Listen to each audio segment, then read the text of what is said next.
ฉันตื่นขึ้นมาในที่แห่งนี้นับครั้งไม่ถ้วน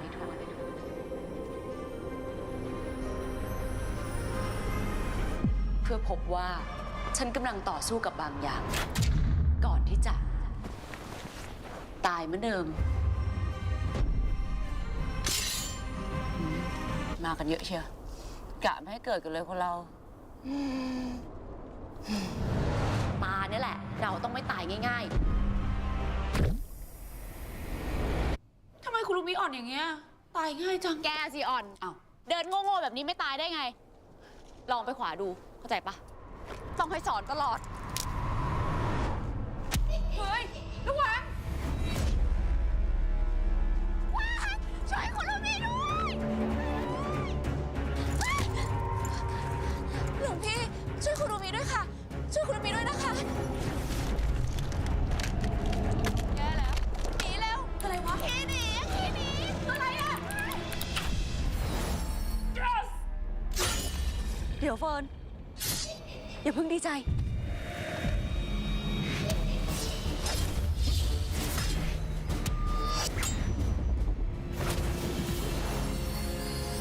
มาดิครับเอาจริงเราก็เก่งกันเนี่ยว้าวช่วยชูระเบียด้วยช่วยด้วย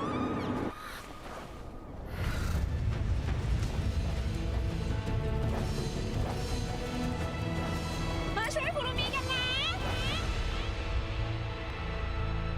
นารากะเบรดพอยต์ฉลองครบรอบ1 ปีมาพร้อมแมปใหม่กับเสียงภาคใบเฟิร์นพิเศษทดลองเล่นฟรีและเกมลดราคา 50% รีบมาช่วยคุรุมิในนารากะกันนะคะ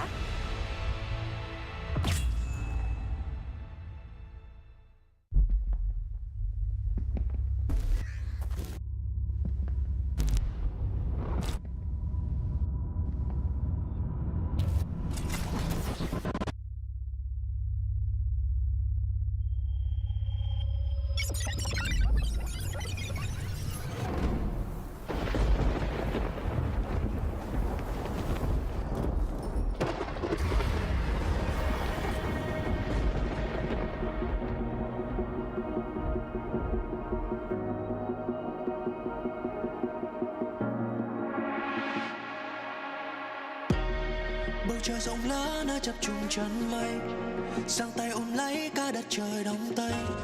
Trong tim là quyết tâm chẳng thể lung lay. Let the game begin, this a moment. Như vì tình tú giữa thiên hà bao la, cần một thời khắc để huy hoàng vang xa. Ngài vương sừng bá ta hạt vàng câu ca. Now sharpen your place far beyond. This is a battle of the gods. It's time to unchain your destiny. It's now or never, you better believe. For all the glory. 我không ai, 我không ai. Vượt qua trăng ngàn trong gai lại.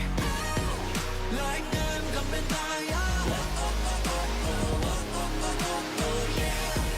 我không ai, 我không ai. Vượt qua trăng ngàn trong gai lại. Đi dẫu muôn đời không phai bạt. Quét sạch cái con đường all like a hurricane. Yeah. Sân huynh sau đôi vai, anh không ngại combat. Đao kiếm hay là thương, ngàn mãnh thú tầm thường. Nơi lòng tranh hổ đấu, chiến thắng là vinh quang. Anh ta cũng nung nấu để sách sẽ sang trang. Hiên ngang lướt đi qua bao gian nan, gươm ta vung ra trên đôi không gian. Enemy đã xông lên thành đoàn, ám ảnh cuộc chơi. Yeah, let's get it. You wanna win it, just come and get it. Now sharpen your place far beyond. This is a battle of the gods. It's time to unchain your destiny. It's now or never, you better believe. For all the glory. 我không ai, 我không ai. Vượt qua trăm ngàn trong gai lại. Lời anh em cầm bên tai.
Engine start.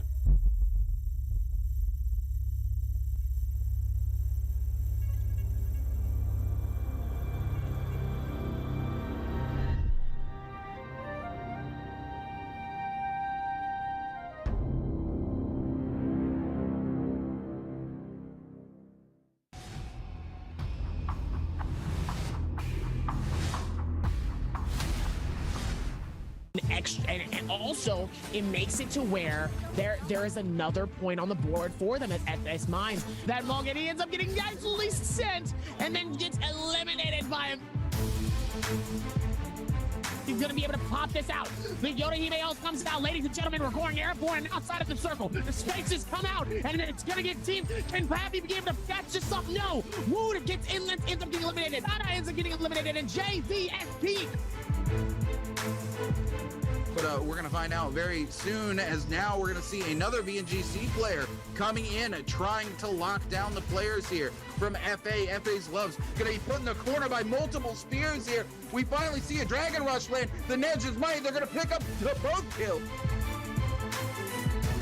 Together as two players just dive on one of those teams. It looks like the charge is going to come in on each side here. You're going to have to be careful. The dancer and dangerous dance here as the dual blades come out and absolutely shred NV, as BDU is going to also get eliminated as well. But NV is going to keep the game alive and ends up eliminating two teams. Patch this back up top. Looks like Asmon is going to be able to go for the reset, and Pampy decides he's going to pop it, and now here's his chance as he gets the first grab. Beautiful one up of BB, gets the double, gets the slam. Pampy, finish. Ivan gets grabbed again, gets shredded. Ladies and gentlemen, Pampy slams again. Oh no. We see Fat Milk in the distance now, sees his opening, is going to be coming in, trying to make something happen.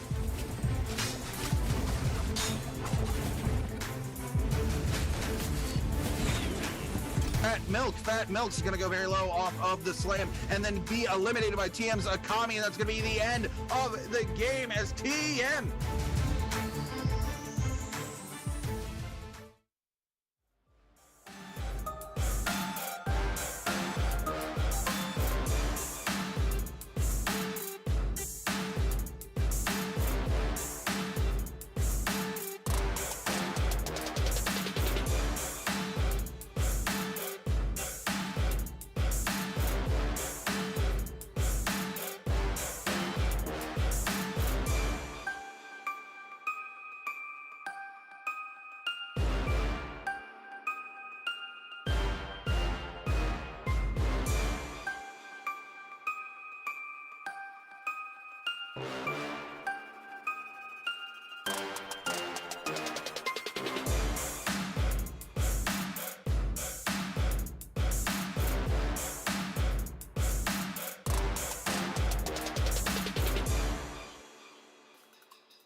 Với Master Demon đang bị thái, Master Demon ném ra cho mình cái ép, không biết có mà đào lên nơi chém.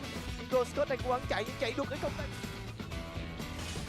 これはミスパにそれが最初スジャタジが違う分を 아 좋습니다.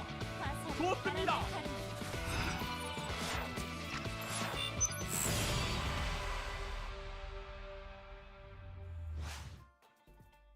What's going on, ladies and gentlemen? Welcome back to the Asian Challenge Cup. I'm your host and your caster for this evening, the Runekeeper. Joining me today is my boy Seb as my fellow co-host and caster. Guys, we got to watch some amazing games yesterday in trios today.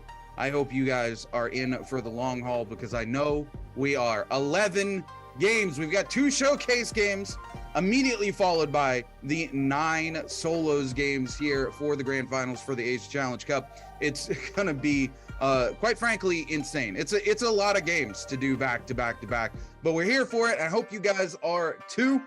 Guys, it's gonna be a really good day. And then of course after this we're gonna come back in like 2.5 hours to do the All-Star Cup, which is going to be our lovely 1-year anniversary celebration for Naraka, and I'll be back for that as well. You guys get me all day. I see you guys going absolutely ham over Frostivus over in chat over there. Shouting our boy out. For those of you who don't know, Frostivus used to be an NA player. We used to play with him. I actually used to play with him back in the day. He moved overseas, and happy to see him still competing here in Naraka. Bladepoint is one of the OGs, so we're gonna see what he can pull out today in the solos. But of course, first we've got 2 showcase matches to get through. Seb, how are you feeling today, buddy? I am so excited to be back watching some Naraka Bladepoint. Ladies and gentlemen, there's been a small break from the action, but we're back with the Asian Challenge for this weekend. It's going to be so much fun. We're going to get to see our 2 Holoroth show matches. So this is the map that we have seen very little of. The patch dropped yesterday, and we're going to get to see 2 games played on these matches. It's going to be so much fun to see how this map is going to completely change how we see the game, how rotations are played, because these pro players, of course, they're not going to be playing on this for the Asian Challenge, but when they start playing in this, let's say in NBPL Season 2 and later on in other tournaments, it's going to really change up the meta and how people are playing just because of how different the map is. Oh yeah, the map's vastly different. There's so much stuff that it changes with this, and it's super interesting to see all the different traps, the terrain, even the weather coming in and playing an effect. And you know, we talked about this when we did the first ever showcase match on Holoroth in the grand finals for the NBPL, which is we think it's going to drastically change the monk meta up because there's so many tight places. There's whole buildings that are like inside that have extra rooms and everything like that. It's not a monk favorable map. There's a couple areas on the map that are kind of a little wide open, you know, might be a monk's dream, but the odds of you guaranteeing that you're going to get one of those very few wide open spaces as a team playing the Transformers comp isn't very good at the end of the day, right? You're going to have games that do end there, but in professional play, you can't be betting on, you know, a 10% chance that you're going to get a favorable end circle, whereas something like Morris Isle, most of Morris Isle is pretty favorable for the monk, right? I would say 80% of the locations. Celestra, not so much, obviously. Eventide Temple, even though it's got some of its buildings, there's a lot of big open spaces up there as well. This map, Holoroth, not so much. So I think we're gonna see Transformer comp still be a thing, but it's going to fall heavily out of the meta. We also have a new hero that's coming in, and then we're going to have a second new hero as well coming in very soon as well. So we've got a whole support that you can slot into metas, as well as the new hero that we don't know anything about yet that's going to come in and shake things up. Every time we have a new hero drop, things shake up like crazy. And I'm willing to bet we haven't seen a new ranged weapon in a long time. We might see some new ranged weapons coming out in the near future as well, if I had to take a stab in the dark, as it were. My vote has been for a long time on throwing knives, so maybe we'll finally get to see throwing knives added into the game. I know it's something the community's been crazy about ever since we started talking about it back in the closed betas and stuff. So maybe we'll get something crazy and new to add to Naraka on top of the heroes and the new map. But man, it's going to be a crazy season, and the new map is going to be absolutely insane. Rude's got that insider knowledge. You heard it here first, ladies and gentlemen. Throwing knives coming in Naraka. We don't actually know. We are just theorizing. But how cool would that be? Not confirmed. Hey, look, when I say the community's been wanting it, there's been multiple polls as to what kind of weapons we would love to see, and throwing knives has always been at the top of those polls. So if hopefully the devs have seen that and they've heard the community and we'll see them in the future, but not confirmed. It would be cool, but we'll find out. I would love to see it because we've seen since original launch, we've seen 2 new melee weapons, right? We added the spear and we added now the dual blades, right? Nunchucks. And the nunchucks as well. Yeah. So we've seen actually 3 since the original beta. We haven't seen a new ranged weapon yet. So it's going to be interesting to see if we ever do get one, or if they've just decided they're comfortable with what they have in the meta and they don't want to balance another ranged weapon. I wouldn't blame them, quite honestly. But we're going to get to see a whole lot of Holoroth today. What are you most excited to see on the new map? I'm excited to see how this whole traps mechanic is going to work, because I haven't really experienced this new map at all. I'm very new to it. I didn't really get to see much of the first showcase game. So this is going to be my first time getting to see how this map is going to work with all the traps. And it's going to affect gameplay. And we're going to see if these players are going to be able to avoid them. If they aren't, it could disadvantage them heavily. You know, when we did the first showcase match during NBPL, we actively watched 2 players lock each other down in a fight in the path of the steamroller, and the steamroller just come through while they were both locked down in a clank and kill both of them. It was absolutely hilarious. So the traps are going to play a huge factor in this map. You've got the puzzle as well, which we did not get solved during the promo game that we got to see during the NBPL, which was unfortunate. But that puzzle, yes, it gives you like the equivalent of your own Moore's Blessing for free. Huge threat though, because not only are you exposed the whole time you're trying to solve it, but all the way around it, there's ballistas pointing inwards. Oh. And those ballistas also point inwards to where that Moore's Blessing shows up. So like, teams are either going to have to commit to that, make it happen very quick and get out, or things are going to get hairy very quickly. Of course, we've got the verticality as well now. We've got the air currents that throw you up. There's the floating island in the middle of the map. You've got the weather to worry about as well. You've got the snow, which if you stay in too long will freeze you up and make you move slower. You've got the big sand you've got to slog through in some areas. The map is very diverse. It's a big map. It feels huge, and I feel like we only scratched the tiniest of surface of it when we got to watch that first showcase match. So hopefully we get to see a whole lot more of it today. And with Holoroth, the map is fighting back, ladies and gentlemen. Morrisile had enough, and Holoroth, the big brother, stepped in and said, "No, I'm not taking any of that. You guys are getting hurt this time. I'm fighting back. I wanna keep my place looking nice. I don't want bloodshed all over the land." So we're going to see some amazing play starting off pretty soon. We're going to have our 2 showcase games, and then we're going into 9 games of solos straight. Ladies and gentlemen, a lot of action-packed Naraka fun coming your way. It is going to be so hype. Look, I'm just hoping we see the solos play out exactly how we saw trios play out yesterday. Don't get me wrong, trios was an absolute stomp yesterday. There was 3 teams clearly a cut above the rest. I mean, again, we were talking about it before the start of stream. You know, the difference between 3rd and 4th place was over 40 points. The difference between 3rd and 8th place was over 80 points. If you're in that bottom 8, I don't know what you're supposed to do coming into these last 6 games. You're fighting for 8th place at best, right? Those top 3 teams, there's one team, the 4th place team, if they can bring some consistency back, because they actually were the MVP. The 4th place team was the MVP for the first game of the day yesterday, and then they just struggled to make anything happen after that. It was like watching J Team all over again. They had an explosive first game, and then just nothing, absolutely nothing. But you know, J Team was able to pull it back in the NBPL finals, the grand finals, and make something happen. They placed really well. So who knows? Maybe this team, if they're following in the footsteps of our J Team from the NBPL, maybe they come back in these last 6 games and make something happen. I don't think so. Yesterday, like it was a stomping, man. We literally, there was a point we got to zone 4, 7 players left alive in trios. Yeah, that's insane. Like, you don't see that anymore. We had a team score 26 points, competitively, I've been watching Naraka Esports and casting Naraka Esports since the very beginning.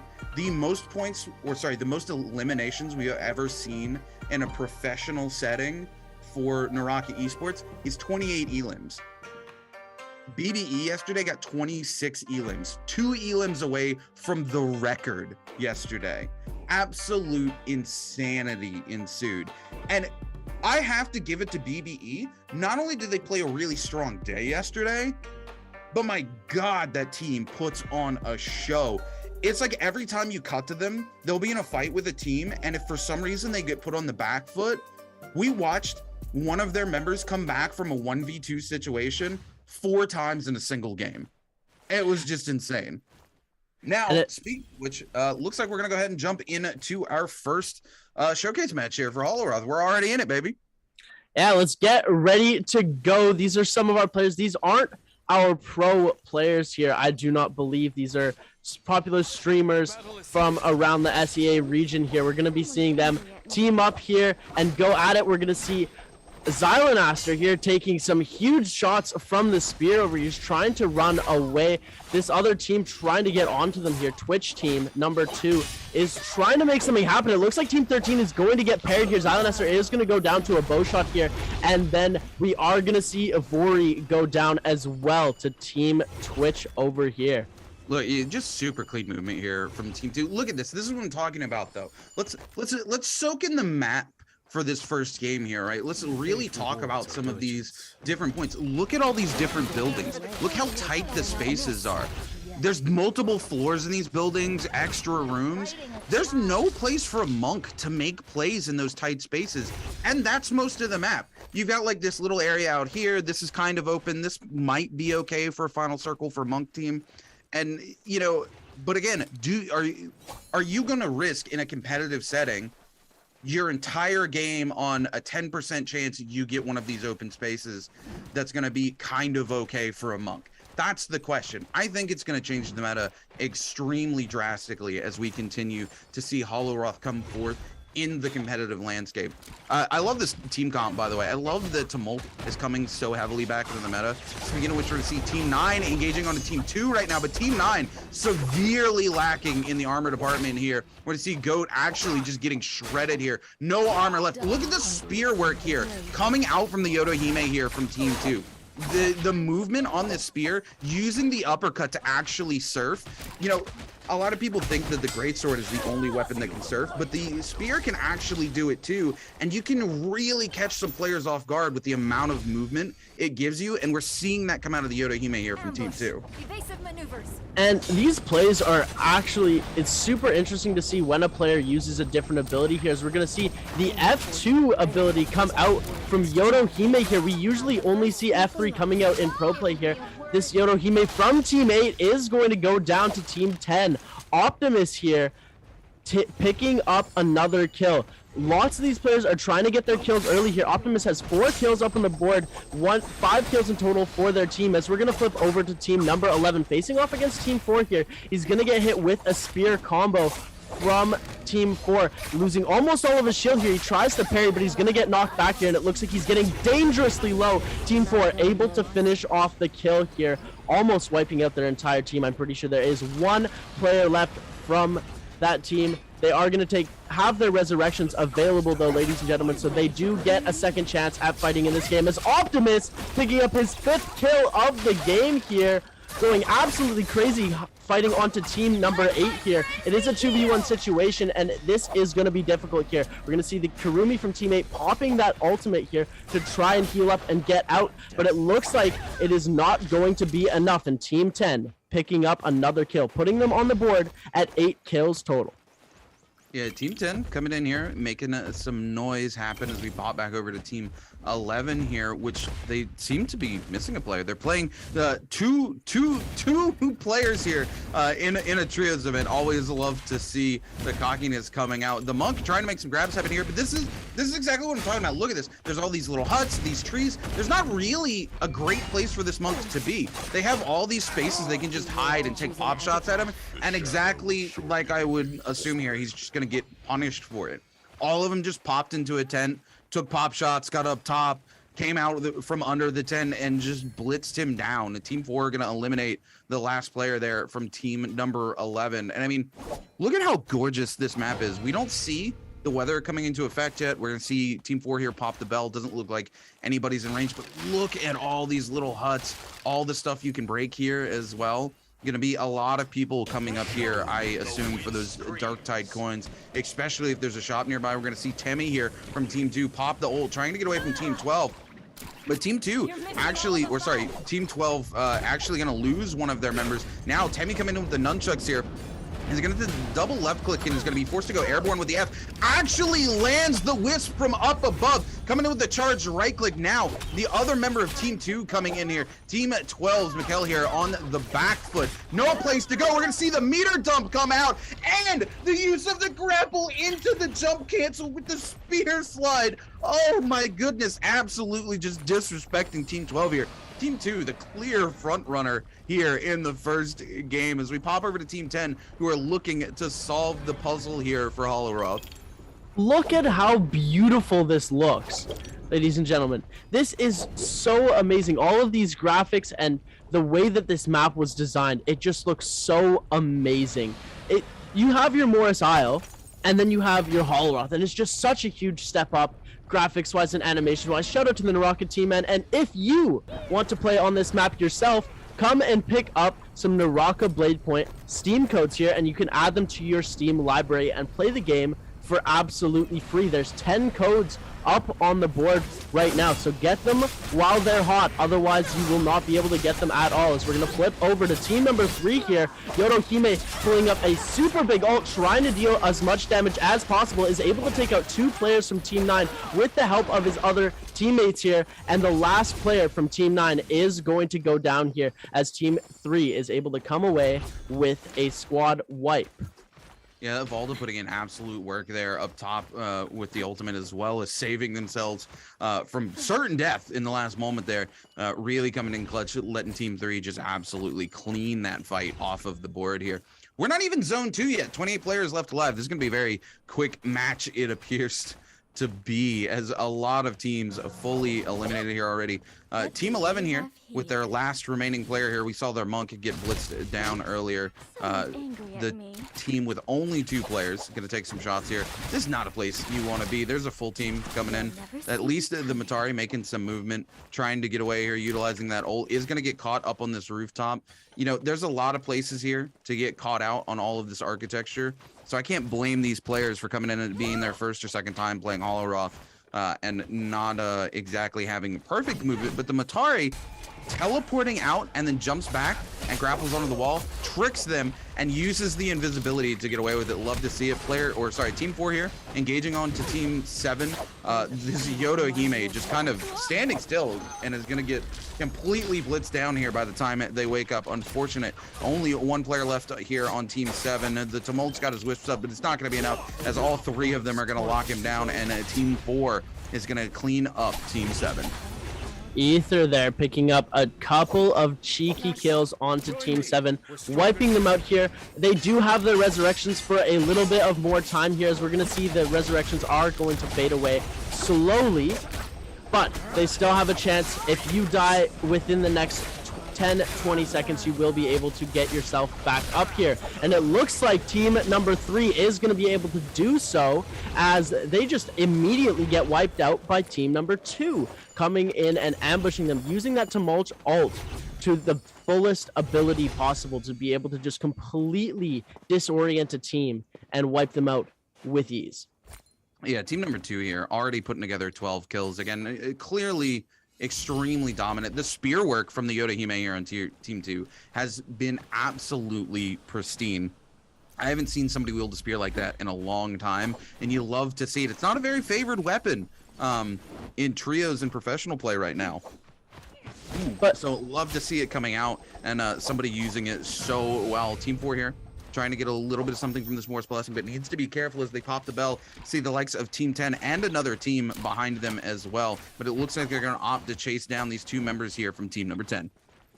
Team 10 trying to run away here as they do know that they have been spotted by team number 4 here. We're going to see the Justina ult come out into the freeze here, trying to get that charge attack off. Is able to connect with a little bit of damage here. Tries to go for the freeze a second time. Is able to deal a little bit of damage with these dual blades here, but we're going to see the teleport outcome before Team 10 is able to make any real damage or permanent effects happen onto team number 4 here. We're going to see the last charge from the ult be used by team number 10's Justina here, as we're going to see team 4 Ether getting caught up by a musket shot from team number 10, as well as team number 10 trying to follow through and deal some damage and get a kill off onto team number 4, because they know they're out of shield right now and they know that they're weak. Team 10 wants to capitalize on this opportunity, and it looks like they're going to be able to take down one player from team number 4, as we're going to see the ultimate come out. No damage off on the first slash here, trying to get one on the second. Is almost able to take out Optimus from team 10 here, but he's going to be able to get away using that Matari ability to escape very quickly. Oh, there's no place for this man to go. He's being locked down by the dagger here from our team 4 player, and the Viper ult comes out and just completely stuns him out. I almost feel bad here for team 10. Now they're stuck in a 1v2, but a huge parry comes out. They're actually able to secure one of those kills. Another member from team 10 comes back. Now it's a 2v1. The script has been flipped on its head. NFE's player here, one of the pro players we got to see yesterday, coming in as gonna blitz it down the remaining member of team 4. Team 10 flips the script and it secures the victory. That was a crazy secure there. We saw team 4 almost be able to come away with that win there, but then just at the last second we see them go down, as we're going to see a mistime parry from team 1's Justina here, almost able to get that off, but is unable to. He's going to be able to freeze a player from team 2 here, and he's going to absolutely decimate him with the charged attack from the katana here, trying to get one more kill off on the last player of team 2. That the 2 remaining players of team 2 that are alive, they are able to secure the first kill here. We're going to see the Tumult ult come out again here to try and revive Twitch player from team number 2, the Wu Chen, as team number 1 pops a Bane, and they're going to be hot in pursuit of this team because they are hungry for kills.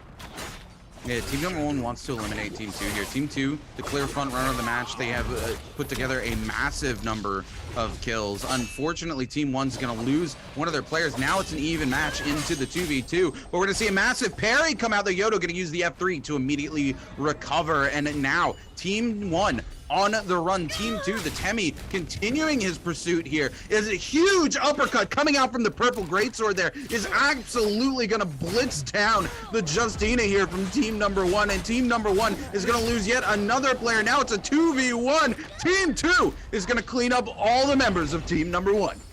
Let's just do some quick maths here. 7 plus 6, Runekeeper.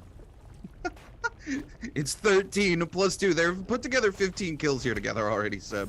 Thanks, I can't do math. 13 kills. 15 kills, ladies and gentlemen. Absolutely crazy. Already starting the day off great. Team number 2 coming in strong. We'll love to see their plays. They've been doing very well, flipping the script and getting these kills. Team 1 looked very confident coming into that fight, but then they ended up getting the worst end of the fight and going down. It's going to be it for them, as we're going to see Team 10's Justina coming out with that universe slash on the dual blades here. He's able to get a shot off and actually hit the Tianhai from team number 7 here. We're going to see the ultimates come out from both Yodohime and Tianhai. We're going to see the greatsword surfing to try and get away from Team 7's Yodohime to try and heal up, but it looks like they're going to get frozen on that other side there, and it looks like Team 10 was able to wipe out one player from Team number 7 here. We're going to see him try and go for a freeze now because it is just the Tianhai remaining. He is so low, and he is going to go down. Team number 10 picking up their next kill here. They're also on a quite amount of kills here. They're on 18 kills. Oh, absolutely. And this is what I talked about, though. I don't think we've seen a successful Tianhai ult yet. I don't think we've even seen a single grab land yet. This map really does not favor these players. Team 13 needs to be very careful here. Why are they? Get out of the way here. What are you doing? What are you doing? What are you doing? Yo, playing with death over here, Team 13. Teasing Hollow Roth here. Adrenaline junkies making those plays. I mean, you know, it's great. We get to demonstrate what the traps do, and they get to show us how we do things on Hollow Roth, baby, as we're going to see team at number 2. They are down a member here, but they have been playing very strong. They do have the Bane's Breath up around that Morris Blessing, so they are going to be able to get themselves a bit of extra free loot here. They do have a bounty on their Tumulch, so they could try and reverse bounty track where they look at the threat level and go in the direction where it's going up. The big thing to note there is that it's Zone 3. There's a free resurrection tournament that Morris Blessing. They can get their other teammate back off of that as well. They just utilize the main breath to make sure that they could secure that and get all 3 of their teammates back. And they're having a very strong game. Of course, they want to have a full team going into the end here. Ooh, Team 3 pops their ultimate here, but doesn't get a chance to use anything as they get blitzed down and locked in place by the Matari ult as well. That Universe Slash coming in doing huge damage from Team 10. Team 10 continues to clean up these fights, but no, player 3, whoa, Team 3 there hits a massive parry and returns the favor. Now it's Team 3's last remaining member in a 1v2, hoping to make it happen. They're gonna see that Soul Jade come in and save them from the brink of death, but it's not gonna pop again. There's no time, and Team 10 cleans up the fight once again, but what a parry that was.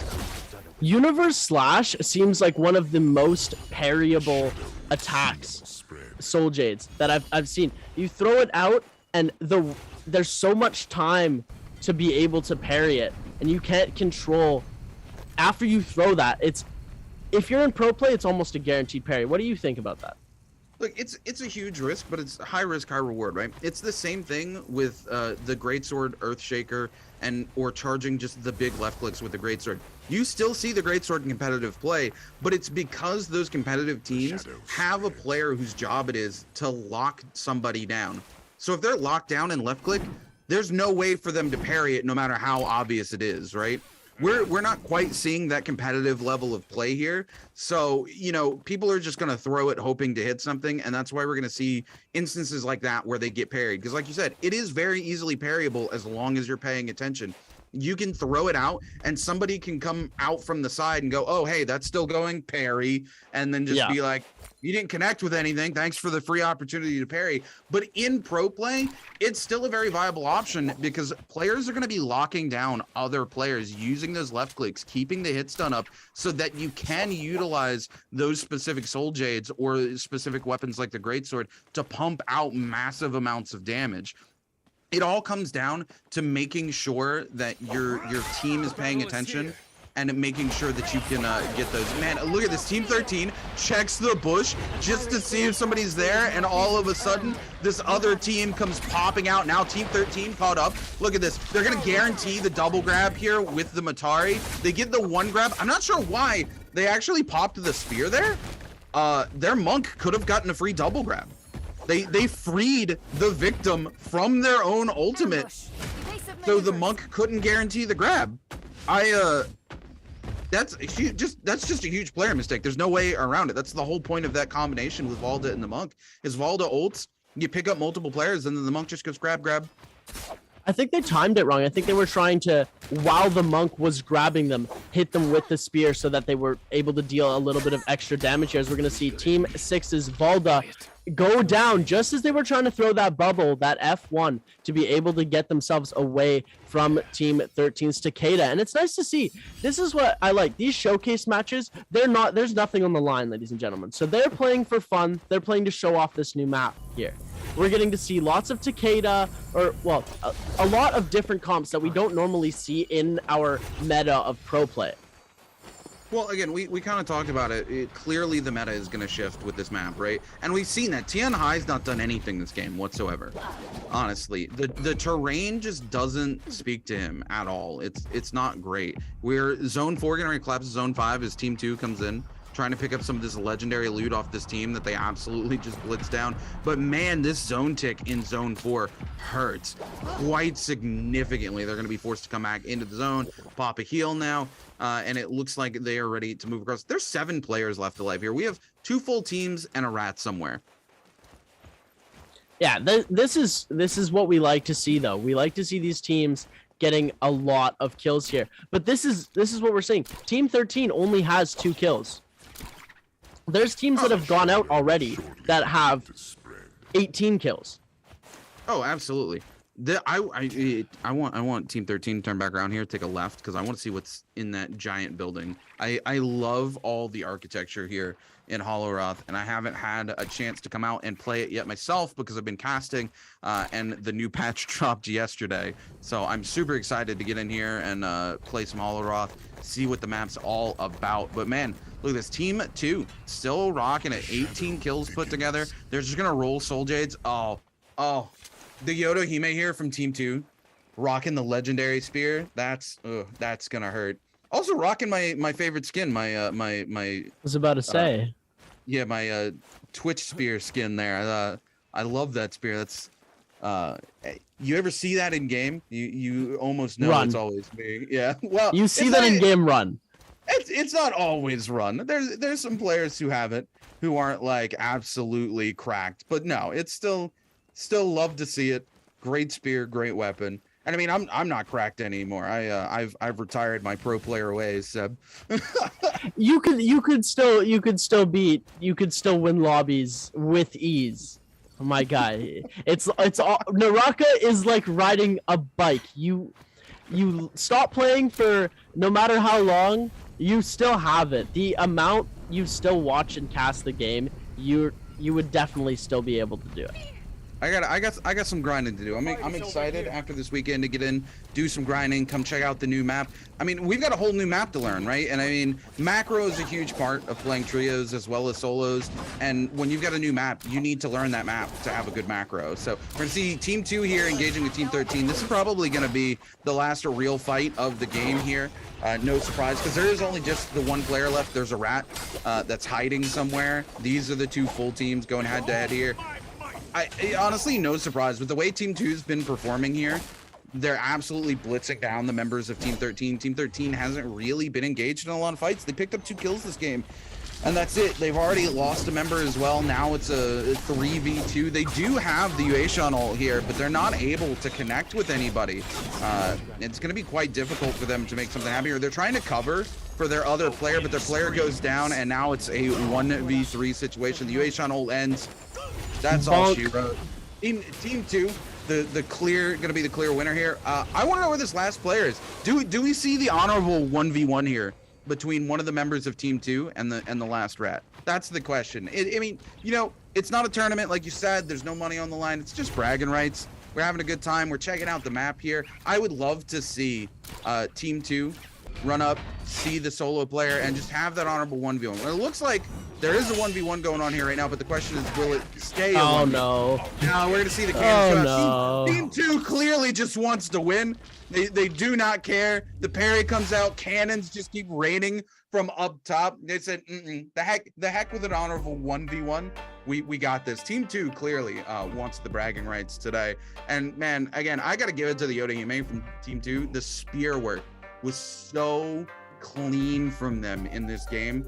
We've got one more game to go through like this. It's going to be interesting to see how Team 2 performs in that. I think we're easily going to see a repeat performance after that. Though, we gotta keep our eyes on Team 10 as well. They had a really, really good performance. They had 18 kills at one point. And unfortunately, they got caught out in a bad situation. I do believe Team 2 got the third party on them. So we could maybe see the script flipped just a little bit. Team 10 come in and make something happen on top of Team 2. But only time's going to tell when we get ready to jump into game number 2. What was your favorite part of the map that you got to see this time around, Seb, here in Hollowroth? I really love that puzzle area, just the gold embroidery on all of the stones, and just seeing how it's just such a step up. Like, you see the map for when you first boot up Naraka and you go into Morris Island, you're like, this is really cool. You see all these temples, the stone Varja monks carved into stone in the temples and everything. It's really cool to see. But then you go to this map and you're like, okay, I see what we're dealing with now. We're going big time. This is what we're doing. I think they're going exactly the right direction that they should be going with this. It's so beautiful. Oh, you know, this map is really, really gorgeous. And there's a difference, right? I think a lot of people don't realize that there's a whole lore to Naraka Bladepoint, right? And Morris Isle feels lived in, right? You've got the city of Celestra where there's a lot of buildings and homes. You've got Shipwreck where it looks like they, also little huts, a lot of fishers living there, stuff like that. And then you have, of course, like your temples where you go to pray and things like that. Morris Isle is kind of like this is where the populace, the general populace lives in this chain of islands, where Hollow Roth is more like, okay, these are the big temples we built to the gods, that we've built to Bane and we've built to Sunwing. This is where the elite come. And if you're lucky, you get to come pray at these massive structures and buildings. It's really cool. I love to see the difference. I love that the lore is involved. And I also really, about Hollow Roth, I think my favorite thing is how varied the biomes feel. Morris, no matter where you are, kind of feels very samey, right? It's kind of like LA. Well, I was gonna say, Morris feels very the same wherever you are. It's the same kind of structures. It's the same kind of foliage. You're either you have foliage or you don't have foliage. It's not like an in-between where there's different types of foliage or anything like that.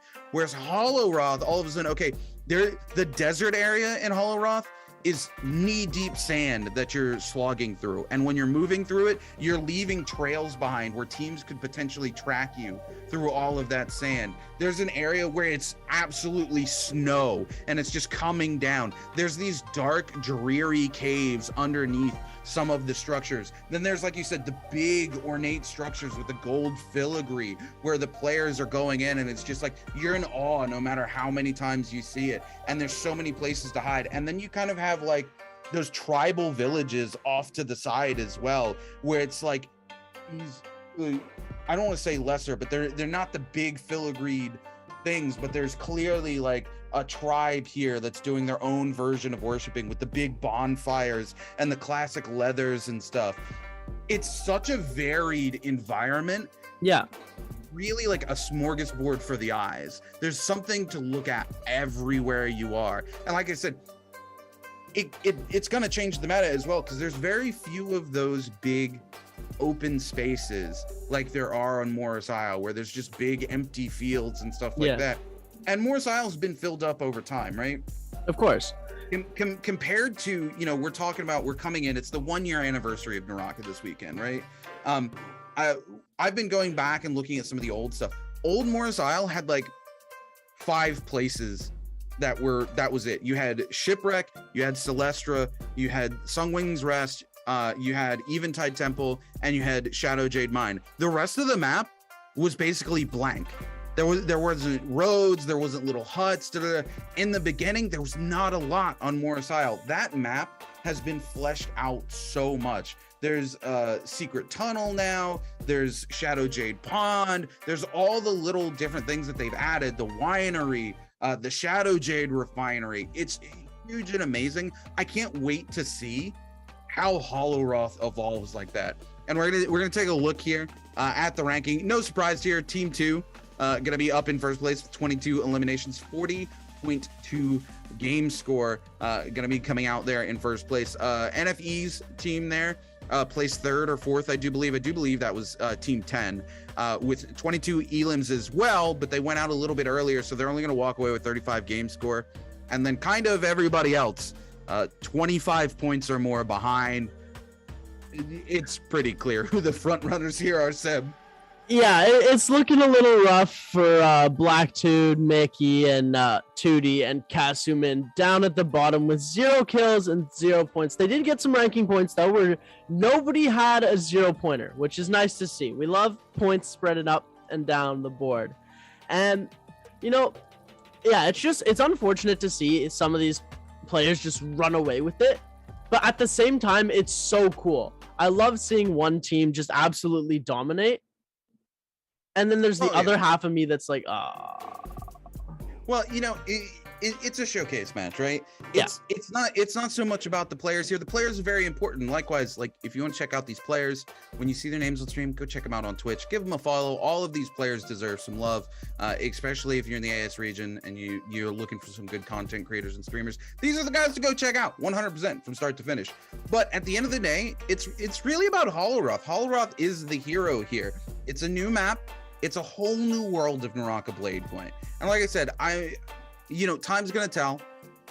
My call is that it's going to change the hero select meta quite significantly. We also have that new support hero coming in, which I don't think we saw anyone playing on these particular teams, which I mean, she's only been out a day, so I don't really blame them for not playing her, but it is what it is. I think the meta is going to drastically change, because we're going to go short break, and then we're going to come back for game number 2 of Holoroth. I can't wait to see you guys. See you in just a few.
ฉันตื่นขึ้นมาในที่แห่งนี้นับครั้งไม่ถ้วน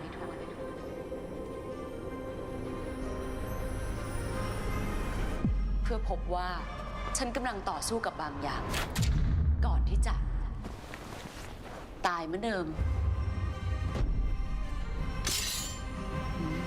มากันเยอะเชียวกะไม่ให้เกิดกันเลยคนเรามาเนี่ยแหละเราต้องไม่ตายง่ายๆ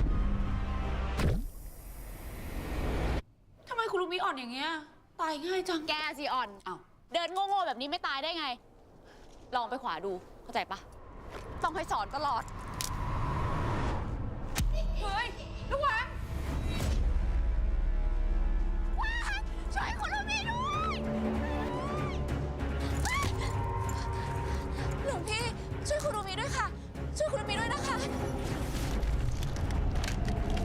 แย่แล้วหนีแล้วอะไรวะหนีอะไรอ่ะ เดี๋ยวเฟิร์นอย่าเพิ่งดีใจ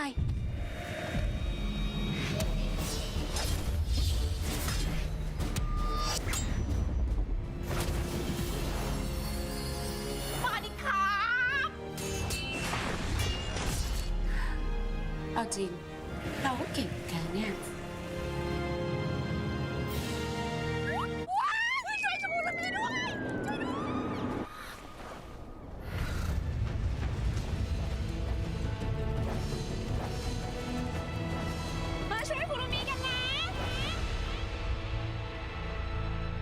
นารากะเบรดพอยต์ฉลองครบรอบ 1 ปี มาพร้อมแมปใหม่กับเสียงภาคใบเฟิร์นพิเศษทดลองเล่นฟรีและเกมลดราคา 50% รีบมาช่วยคุรุมิในนารากะกันนะคะ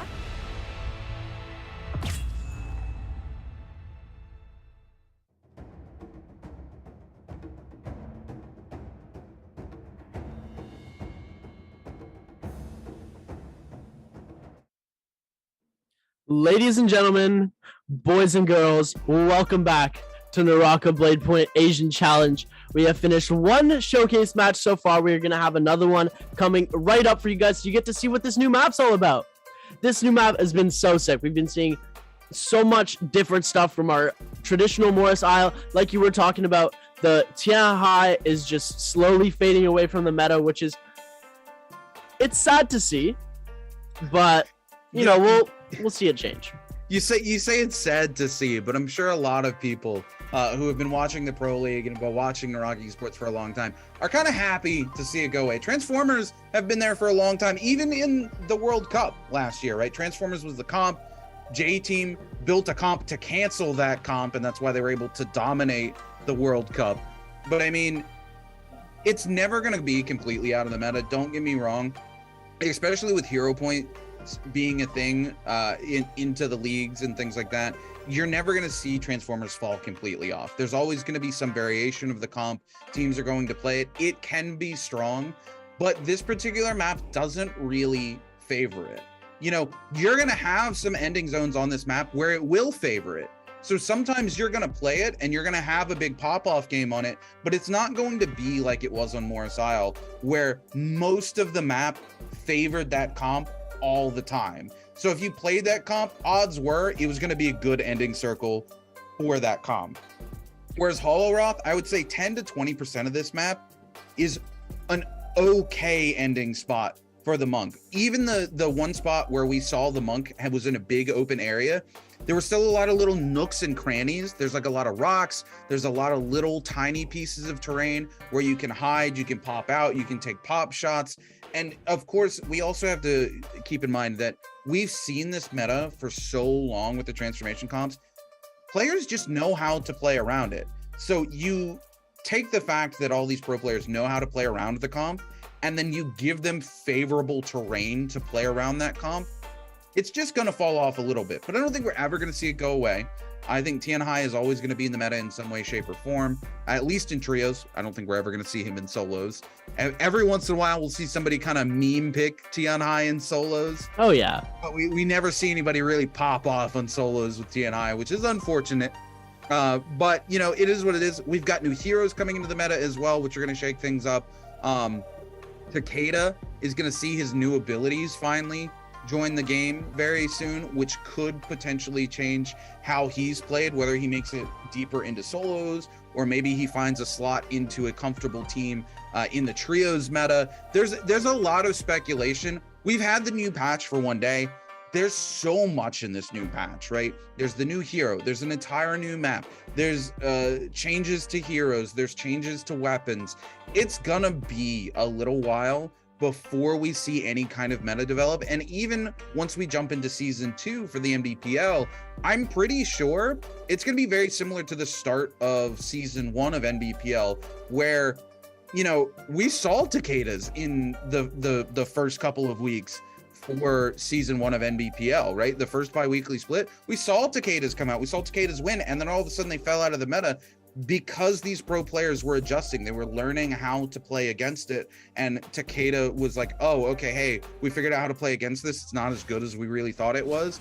We're going to see a lot of that, I think, in NBPL season 2, and it looks like we're going to go ahead and jump straight in to our second showcase match here, as Team 2, our winners from last match, are going to pop in here onto Team 12. Looks like they've already picked up an elimination. That was a very interesting interaction. I'm not sure if that was a terrain bug or not, but it was super interesting to see. They're going to pick up all 3 of these eliminations on Team 12, and Team 2 already off to a very strong start here. And we love to see it, ladies and gentlemen. When a team just comes in and dominates, we already cut to them with 1 kill. They pick up another 2, just dominating the board left, right, and center, north, south, east, and west. As we're seeing some memories from Morris Island, we did see some mushrooms over there. They do have those still on the Holoroth map. They can detriment and damage you over time here. So we're going to go over Team 11 picking up and wiping out Team number 10. Team number 10 was one of the teams that we saw pop off in the earlier game with 22 kills, placing second overall. They still have the they've already gone out early. Yeah, okay. Well, they still have the resurrections. It's trios. They're not going to go away anytime soon. You know how that is sometimes. Sometimes you just land. You don't find any loot. And unfortunately, you get on the receiving end of a team that's aggressive that did find loot. There's not a whole lot you can do to come back from that. You can try, but you don't have ultimates or anything like that. We're going to pop over here. Team 3 actually going to be blitzing down some members of Team 4, but Team 2 coming in for an aggressive third party here. They go for the parry, but actually whiff, but use F3 to cover so they don't get punished on the whiff, which I really like to see. God, I love this Yodohime player here from Team 2. They are so smart, and it clearly shows with their performance here in these showcase matches. They're going to pop over here onto Team 4 as well. We're going to see a huge parry come out from the Justina. Or no, wait, I apologize. That's not Justina. Is that the new hero from Team 2 that I'm seeing coming out? I think you might be right there. It might actually be the new hero. I love to see it. You got a dominating performance in game 1. You say, heck it. Yeah, that is the new hero, 100% coming out. Unfortunately, the new hero is going to get a blitz down very, very quickly here. Team 2 still aggressively pushing up. Oh my lord, the berry bot. Oh, that was actually disgusting. I think we need to see Team 2 go pro, hey? Absolutely. I'm about it. Let's see Team 2. Esports orgs. Sign these boys on a contract. I got to see it happen. As we're over here at Team 10, this is interesting, these ice flats. I haven't seen this yet. There's been some speculation that players are going to slide around on these. It doesn't look like it's adding any kind of slippery, but this was hilarious. She ulted and then got stunned by the Viper ult and couldn't follow up, but Team 8 here trying to follow on to Team 10. This would be really unfortunate. Team 10 has no resurrections. So if they get eliminated again here, they're just done. The Wu Chen's going to come in. I like that. Gonna just pop the ult, get them out of here, throw them up top. Look at this. I love how there's all the tops of those different stones and stuff you can go up and hide on and take shots from. The terrain is so cool and varied here. We're gonna see Bane's Breath coming out here from Team 2. Team 2 utilized these Bane's Breath really well last game. So here they are again, utilizing it to get a resurrection, get their player back into the game. They're already up to 7 eliminations here, Seb.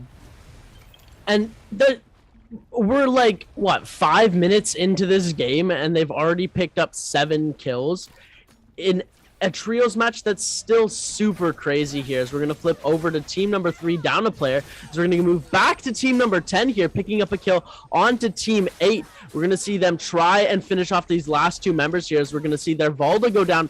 Only their Yodo left remaining. Their Yodo does have gold armor here, and we're going to see a bit of slipping and sliding on the ice. The ultimate is going to come out to try and put some distance in between these members of Team 10 here. So we're going to see the last ultimate slash go off, as Jinburger, the Yodohime from team number 8, is going to get 3v1 sliced and diced by these dual blades, and only dual blades here, as both of these players are just going to chop Jingburger down.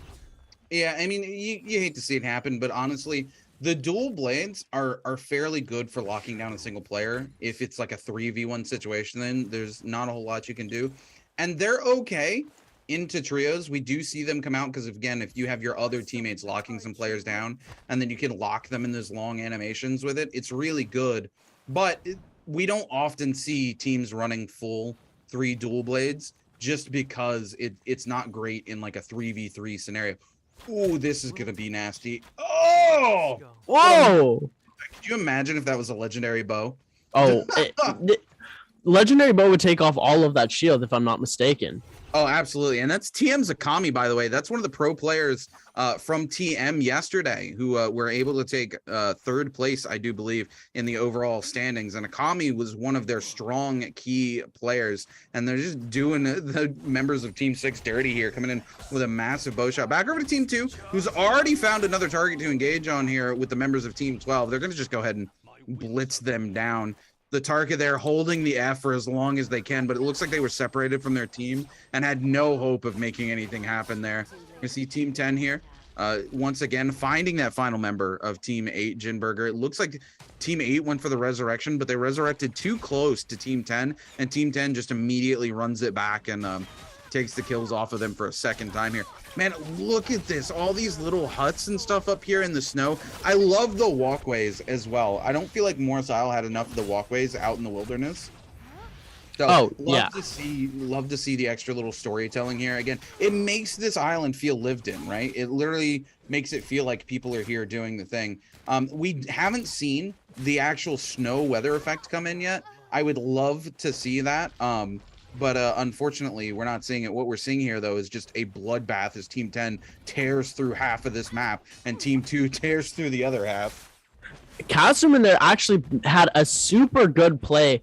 Team number 5, Zyoto Hime, was able to hit all of the shots, almost taking down one of the players of Team 10, but they were able to get away and get a heal, as we're going to see yet another unsuccessful Monk play come up, and it looks like he's about to go down to Team number 9 here. Goat Goku coming off with 2 kills back-to-back here on Team number 6, able to come away with that, using the katana to the best of his ability there. Katana tech is one of the most interesting movement, and just the way that people use these katanas is so interesting to see compared to these other weapons. I feel like it's one of the most versatile weapons in the game when you get to watch how they play them. You know, katana's just kind of always been almost like the base weapon of the game, right? If you can learn katana, you learn, you know, most of the basic tech for all the weapons in the game. There, of course, are very weapon-specific combos and things like that as well, but learning katana really is going to teach you a good foothold on the game and tech that you're going to need to play and learn these other weapons. Team 11 here, finding themselves engaged with the Team 14 with that Yueshon ult, just running it down here. Team 14 trying to get away from the Bane's Breath, dropped down by Team 11 here. Yueshon says, nope, we're going to go ahead and get out of here. Now we're going to see the Tumult comes in. He's going to, of course, there we go. We're going to see the ult come out, no question. Go ahead and lock the team down since Yueshon doesn't have his ult available anymore. We're going to see an ult come out from the vault here, lock some players down, and Tammy just putting in absolute work with the Wisps here. If you notice, he's going in and out of that ultimate so he can constantly refresh the Wisps. Really smart plays here from them. Back over to Team 2, who finds themselves on the receiving end of a little bit of pain from Team 3 here. But we're going to see if they're going to be able to recover from it. They've got this huge legendary greatsword, so the damage is massive. And sure enough, I mean, why did I even ask that? Wait! Did this get eliminated, actually? Did I caster curse them? Oh my! I don't know if they had resurrections or not. I don't think they did. They went down. Oh, yeah, look, Zone 2 fully collapsed just before that fight took place. Oh, you hate to see it, but that's it for Team 2 this time around. No words. I am so stunned right now. Team 2, they got overconfident. They had that fight in the bag, and then all of a sudden we just see, boom, I'm coming out with this Neja's Might from the spear, which has been super unexpected because we barely ever see it in play. It never really lands because it's such a high risk, high reward move to throw off. It's very parryable and it's blockable once you get into the Neja's Might actual movement here. Well, when you're in a situation like that where you have like 1 HP and your whole team's riding on it, you just kind of, you throw it, right? Like you're kind of darned if you do, darned if you don't. Because if you don't throw it, you've got no way to lock the fight down and win. And if you do throw it, most teams are going to go, okay, they're desperate. They're probably going to throw that, trying to make something happen and can parry it. But it's a 50-50 at the end of the day. They threw it. It paid off that time. They hit the Dragon Rush, were able to transition into the Neja's Might and just eliminate both players off of it with 1 HP and a dream. You love to see a good comeback story like that. But that pretty much opens this game up for Team 10 here. Team 10 might just be able to take the overall victory now because Team 2's not here. If they just take it to the end game, they weren't behind that many points. They just win. And I mean, it's fair enough. These are our showcase games. There's not much more than bragging rights on the line here, as we're going to see these spears get thrown. We're going to see another Neja's might come out here. The parry did get mistimed. We're going to see the ultimate come out, and Team 3's player is going to get frozen, but we're going to see the ultimate come in from the Yodohime of Team 3 just in the nick of time. 2 players down here. He is going to be fighting for his life. Team 1 is looking very strong, trying to come on the offensive here. They do have that golden greatsword that they ended up procuring from team number 2 earlier here, as we're going to see Team 1 stepping it up in this fight here. Goku trying to make something happen onto team number 6 here, picking up 8 kills in total here, trying to go for their 9th. Team number 6 is looking very weak here, as we're going to see Goku pick up another kill. Yeah, TM Zakami here absolutely coming and putting in work. Is it just me, or is I feel like every time we turn to a monk on this map, they're just getting obliterated, Seb? I think that you've done reverse caster curse. You're like, monk's not gonna work, and now monk's not working. I need to steal some of your power, and monk is going to work. It's just not favorable terrain for the monk, right? And look, he was completely caught out there, so it doesn't really matter in that particular instance what the terrain was like. It was a 3v1 situation. He had to panic ult there, and he wasn't able to get it off before he was eliminated. So it is what it is. But it's always interesting. And like I said, I could be entirely wrong. Right now, it could feel like the monk is super weak on this map, and we could come back 2 weeks from now when people have started figuring stuff out, and the monk could be absolutely busted on this map. You never know until we see the meta actually work itself out, and it's too young. We're way too young into the meta. Speaking of being young to the meta, if you've not played Naraka Bladepoint, now's your chance to grab yourself a free copy on Steam. There's a lot of codes to the right-hand side of the screen. I think that's a total of 10 codes. This will be the second game we've given away 10 codes in a row. You better head on over to Steam and try to get yourself a copy. Got to be quick on the trigger finger there. Tip-tappity type away. Get yourself a copy of Naraka Bladepoint. Come join the community. One of the best gaming communities around, in my opinion. I've been here to help it grow and see it grow, and man, the community is absolutely so welcoming. The players are incredible. Nobody's out here gatekeeping tech or anything like that. Everybody just wants everybody to learn and have a good time. And you know what? It's a hard game. I'm not going to lie. The learning curve is big, but it's 100% worth getting involved just to make some friends and become part of the best gaming community around. I'm actually going to have to second that as well. I haven't been a member of this community for as long as you have. Of course, you've been playing since that first closed beta. But as soon as I joined the community, I was welcomed with open arms, and all of the players are just so nice. I have had conversations with pro players, and they're like, let's hop into a custom game. Let me teach you some stuff. So if you just join the community, you talk a bit, you watch some Naraka streams, you will learn the game. You will experience how to get better. And there's so many people out there that are willing to help and teach you how to play the game. And the community is just so much more supportive than any other community that I've been a part of. Yeah, it's really been a great experience, and I think Naraka is going to continue to just grow and go amazing places. As we pop back into the action a little bit here, we're going to see Team 1 getting ready to engage onto Team 4 here. A huge Viper F is going to come out and followed up by a Viper ult as well. It looks like Team 1 might have made a mistake engaging on Team number 4 here as they lock down their first elimination from Team 1. Team 4 are going to pick up that legendary armor off of them as well, and look to back off just a little bit as Team 1 now finds themselves engaged with Team number 10 in the background. Team 4, if they can get a full reset and come in for a third party, this could be a huge opportunity for them to eliminate the top contender for first place right now. We're seeing a lot of Assassin's Lunge come out from the dagger here. We've seen it played with Team 10, 1, 2, 3, and 4. That Assassin's Lunge Soul Jade that allows you to dagger dash, and then instead of doing your normal attack, your normal focus attack forward, you're able to focus lunge into someone, which is it changes up the timing of your attack, and it's a very useful thing to have, and it is very unexpected for some of these players if you're not noticing and looking what Soul Jades that they're running. Look, Assassin's Lunge is also one of the strongest dagger Soul Jades, in my opinion. We've watched it in pro play. As soon as somebody's able to land one, they can land multiples back to back. and they do so much damage. It's like greatsword levels of damage when that assassin lunge lands. So if you're hitting multiple off of the first lunge, you can just obliterate players. We watched a player literally disappear in the blink of an eye. 3 assassins lunge basically took them from 100 to 0 in like no time flat. It's a phenomenal Soul Jade, and I don't think we see it played enough in pro play. And clearly these players know a little something that maybe some of the pros don't about how good that Soul Jade is. But now we're gonna see Team 4 here. Look at this, huge bow shots. That's their second elimination off of Team 1, but they need to be careful because Team 9 coming in for the third party once again. It's like Team 4 is able to get an elimination off a team, and then a third party comes in.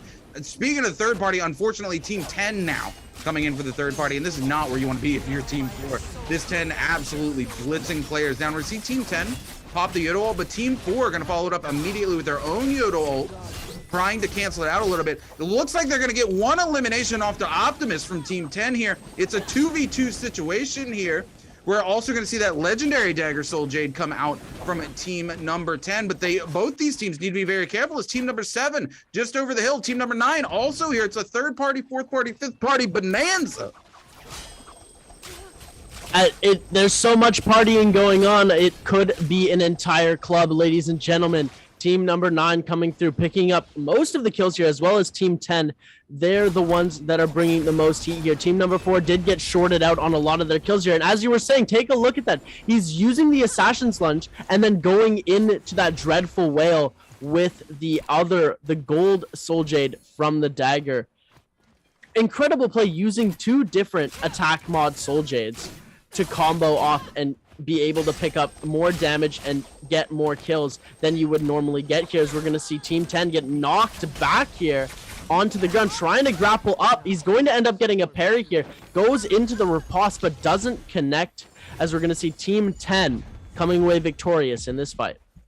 No, it was actually NFE's Re here that connected onto the parry and the riposte, and he used my favorite tech in the game with the greatsword, which is off of the riposte. As soon as you land the hit, jump cancel into a right click, and you get a free aerial right click off of the greatsword on top of the riposte damage. He just completely deleted his health bar, and I love it. It's my personal favorite thing to do, and we don't see it enough in competitive play. We saw it a little bit come out in some NBPL solos games when there was more greatsword being ran, but I don't think we see enough greatsword to watch it happen. We do see it a lot come early game because people are using whatever they can find to fight, but once people have, okay, I could go with a legendary nunchucks or I could go with legendary greatsword. I'm going to pick nunchucks just because the tech allows me to succeed in this meta. Well, greatsword's fallen significantly back into the meta, especially after the nunchucks got that massive nerf. But for the longest time, you're right, we didn't see the greatsword come out, and we did get to see it a little bit in the NBPL, and it was one of my favorite things because the particular player that used it so well and punished so many players with it who just weren't expecting it. And you just generally don't see it, so it's always great to see it come out, and you're just like, man, that's a lot of damage when it comes out. Here we go, once again, this monk, look at this.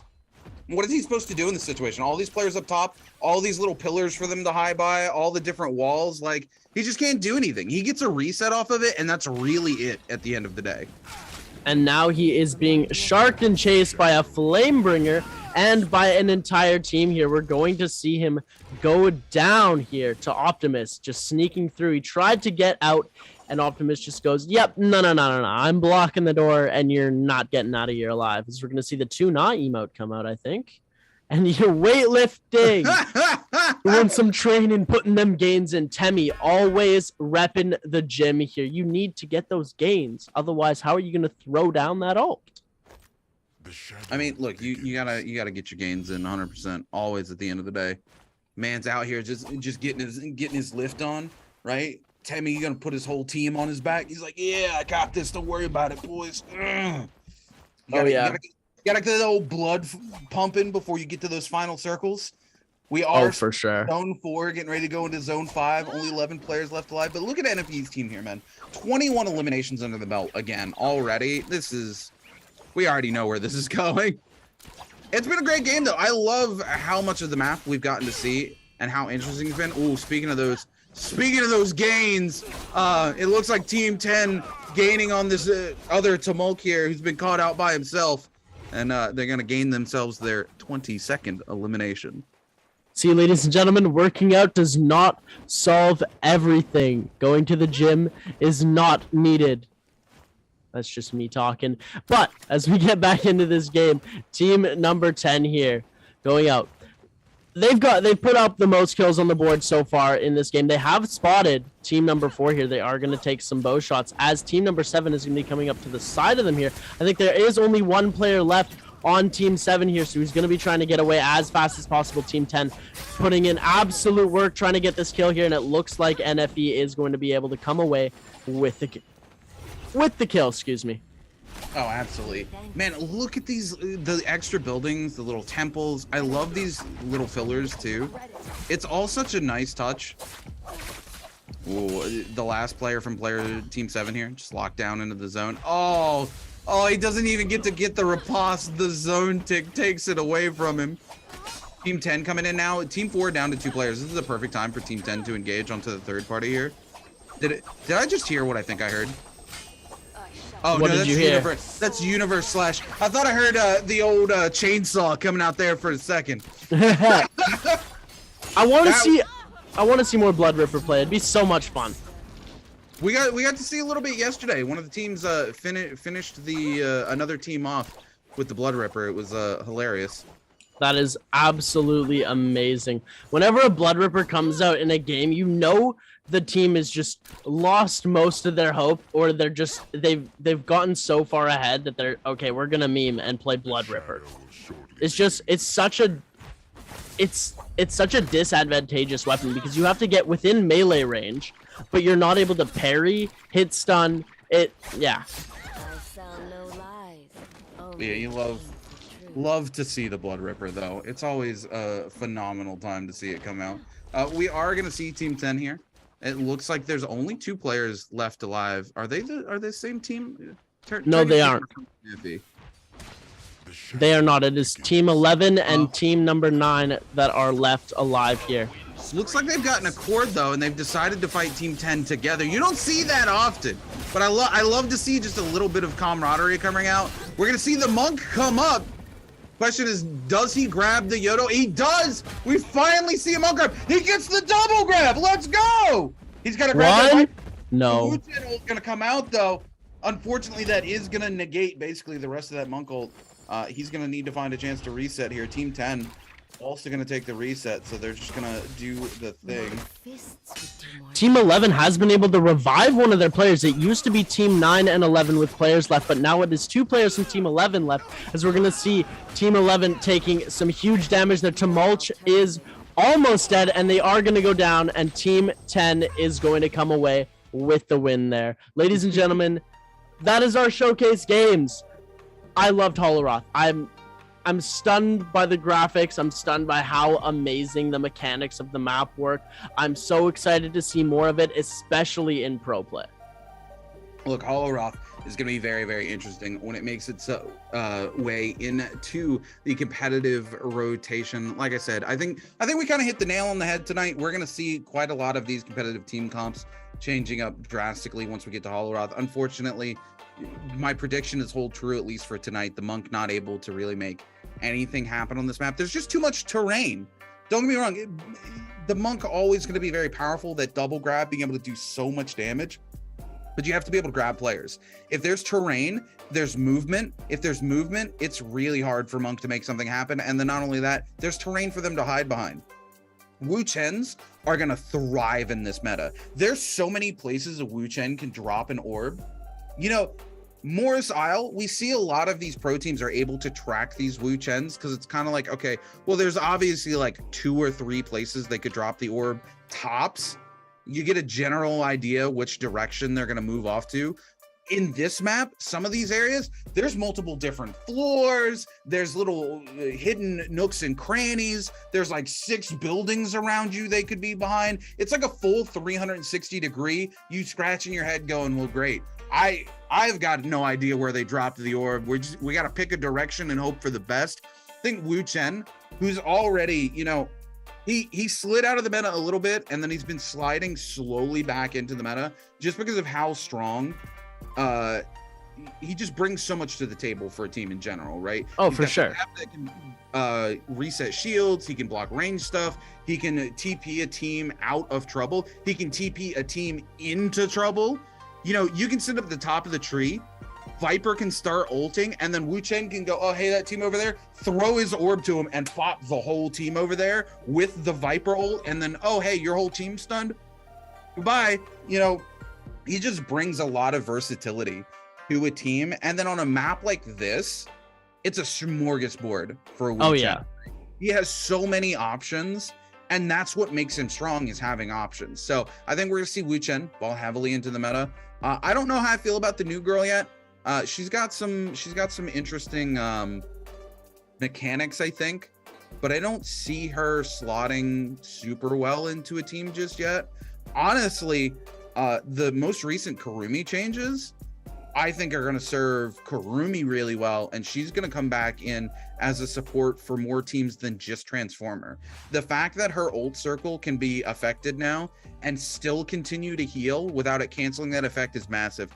No surprise here, NFE moves up into first place. Unfortunately, team number 2 was eliminated too early to make anything really happen. They got 16 elims, 19.7 points, but NFE here got 46.6 points this game, 26 eliminations.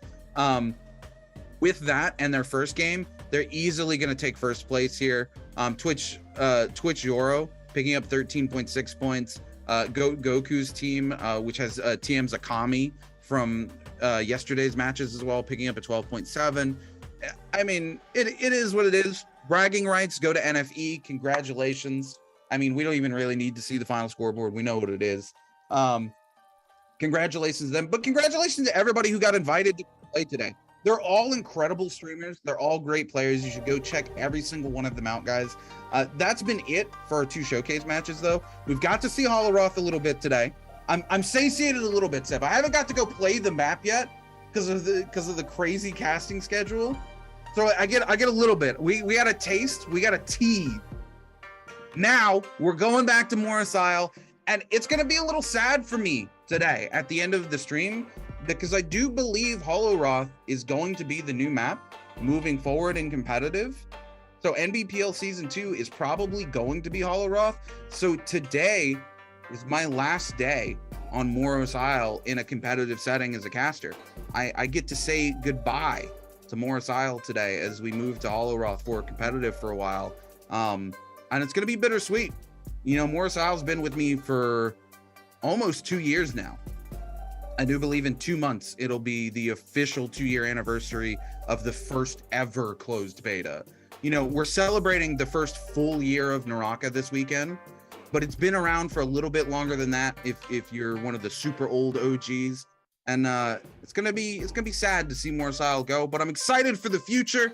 Change is always good, and I know the community is excited for Holoroth as well, and they're excited to see what the pro players are gonna do with it. What about you, Seb? Are you excited? Rune, bro, you got me tearing up. That speech was emotional, man. Love to see how deep your roots run within this game.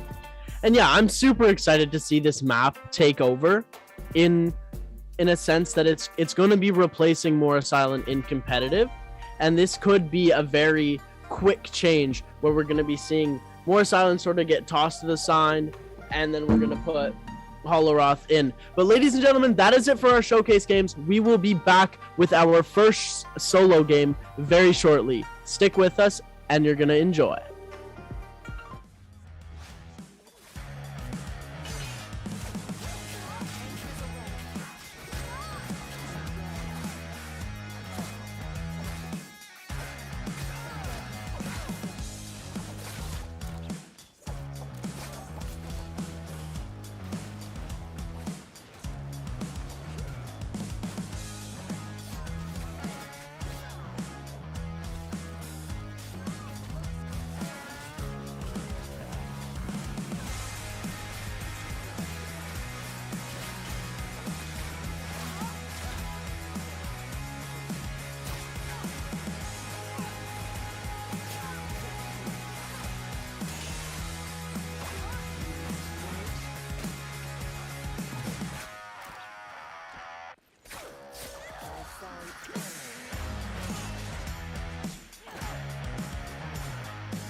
bầu trời rộng lớn nơi chập trùng chân mây, giang tay ôm lấy cả đất trời đóng tay, trong tim là quyết tâm chẳng thể lung lay. Let the game begin, this a moment. Như vì tình tú giữa thiên hà bao la, cần một thời khắc để huy hoàng vang xa. Ngài vương sừng bá ta hạt vàng câu ca. Now sharpen your place far beyond. This is a battle of the gods. It's time to unchain your destiny. It's now or never, you better believe. For all the glory. 102 hoặc không ai à. Vượt qua trăng ngàn trong gai lại. Là anh em gần bên tai à. 102 hoặc không ai à. Vượt qua trăng ngàn trong gai lại. Đi dẫu muôn đời không phai và quét sạch cái con đường. Oh like a hurricane. Yeah. Săn quỳnh sau đôi vai, anh không ngại combat. Đao kiếm hay là thương, ngàn mãnh thú tầm thường. Nơi lòng tranh hổ đấu, chiến thắng là vinh quang. Anh tài cũng nung nấu, để sách sẽ sang trang. Hiên ngang lướt đi qua bao gian nan, gươm ta vung ra trên đôi không gian. Enemy đã sang lên thành đoàn, ám ăn cuộc chơi, yeah let's get it. You wanna win it, just come and get it. Now sharpen your place far beyond. This is a battle of the gods. It's time to unchain your destiny. It's now or never, you better believe. For all the glory. 102 hoặc không ai à. Vượt qua trăng ngàn trong gai lại. Lời anh em cầm bên tai à. 102 hoặc không ai à. Vượt qua trăng ngàn trong gai lại. Vì dẫu muôn đời không phai và quét sạch cái con đường. Oh like a hurricane. Hurry, hurry, hurricane. Hurry, hurry, hurricane. Hurry, hurry, hurricane. Hurry, hurry, hurricane. This is a battle of the gods. It's time to unchain your destiny. It's now or never, you better believe. For all the glory. 102 hoặc không ai à. Vượt qua trăng ngàn trong gai lại. Lời anh em cầm bên tai à. 102 hoặc không ai à. Vượt qua trăng ngàn trong gai lại. Vì dẫu muôn đời không phai và quét sạch cái con đường. Oh like a hurricane. Hurry, hurry, hurricane. Hurry, hurry, hurricane. Hurry, hurry, hurry. Quét sạch cái con đường. Oh like a hurricane. Hurry, hurry, hurricane. Hurry, hurry, hurricane. Hurry, hurry, hurry. Quét sạch cái con đường. Oh like a hurricane.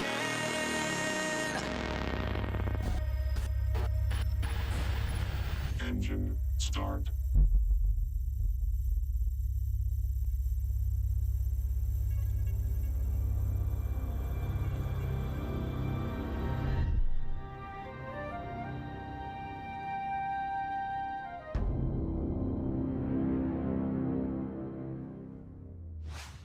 What's going on, my travelers and Naraka fans? Welcome back to the Asia Challenge Cup. I'm your host and your caster, the Runekeeper. Joining me today as my co-host and caster is, of course, my boy Seb. We are just now finished with our 2 showcase matches of Holoroth, and now it's time to head back to Morris Isle, because today the grand finals for the Asia Challenge Cup for solos are going to be played all 9 games back to back to back. You're going to want to stick around because you don't want to miss any of that action. We're going to look here now. These players are playing for a little bit of money here. $4,500 for first place, $22.50 for second place, and $1,350 for third place, for a total of $11,300. And you know, if you're the kill leader, you know, walk away with a nice little extra cheddar, $500 in your pocket. We're going to take that any single day of the week. Taking a look here at our solo players coming across the board here. We love to see what's going on. A lot of players from AS, a couple players from Japan, Korea, SEA, and Vietnam. And this is where it gets interesting, ladies and gentlemen.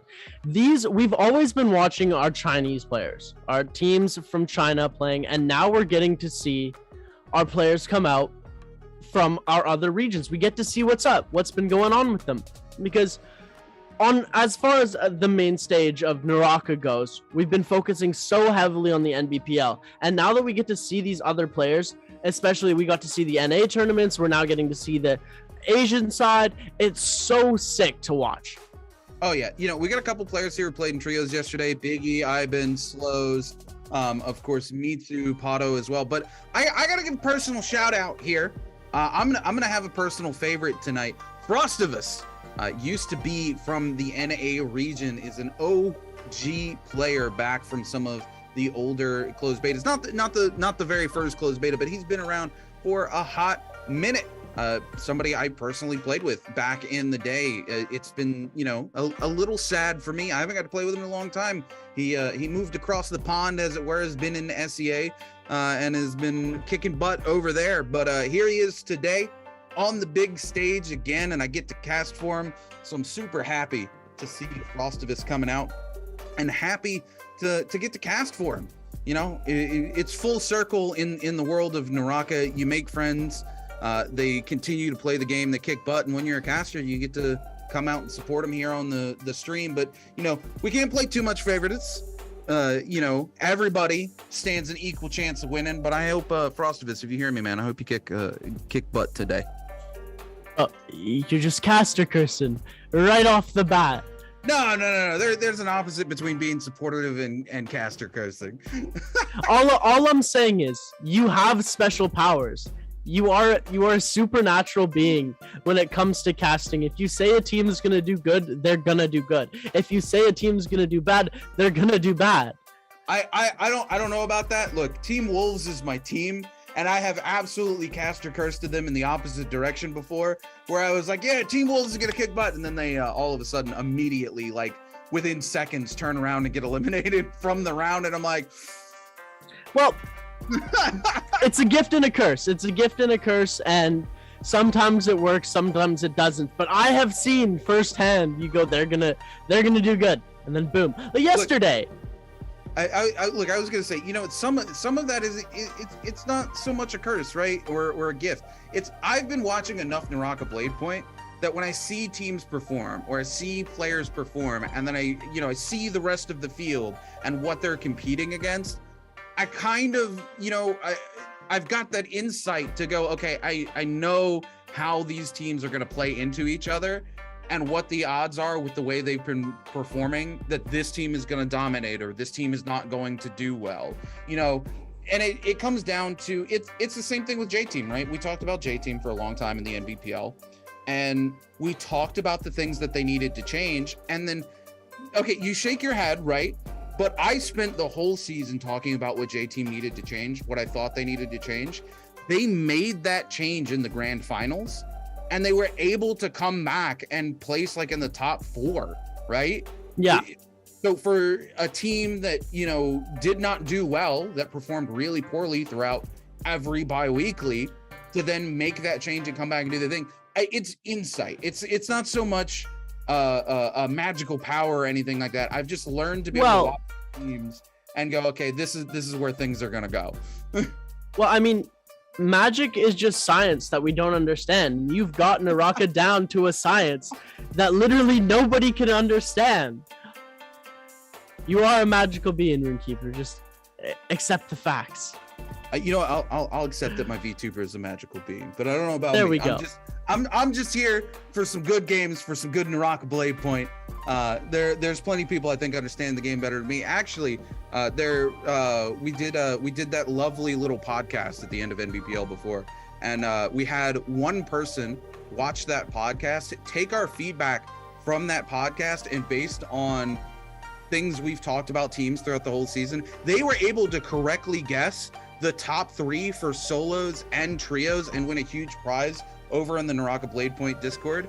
And speaking of which, you guys, if you're unaware, go check out the official Naraka Bladepoint Discord. They're doing a lot of, activities and giveaways for the first anniversary. If you can predict the champions right as well, you're going to get some special gifts and things in games. So make sure you're over in that Discord. It's a great way to connect with the community, connect with players. If you're looking for a team, you haven't been able to find a team, it's a great place to go do that. There's a ton of resources to get better at the game. You can see when all the partners are going live over there, so you can go watch some of the best, of the best in your region, so you can learn some more about the game. And just all in all, it's a great community. There's 120,000 over in that Discord. There's something there for absolutely everybody when it comes to Naraka Bladepoint. I think the best part about the Discord as well is that's how I first started talking to some of the Naraka pros and learning more. Of course, I did do it a lot through my connections with the casting and talking to players through that. But when I went into this Naraka Discord for one of the first times before I started really casting, I was able to talk to players like Pooby and Light Hypernova, some of the top players in NA, and I was able to get some insight on how I should develop my skills, how I should train, what I should do to get better at the game. And it was a really great experience. And there's no toxicity at all. It's such a friendly place to go and hang out, especially if you're just vibing on Discord. There's always something for someone. Speaking of always something for somebody, there's 9 games for everybody here watching it today, and we're getting ready to jump into game number 1 of solos. Yesterday, the aggression here in the AS Challenge Cup was massive. I hope we're going to see the same amount of aggression here today in solos, because these players were bringing the heat yesterday, and we've got some of those same players from trios here. Look at this. Celestra's Fight Club right off the bat. Oh my goodness. The Celestia's just going to be crowded. I don't think anybody's going to actually there's going to be one person that's going to get a good loot.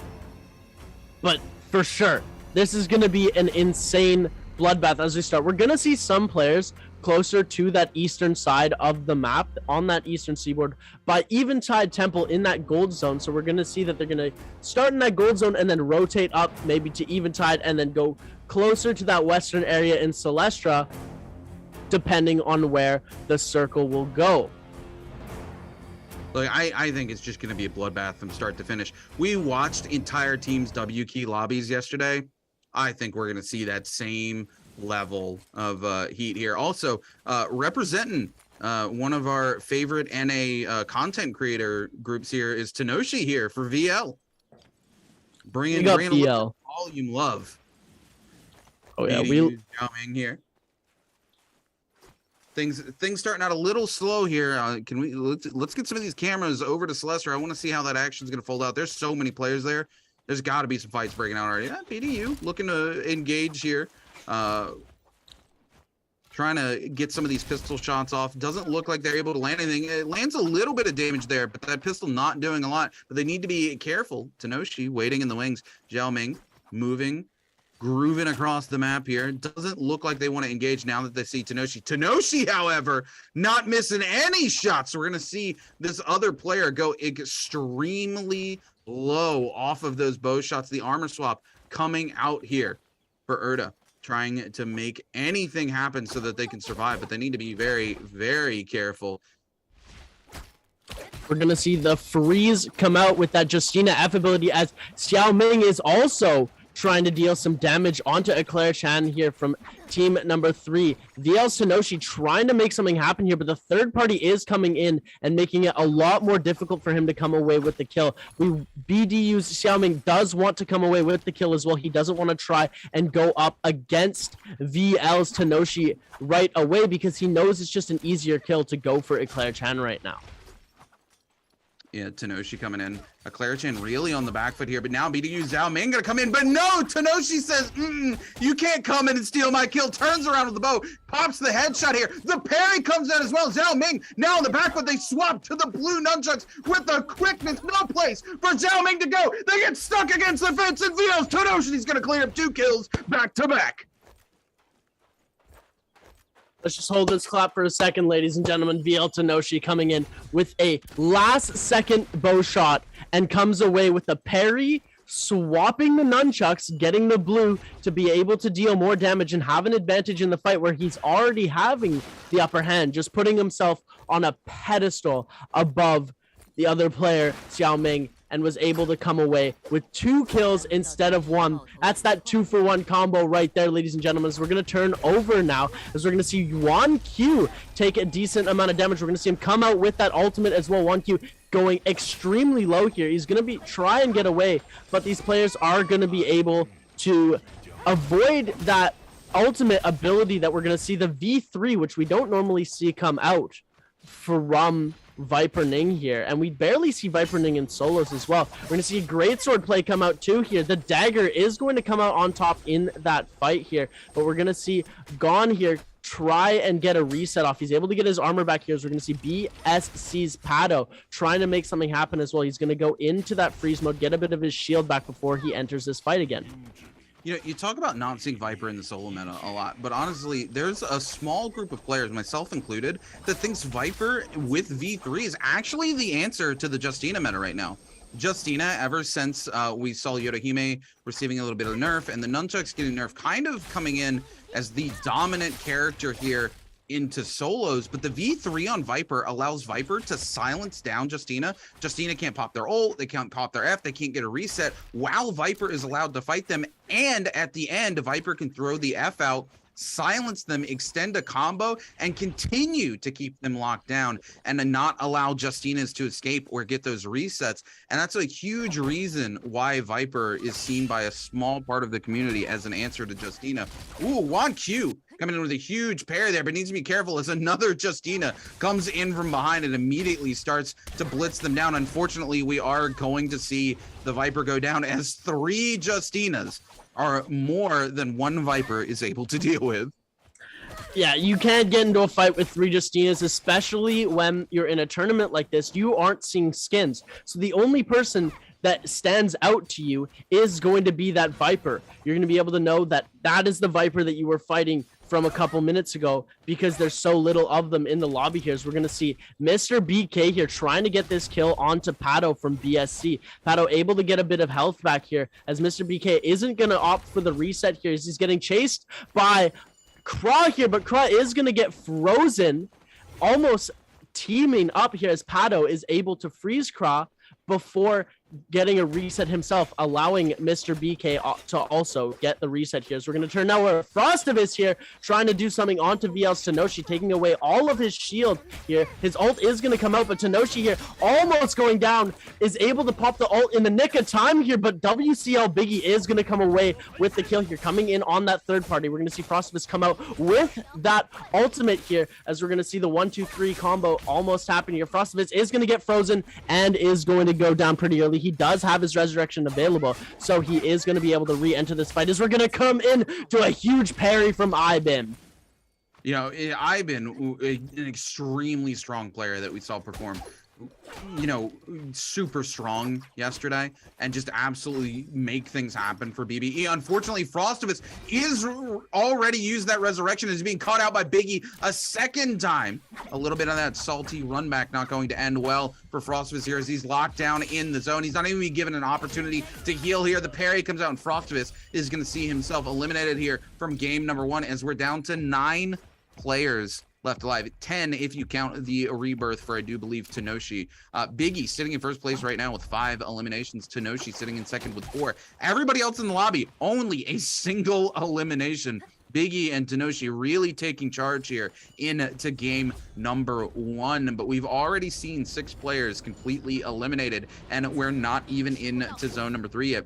NV's Mr. Burke here looking to make something happen, actually lands a huge scale rush with the greatsword, misses the second scale rush down to the second floor though, so the resets already come out, and it looks like both members of NV actually going head to head here. A little bit of a rivalry between teammates. Both of these players actually played together on the trios team, so they're trying to make something happen here against each other in solos. You gotta love a good friendly rivalry between teammates, right, Sub? Oh, it's always amazing to see, but quickly before we talk about that, all I want to say is a caster curse. As we take a look now, WCL Biggie here trying to make something happen again, but it looks like he's going to get third party. There are 4 players in this area. We're going to see Biggie, Roju, Mistu, and we're also going to see Kra here from Team K, all trying to duke it out, but not trying to overexpose himself, because that is when the parties get big. You see these 2nd, 3rd, 4th, 5th parties always just taking down these players. Look at this. Kra is getting dangerously low here, and they are all trying to go for him here. So we're going to see Mitsu as well trying to make a play here. We're have the camera angle on Roju here. We're not getting to see what these other players are trying to do, but Kra here looking dangerously low. He is going to pop that ultimate to try and get away as fast as he can. Yeah, now we're going to see Rizu here up, or Roju here up top, trying to make something happen on to RD's Mitsu, or sorry, Team Rude's Mitsu. Mitsu actually getting blitzed down here, but the third party coming in from BDU is going to allow NV to get a reset. We're going to see Rude's Mitsu actually use the Wu channel to get away, and WCL's Biggie going to pop the bell, looking to track down Mitsu here, who's just looking for a little bit of a space to get a reset, and it looks like they're going to be able to find it, unfortunately, as that bell allows that track to go down. Mitsu, not any place to really hide, even though there's all these invisibility bushes. As soon as he disappears, that's gonna be the first place to check. Mitsu getting caught out by Hiroshi once again here with the nunchucks is gonna go down. 3 players looking for you. It's really unfortunate, but that is unfortunately how the cookie crumbles sometimes. Now Roju using that F3, just gonna sit here and reset in everybody's face, get a little bit of loot there before they back away. WCL's Biggie continuing to try to secure some more points for themselves, but unable to connect on anybody.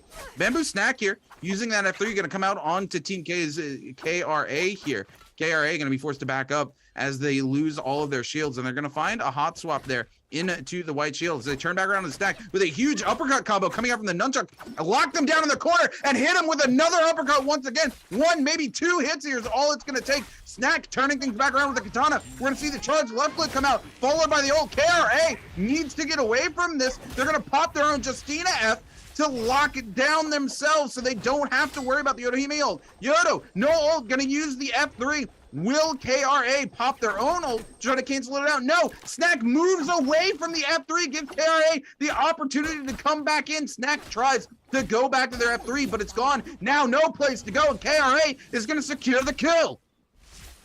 Snack, a player that we saw at Worlds play very well here, is going to go down fairly early in this game, as we're going to see Ruzo almost go down here from that freeze with the bow shot, and it looks like Ivan is going to come away with the kill here, putting him up to 2 kills. He's going to get a shot off with the dagger here, going into that focused uppercut, but it looks like WCL's Biggie is going to be able to get away here. We're going to see the bow shots come out, and it looks like Mr. BK is going to be able to come away with the kill here. Ivan, we're going to see that rush come out here, and the freeze coming in. It looks like Ivan is in a lot of trouble. He pops that F to try and freeze. We're going to see the focused uppercut come out, the freeze come out again here, and Mr. BK using that dagger tech movement combined with that Justina ultimate ability to absolutely annihilate Ivan. Yeah, huge plays here from Envy. Down to 7 players left alive as Zone 2 collapses on to Zone number 3. Unfortunately, Biggie is eliminated. Still sitting in first place right now by 0.3 points. Mr. Burke and Tenoshi tied for second with 4 eliminations each. KRA, Rodzu tied for third with 2 elims each. Snack and Zhao Ming sitting with 0 eliminations, just holding on for dear life, as we pop over to Snack, who once again on the receiving end of some pain here, only rocking the white armor. They need to make something happen very quickly if they want to stay in the game. We watched them get eliminated earlier off of a little bit of a mistake as they moved away from their F3, tried to go back, and the time unfortunately ran out. We're going to see Team K's KRA here find Tenoshi, trying to make something happen with the nunchucks, but another player sitting up top of the bow is going to interrupt that 1v1 a little bit and going to allow the Yodohime to separate here from TK's KRA. KRA trying to decide whether he's going to continue to hunt the Yodohime or turn back on the player sitting there with the bow, but Tenoshi has turned their attention back to KRA, and KRA is forced to turn their attention to Tenoshi and ignore the other player if they don't want to allow Tenoshi to pressure them here. We've seen KRA moving forward here into Shadow Jade Refinery, looking to see if they can't find some extra loot, but it doesn't look like there's much left there, as it has been cleaned out by some of the other players. Envy's Ruzu here, just skirting around the edge of this Bane's Breath, looking to find some of these other players. And it looks like they are going to see Juan Q over here. Nope, I miscalled that. They were moving towards Juan Q, but doesn't look like they actually see Juan Q. KRA finally finding Tenoshi here. A little opportunity for a 1v1. KRA gonna hit 2 quick combos off of the nunchucks, followed by a parry. VL's Tenoshi doesn't even get to respond as Team K's KRA absolutely blitz them down with the nunchucks, and it finds themselves a huge upgrade into purple nunchucks as well as a purple set of armor, and they eliminate one of the top players in the lobby. VL's Tenoshi is going to be gone here in our first game of the night. NV's Mr. Bag giving chase to Bamboo Snack. Bamboo Snack here trying to run away. We're seeing Mr. BK here also. He has that Assault Smolder Soul Jade, which does burning damage whenever he attacks while in grapple here. You can see the fire animation, which is going to deal some damage onto Bamboo Snack here. We're also seeing somebody that does have the Storm Stride Soul Jade active here.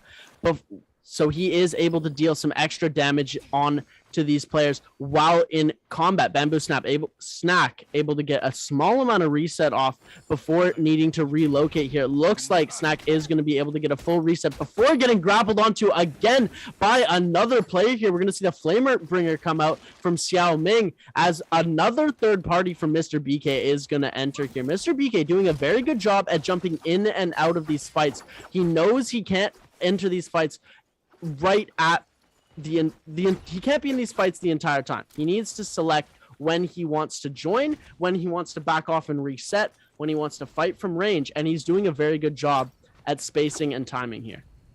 You know, you gotta love the decision making, right? We talk about how important decision making is.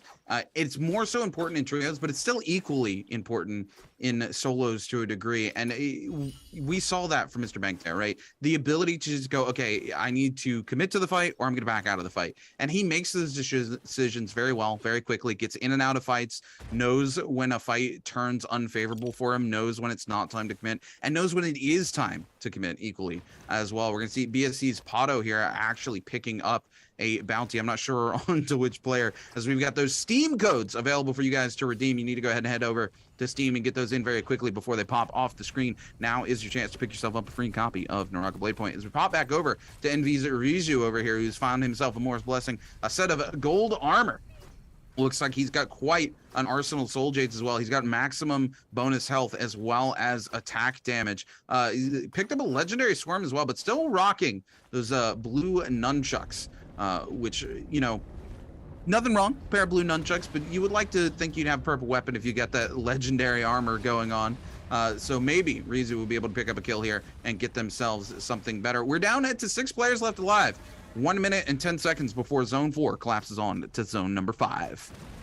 And this game this is where it slows down. We always see a mid-game lull, but these games have been seeming to go faster here. With 6 players left, there is a lot of ground for these players to cover if they want to enter into fights here.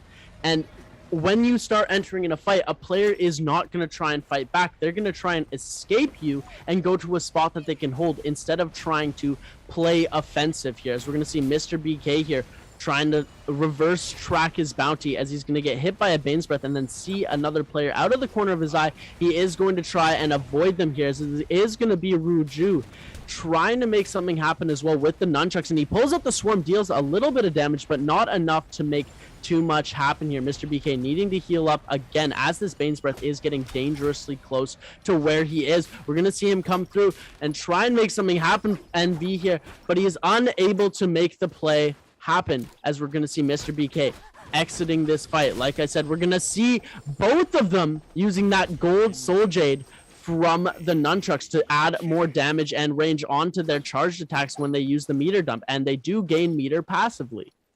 Yeah, the Dragons were really, really strong, and it's rare to see 2 players go head-to-head with Dragons Roar. It's going to be interesting to see how this fight plays out. A lot of these players, this is where things are going to slow down. You know, we've seen this aggression early. We're down to 6 players, but there's so much space for these players to move and there's a lot of potential for third parties. You have to be very careful. Yeah, we're gonna see a swarm come out here from up top from Snack, trying to get some damage out. Snack looking for their first elimination still. Unfortunately, they're gonna get a ton of damage out, but they're not gonna be able to capitalize on anything. NV's Ruju here, just threatening this space with a second charge on the nunchucks, ready to throw that Dragon's Roar at a moment's notice. As Team K's KRA sitting up top here with Bo, taking some shots down onto Ruju, who's also trying to use that legendary swarm to pump out some damage as well. All 6 players chilling in Celestra here, relatively just looking to hold on to a spot. This game could slow down very significantly as nobody looks like they're willing to commit to a fight.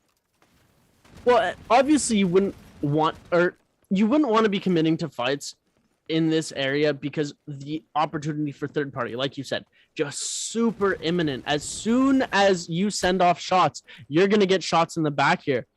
Bamboo's Snack trying to make something happen with this swarm, unable to find any targets here, as we're going to see Rujo trying to make something happen as well, coming up and actually challenging the space where Snack is.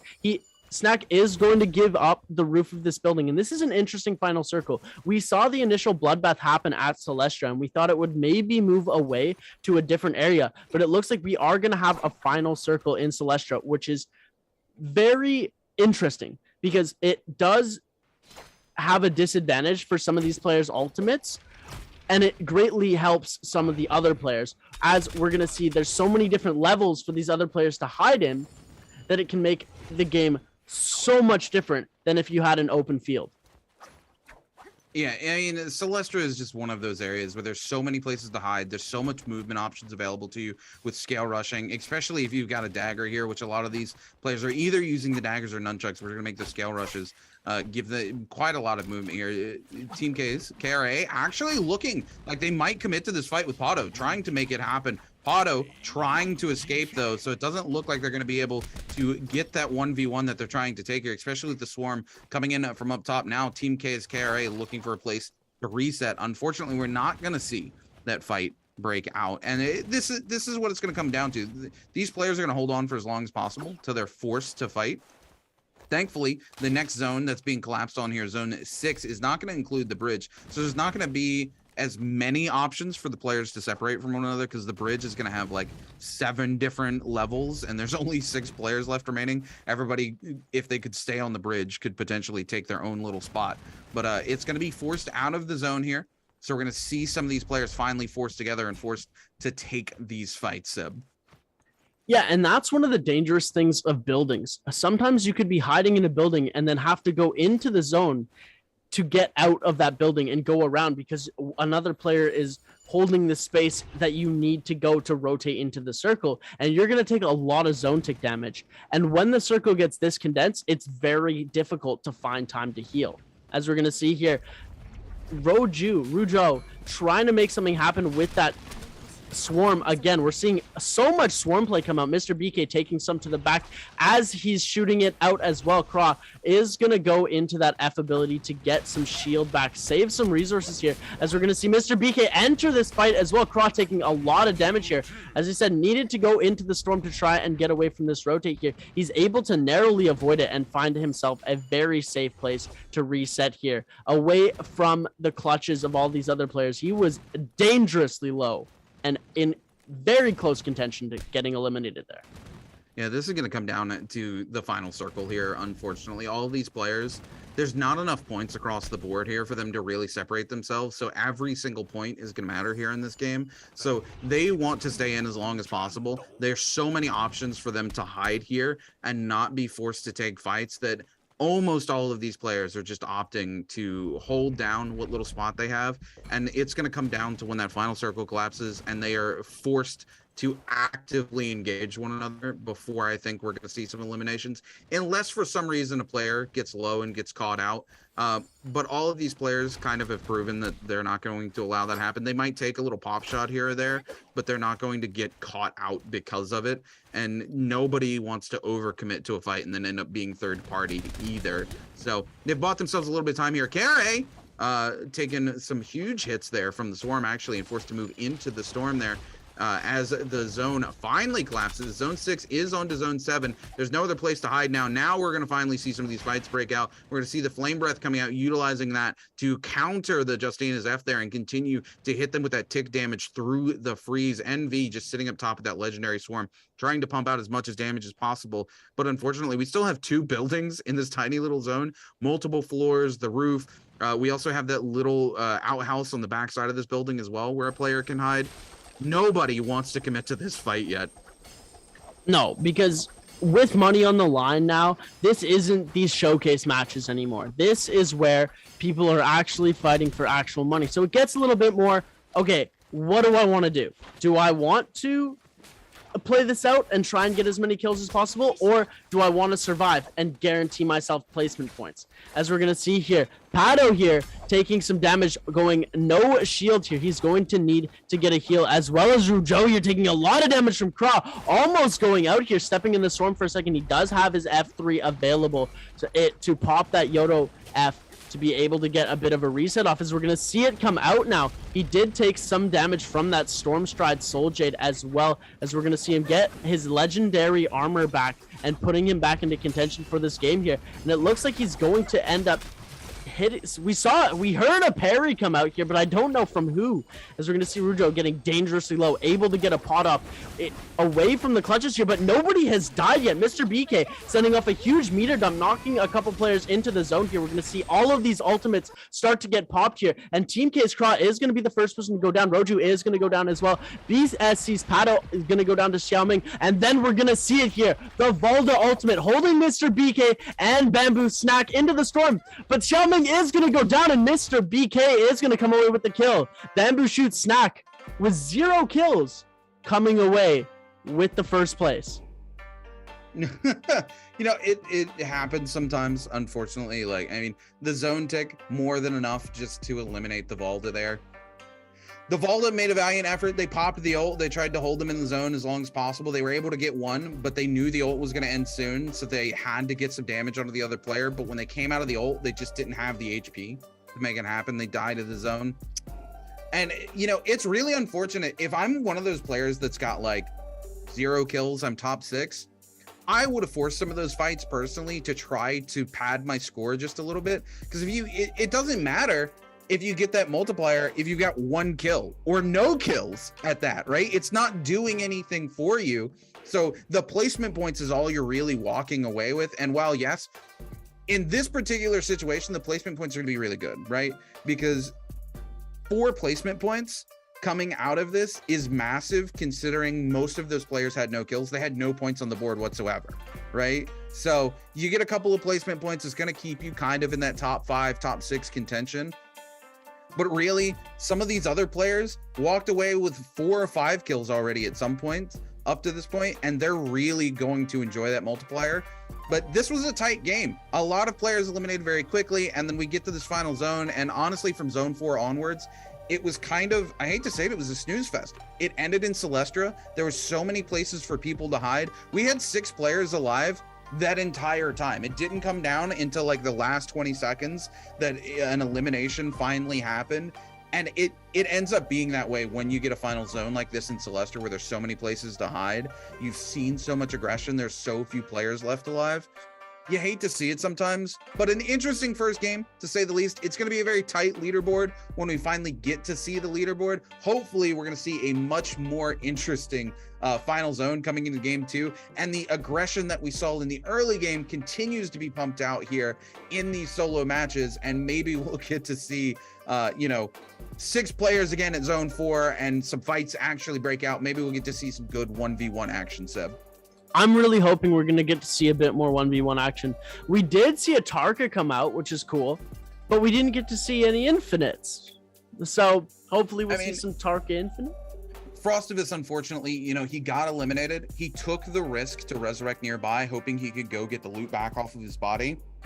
The other player was still nearby, saw Frostivus again, ran it back. He didn't really have the opportunity to secure any loot, and then he just gets locked down in the zone. He's got no HP. He didn't have his ultimate available to him at that time. He didn't really have much, and A little bit of a salty run back. Honestly, he could have rotated across the map, looked for loot somewhere else. He kind of risked it for the biscuit there, and unfortunately, when you risk it, sometimes you don't get that biscuit, and that's what happens when you do the quote unquote salty run back. I mean, I can't really call it a salty run back. He didn't run back in looking to take the fight again, but the fight got brought back to him anyway. So it unfortunately turned into a run back, and it never pays off. We've seen it time and time again in solos. That salty run back just doesn't get you anywhere. Most of the time, it just gets you eliminated that much quicker in Naraka Bladepoint. Yeah, it wasn't really a salty run back. You could call it more of like a savory run back, where he wasn't intentionally going for that salt, and then just kind of ended up tasting the attempted revenge in waiting in the lobby for that game to end. Seb, I love it. The savory run back. I've never heard that. I'm stealing that. That's phenomenal. The savory run back. Hopefully, Frostivus gets a very savory run back here in game number 2. As able to put himself some points on the board, but we're gonna take. We're gonna come back for game number 2 here very soon. You know, it's still 8 games to go. We're 1 game deep. There's plenty of opportunity for these players to put points on the board, and there's not going to be a very big gap. I foresee, 10 points kind of being the top range, maybe a couple more points than that here from this first game. And that's really about it. That's not a whole lot of points to be going, yeah, I've got a big enough gap I can relax, especially not of a single game. Leaderboard's going to be very tight. Obviously, if you're sitting in the bottom, you're sitting at like 0 points or 1 point. You're sweating a little bit, but it's first game out of 9, and we've seen some craziness come back. We saw in 9 games, Wolves KB11 come all the way back in the last game from 17th place, or sorry, from 15th place, and skyrocketing themselves all the way up to 7th place in a single game. So it's really not repechage. Yeah, in the repechage, it was insane, right? I mean, one good game in solos can really separate you from everybody else. Even if you're at the bottom of the map, it's never over till that last game, that final circle, and that final kill. Because we have seen some insane comebacks. So one game under our belt. There's no way to really tell what the rest of these games are going to look like off of this, quite honestly. I'm a little disappointed. I wanted to see a little more from those last 6 players. They got locked in. They fell kind of into that old mentality. They were like, oh, there's so many places to hide. I don't want to take a fight. So much aggression early. I wanted to see that aggression continue throughout the rest of the game, but unfortunately, they just they fell back, and they were like, all right, this is the Naraka we know. Let's chill out. Let's try to make something happen here. And then that's all it was. So we're going to see very even leaderboard when we get to take a look at the overall leaderboard here for the first game. And coming into game 2, nobody's going to really have a huge advantage over one another. Speaking of the leaderboard, here we go. Yeah, like I said, the most amount of points we're really going to see here is around that 10-point range. 12.5 coming out from Mr. BK. No surprise here. He had like 5 kills going in that final circle. He picked up 2 more before he was eliminated. He picks up 12.5 points overall. Biggie with his 5 points actually is going to pick up 6.5. Tenoshi, who was eliminated pretty early as well, also going to pick up 6.2. Having more kills matters so much more, right, than just those placement points at the end of the day. Like, look at Snack. Snack won that lobby, quote unquote, but he had 0 kills. He got his 4 placement points, and that was it. He's all the way down in 7th place, even though he technically won the lobby. Does not matter if you get to the end and you win. If you ain't got any kills, that multiplier is not putting in work for you. It just doesn't help you at all. As we're going to take a look at our MVP screen. Mr. BK, who actually picked up his 7th kill on the Valda after coming out. And the Storm tick damage, he did get that kill off of the assist from the Storm. We're going to see Dragon Roar, Assault Smolder, and Storm Stride. Some very great soldiers to have, especially when running nunchucks. 8,000 of his damage came from the dagger, 4,560 came from the nunchucks, and 2,228 came from the greatsword. We're seeing 19,000 damage overall, 7 kills, 2 parries, 12,000 healing, and 15,000 with melee. So we saw him have a more melee focused game, whereas we're seeing less and less range play come out from him that we've usually seen in pro play. Well, in solos, it's a little bit a different beast from trios, right? In trios, you've got that whole team. You really need to soften up somebody on that team before your team can aggressively press in and make something happen. In solos, in the early to mid game, you see a little bit of that softening up happening, but it's generally when there's like multiple players around and you're trying to guarantee that you can get in quick and secure a kill, right? When you get into like a scenario where it's like a 1v1, there's no other players around, you don't have to so much worry about that. Yeah, being able to soften up the opponent is great. It guarantees that you have an advantage coming into the fight. But when it's a 1v1 situation, you soften up an opponent, odds are they're going to be able to reset before you get to them with how quick the solo it is, because they're not looking to stay with their team. They're a solo player. They don't have to stick together. They just get away. But speaking of getting away, we're going to get away for a quick minute as we jump to a break before we come back for game number 2.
Ladies and gentlemen, welcome back to the Naraka Bladepoint Asian Challenge. I can speak. I'm your host and caster Seb, and I am joined alongside my main man Runekeeper. We're having an amazing time. We got to see the Holora showcase games. I can talk properly now, and we're vibing. We had game 1 that just happened from solos. It was pretty underwhelming as far as Naraka goes. We saw a lot of action at the start, and then it was, yeah.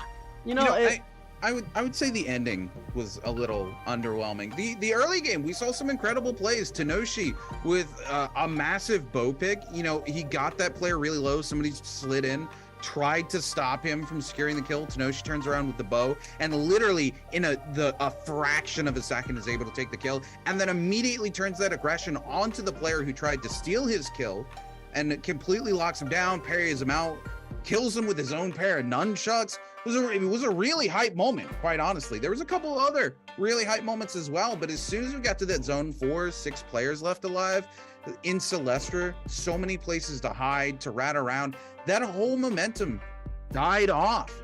Everybody just wanted to play old school Rat Naraka. And honestly, it didn't pay off.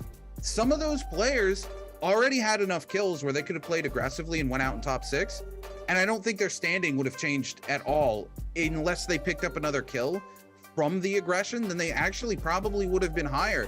The person who ended up winning the lobby had 0 kills. He didn't even get the final kill. The zone tick took the kill away from him. He gets nothing. He gets that 1.6 times 0 is still 0 at the end of the day, right? So he doesn't get any points from that. He gets 4 placement points. Imagine winning a lobby and being in 7th place. I mean, like, there is an upside to him getting first place because he's able to take away that 1.6 multiplier from another player. Oh, absolutely. But at the end of the day, like, 4 points versus a 12.5. Like, again, nobody's really established a massive lead from anybody else here.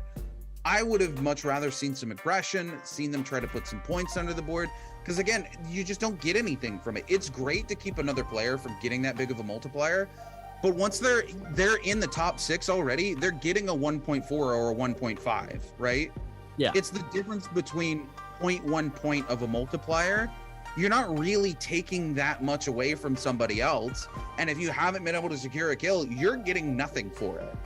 I would have rather seen some aggression come out, seen some of these players actually pick up some kills so that they could make that multiplier into something.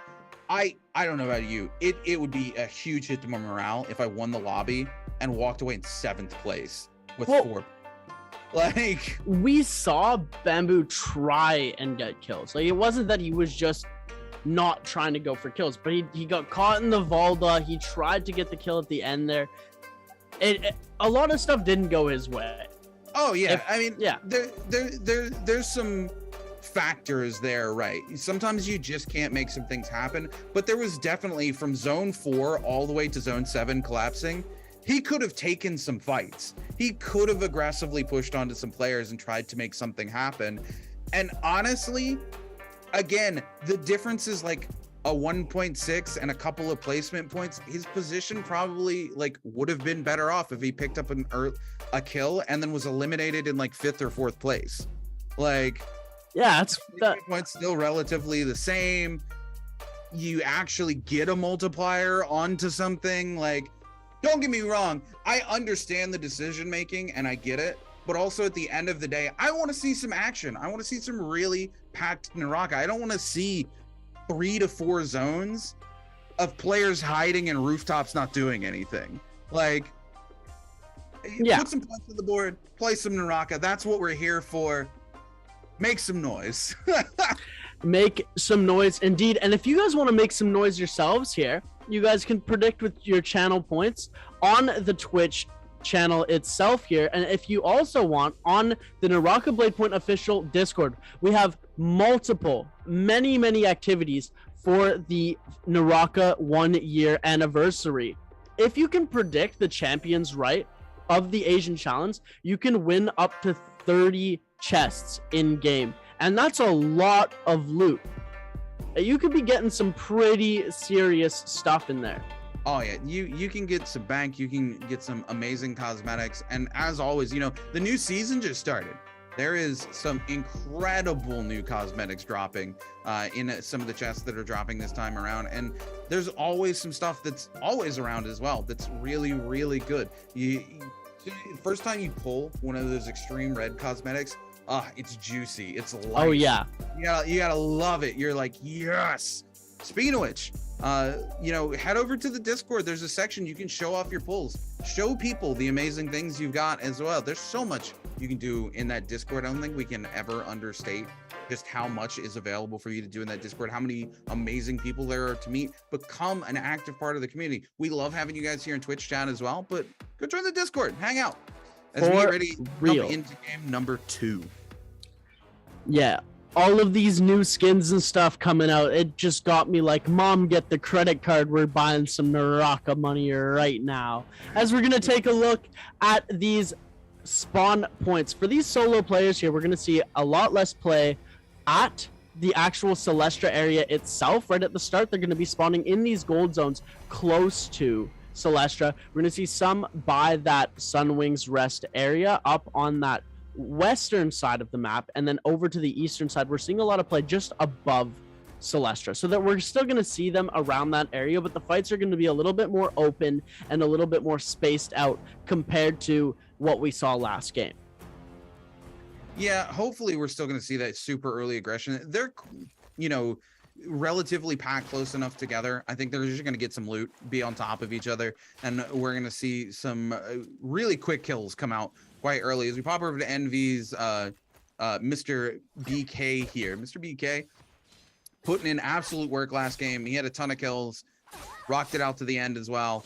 Yeah, love to see it. BSC's Pato already engaged here in a fight. Unfortunately, going to be forced to back off. Turns around the corner, tries to take it with the bow shot. He doesn't want to let this kill come out from underneath of him. He misses twice. Is he going to miss the third time? He's forced to come in. Biggie using that F3. He is able to secure the kill finally with the bow shot. BCS Pato more than happy to go, okay, you two can fight that out now. I got my kill. I didn't let you thirst it from me. I'm just going to go get a reset, look for some better loot. Envy's Rizuho over here with purple armor, though, already securing himself quite a strong position over most of these players who are rocking whites. We're going to see the freeze come out. He's going to use the F to get up and above that IBAN.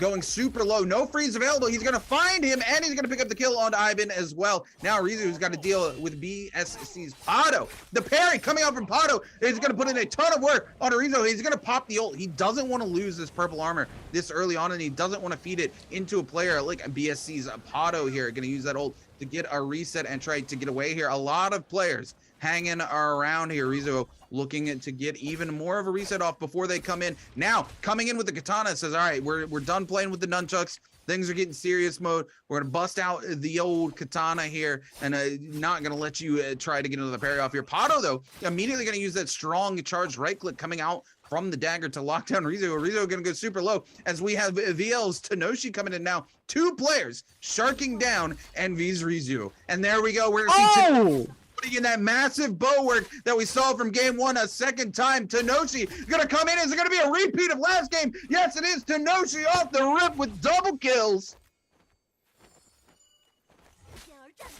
Again, phenomenal play.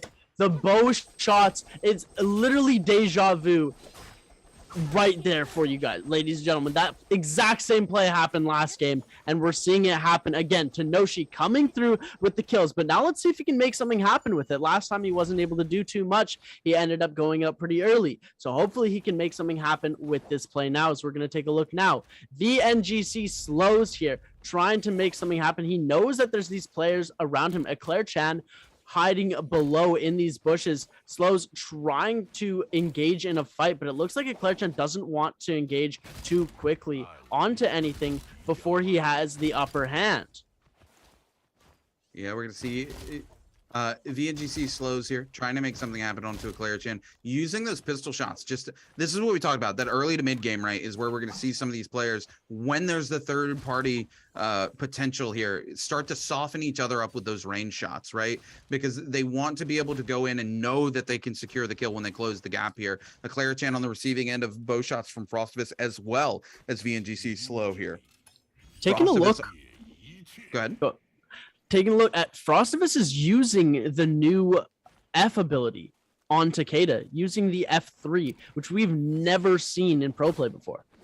Yeah, absolutely not. Love to see it coming out here. Eclair Chan, though, still on the receiving end of VNGC slows. It looks like Frostivus has opted to go ahead and back away from this fight. VNGC going to come in. We're going to see the F3 come out to stop the Dragon Rush from landing after we see the failed parry come out. Really smart choice there. Now VNGC slow on the back foot, but Eclair Chan super low as a massive bow shot comes out from only who I can assume to be Frostivus, and it is now trying to make sure he can get this kill. He misses the opportunity, but now he's in a 1v1 with VNGC slow. Can he make something happen here? Unfortunately, Eclair Chan was taken away from him. That first bow shot magical, but literally missing the ability to kill them by a single tick of HP. We're going to see the parry come out and whiff, and then Frostivus is going to take advantage of it and pick up his second elimination here in game number 2.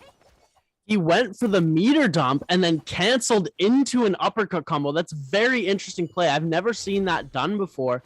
The way he used the nunchucks to just create so much movement, deal so much extra damage in that combo was a very phenomenal play by Frostivus indeed. As we're going to turn now to Mitsu here, trying to make something happen as we're going to flip back over to Xiao Ming here, taking some damage from Kra. We're going to see some dagger versus nunchucks. Xiao Ming getting decently low here. He's going to have to pop that ultimate to try and get out of here as fast as he can, using that Tarkaji ult to just dip out quickly. He's going to be able to get an armor swap really quickly. He's going to go back to all of the health that he was at before here, and he's going to try and make something happen with the rest of the percentage of his ult here. He does have a katana, so he is in contention for an infinite here, but it looks like he's going to go down pretty low again, so he is going to need to hit that reset as fast as possible, because we're seeing Kra relentless in pursuit here, as we're going to see him try and go for the uppercut there. We saw him go for the crouch slide, but then canceled out of it and ran away because Kra hot in pursuit. 2% left on the ult. This is not good for Xiao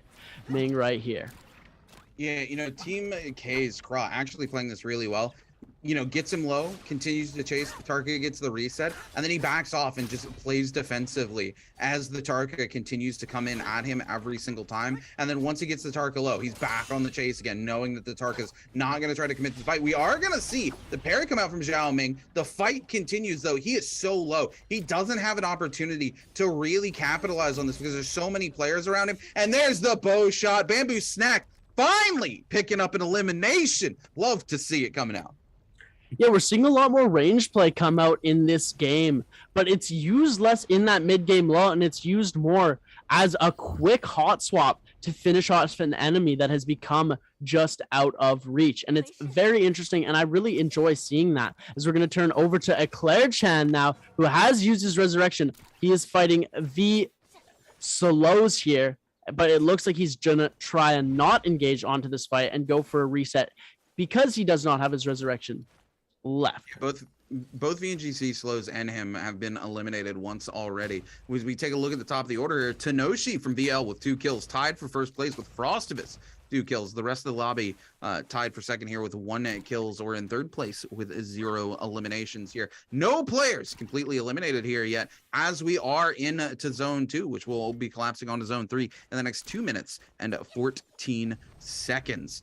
Bamboo's Juan Q up top on the bones, looking to make something happen here. WBLC's Biggie using that F3 to cover themselves to try to get something from the Moore's Blessing, but unfortunately the F3 runs out just as BSC's Pato lands a massive headshot and rips the shields off of Biggie. Biggie forced to take a reset here, going to be using double pots to get that bag. VL's Tenoshi coming in here, happy to push into this fight. Biggie taking some big damage off of the rip from the dagger there. VL's Tenoshi continuing the hunt here with some bow shots as well.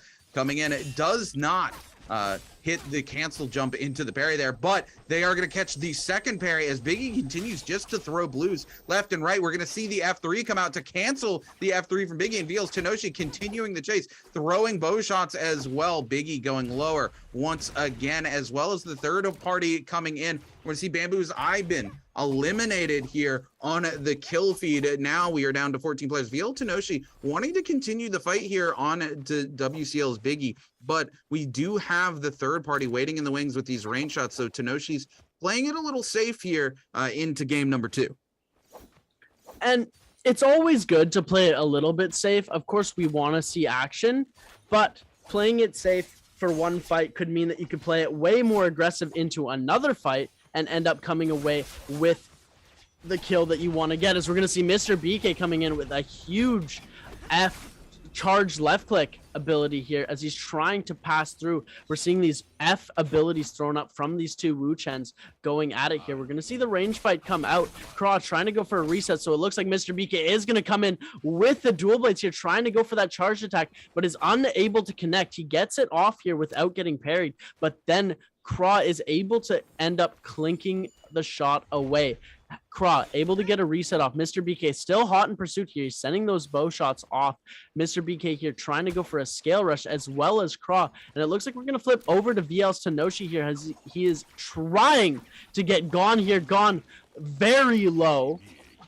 And we're seeing two people fighting here. We're going to see VL Tenoshi and I believe Frostivus as well here. We've seen him in this situation before. If he's going to be able to pull off this kill, it is going to be nice for him. And it looks like he's lost the target and he's ran into Biggie here, who's gone into a full meter dump as these other players are starting to converge on the location as well. We're seeing Gon just getting absolutely annihilated here, going so low, and it looks like Biggie is going to be able to steal the kill with the Flamebringer. Gon was so low that the flame take damage while he was in freeze was just enough to take him down. We're going to see Frostivus try and throw that F3, but is unable to connect with it here. We're going to see a huge parry come out. Biggie able to parry Frostivus here. Frostivus getting dangerously low. We're going to see the ultimate come out into that uppercut as he goes through, and Frostivus coming back with a huge attack onto Biggie, taking his health down to 0. Wow, also 15 Naraka Bladepoint's team codes coming up on the right-hand side. Frostivus making a huge play there. Also coming away with that Flamer is massive for him there. I don't think anybody but WCL could have secured that kill because of the freeze and him having the Flamer there. But now Frostivus turning things around onto VL's Tenoshi with a huge grapple combo coming out, followed immediately by the Flamer. Frostivus securing himself his 4th kill for this game onto VL's Tenoshi. Man, what a demon. Frostivus showing us that the first game was indeed a fluke here as he takes control of game number 2. Team K's KRA here watching as this fight breaks out, but Juan Q says, you don't get to just pick that body for free. Comes in with a massive free from Justina, is looking to find another one as Kra is able to find a quick armor reset off of one of the bodies. Kra trying to use that charged left click to threaten the space, but Juan Q gonna catch him with the very end of a charged right click on the katana. There we go. We're gonna see the uppercut come out now. Juan Q gonna use the freeze to get a quick reset. Kra goes very low, but Kra gets a parry onto Juan Q. Juan Q goes super low. Can Kra get the kill? And he does. No, and then a boost that comes out from BNGC slow, and he picks up the kill onto them as well. Oh my goodness. Oh my god! 8 players left and Shadow Corruption 2 has just finished spreading. We're on circle 3 with 8 players alive, ladies and gentlemen. It is absolute calamity as VL's Tenoshi has also gone for what we now are gonna hopefully call, and I can coin, the savory run back here as he's trying to make something happen onto Frostivus. We're seeing both of these ultimates get popped here. Frostivus needs to get out of the way of this. He's trying to tap dodge, but he ends up getting hit with 2 of them here as we're seeing him able to dodge that last shot, but gets hit with one of those little shots after here. Tenoshi here is going to get stunned by that ultimate here. He does have 2 ult charges left. He's going to try and go for that reset before he re-engages onto Tenoshi. He hits the grapple off. He sees that Tenoshi only has gray armor here. He's able to hit him again with that hit stun. Almost goes into a complete hit confirm combo. Tries to throw off a blue here as well as Tenoshi hitting Frostivus with the blue, but it looks like Frostivus charging that attack with the right click and is able to come away with the kill, completely wiping VL's Tenoshi out of this game. Frostivus putting points up. Yeah, Frostivus 5 elims on the board. We're down to 8 players left alive as Zone 3 gets ready to collapse onto Zone 4 in the next 45 seconds. We're going to see the likes of NV's Mr. BK heading over to try to secure some loot from that Morris Blessing. NV's Rizuho over here with 3 eliminations finds some shots in the direction of Bamboo Snack. As we take a look at the top of the order, Frostivus sitting up top with 5 eliminations. No surprise here. In second place, Team K is KRA with 4.4 points, tied with NV's Rizuho here as well. 3 eliminations, as well as NVGC Slows, all tied for second place. Snack, Mr. BK, Gon Skitter, and Mitsu all bringing up the rear. Only 8 players left alive. Half the lobby eliminated here. We're getting ready to see Zone 4 be collapsed on in the next 4 seconds. It's going to be interesting to see how the aggression continues out. Bamboo Snack just narrowly avoiding being poisoned there by the shroom as they use some movement to move up the tree there and get away from it. But VNGC Slow, more than happy to press into this fight. Snack going very low as they get dropped off top. Snack super happy about that turn of events. This is going to allow him to find space to get a reset here. He's going to see Team K's Cry here, who I do believe actually just got poisoned, but Bamboo Snack not wanting to engage there as they see multiple players around and don't want to receive on the receiving end of some pain, but Envy's Rizu not going to let them find a moment's rest here as they come in and do a ton of damage. Rizu, unfortunately, going to miss that jump off the side of the tree there, miss an opportunity to land that scale rush, do a ton of damage, but they are not going to give up the chase as they continue to chase Snack across the top of Sunwing's Rest. And if you notice there really quickly, we saw him throw that charged blue attack and we saw him run forward, which means that NV Roju has the Cavalry Bloom Soul Jade, which allows him to move while attacking with the charged left click attack, which gives him a super huge advantage because that attack is very lethal, ladies and gentlemen. Frostivus getting himself some legendary armor. He's able to pick up a lot of stuff from this Morris Blessing here as he's going to try and go on and clear out the rest of this lobby. Hopefully he's going to play it super aggressively here. He has 5 kills, so he doesn't really need to do too much. And this is another circle where there's lots of different terrain and lots of places to hide. There are more open areas than Celestra, but being with Circle 4 only starting to spread right now, we are seeing a lot of open spaces. Yeah, we're going to see a lot of open spaces. I think things are going to slow down a little bit and then probably pick up because there's a lot of spaces here where you can find a 1v1 unhindered by third party without them having to push you hyper aggressively. Whereas in Celestra, if you take a 1v1, there's so many ways for players to push you without you noticing it.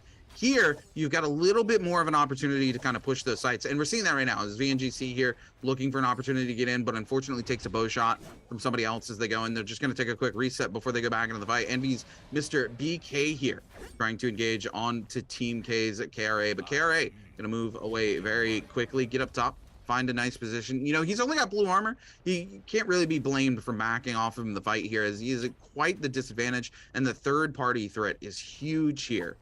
So he's making some smart decisions, wants to make sure he can take some favorable engagements, especially because he is playing Wu Chen into Souls here. He's looking for a little bit of loot, it looks like, as he moves across these bodies, hopefully maybe trying to find the purple armor. We're going to find Bamboo Snack coming in here with the Flame Breath, doing a little bit of damage to Rude's Mitsu. Mitsu going to back off here, not taking too much damage from that Flamebringer, as it looks like they were only on fire for a quick second. Going to take just 1 or 2 little ticks there. You're going to be able to back out of the fight. Snack sees the third party coming in and is going to drop to the bottom, do a little bit of shopping while he's got a chance. Takes a bow shot. Going to get set on fire himself from the bow shot. We're going to see another bow shot come out from the other side. Bamboo Snack needs to find a good position here in the zone before it fully collapses, because zone 4 is collapsing onto zone 5. We're going to see Rude's Mitsu trying to force a fight here on to, I do believe that's Bamboo's Snack, but now VNGC Slow going to come in and send Rude's Mitsu absolutely flying, blitz their armor completely off of them, and Mitsu's going to find a quick little place to take a reset on to that blue armor. Nobody going to give pursuit. Mitsu just got kicked to Narnia by Slows there as he gets sent tumbling down the mountain. Slows here in a good position to be able to hold that here, as we're going to see Frostivus taking a fight, but it looks like nobody wants the smoke with Frostivus right now. He does have that gold armor, as we see he now has Stormstride Soul Jade equipped, and he is looking like a huge menace with 5 kills up on the board already and hungry for more. So we're going to go over to Team K's Craw, trying to get some bow shots off onto Slows here, but Slows is not having any of it. He doesn't want to engage into a fight too quickly here. So we're seeing Craw as well. He's avoiding certain players and only going for people who have less shield than him, as we're going to see Slows here taking a decent amount of damage, trying to go for a charge shot with the katana, but is unable to connect onto Snack here. Snack bringing out the Flamebringer, seeing if he can put some distance between him and Slows, because he does not want to get messed with right now. We're seeing some bow shots come up from Mr. BK as well here. Everybody's playing this territorial range game, and it happens again and again in these games. They play territorial up until the point where they can't anymore, and that is when it comes out. We're seeing Frostivus here getting a huge combo, getting Roju up into the sky, pulling out that Flamebringer, trying to deal a little bit more damage. He's going to try and pursue him as much as he can, but it looks like he's sort of given up here, doesn't want to lose that high ground, tries to go back up here as he comes across Bamboo Snack. Snack is not going to engage in a fight either. Nobody wants to take these fights. Come on. We'll want to see some action. You know, it's kind of looking like this is going to be the meta for the day. We're going to see hyper aggression early on. We're going to get to where there's, you know, a little less than half of the lobby left alive, and then things are just going to slow down until they are forced to take fights, which is unfortunate for us, but it's, you know, it's smart for some of these players. And it's not like it was last game. Most of these players have a limbs under their belt, right? They actually have points to take to the top. So it makes sense for them to want to try to get as much of that multiplier as possible. Like Frostivus is sitting on 5 kills right now. He wants to be in the top 4, get a huge multiplier on top of that, plus some placement points to guarantee a big game for himself here, especially after the first game where he just had a really rough, you know, opening game. And then the quote unquote savory run back happens and it costs him most of that first game. But he's kind of proving that that was a fluke for him there in game 1 as he's taking control of game number 2 here. And nobody wants to mess with Frostivus right now. Frostivus is having what we call Mike syndrome, where he's being super aggressive, like our boy from the NBPL, AOW's Mike. Plays the game with his W key always pressed down. Frostivus here doing very similar plays here, trying to go for this attack. Mitsu here, as we're going to flip over, is getting dangerously low, trying to heal up Oroju with that Cavalry Bloom, able to deal so much damage. Mitsu forced to pop that ultimate to be able to get away, but it looks like they're taking bow shots left, right, and center. Kra here as well, trying to deal some damage. Roju as well, also trying to get some damage in with the bow shot. Mitsu getting very, very low. Mr. BK is going to go down to Bamboo Snack as we're going to see this come up in the kill feed. Frostivus as well, getting super low, taking some damage to that Matari ultimate. Uppercut, backstab here, and it looks like Frostivus is going to go down to Bamboo Snack. Snack really showing us as well that this game also, the first game wasn't a fluke of him not getting any kills on the board. He's already put up 3 here, tied for first place with Kra, Roju, and Slows here. The other 2 players, Gon and Mitsu, all with 0 kills. Yeah, it's super unfortunate. Frostivus actually had taken back control of that fight, utilizing his ult there to control the neutral, but 2 other players taking bow shots at his back the entire time, giving him just enough hit stun where the other player could come back in even after the utilization of the ultimate to take back neutral and just get some free hits in. Frostivus was just caught between 2 players and, or sorry, 2 bows and a really good player. And unfortunately, when you're in final circle like this, that's where the W key can cost you a little bit. You do come into these sort of third-party situations, and that's why we do see things slow down in these situations. But for Bamboo Snack, very good situation to be in now that he's secured 3 kills. He's literally tied. Look at this.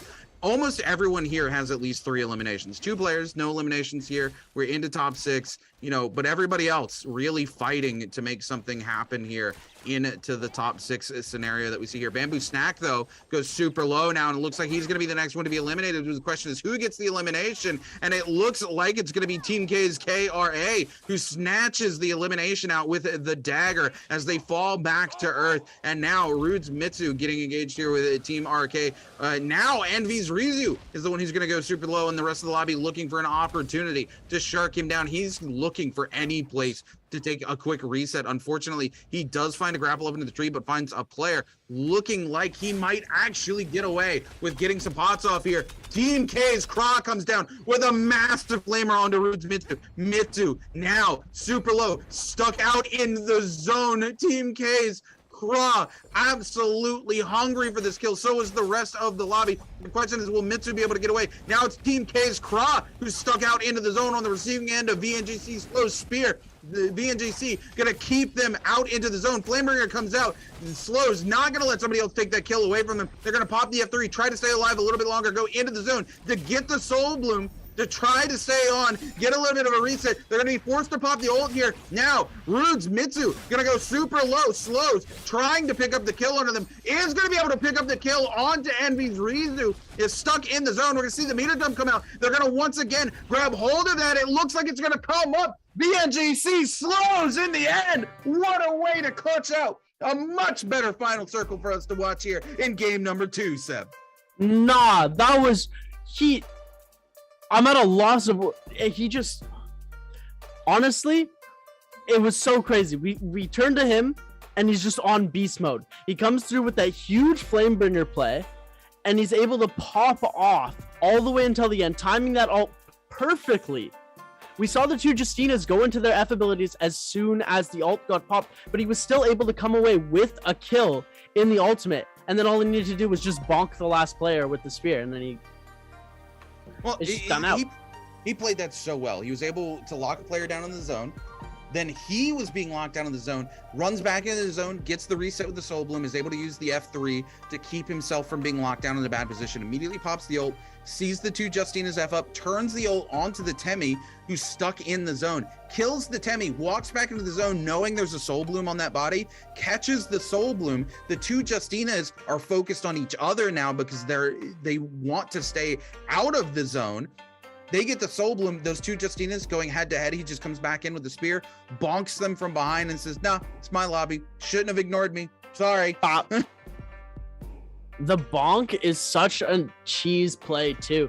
Coming in and winning off of a bonk. I just find it one of the most cheeky moves in all of Naraka Bladepoint. Just coming in, just bonk. Like, the Justinas misplayed this in the end, right? They got so focused on each other after they popped their Fs because they were next to one another. The attention should have still been on the Yoda Hime. They assumed once the Yoda Hime had used their ultimate, there was no gas left in the tank.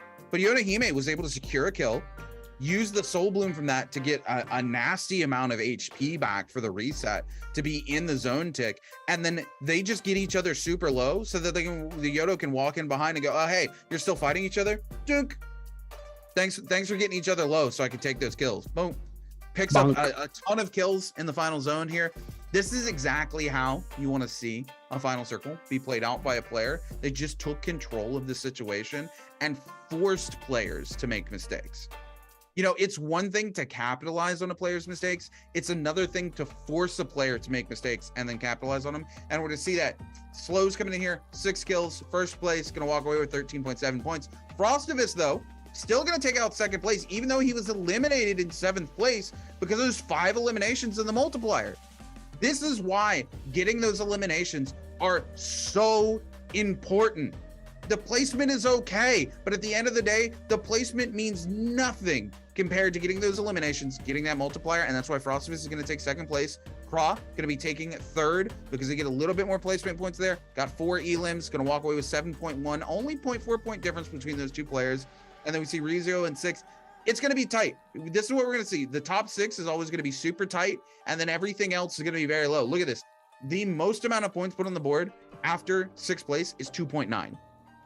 4 players walking away with 0 points, and most of these players walking away with 2 to 0.5 points.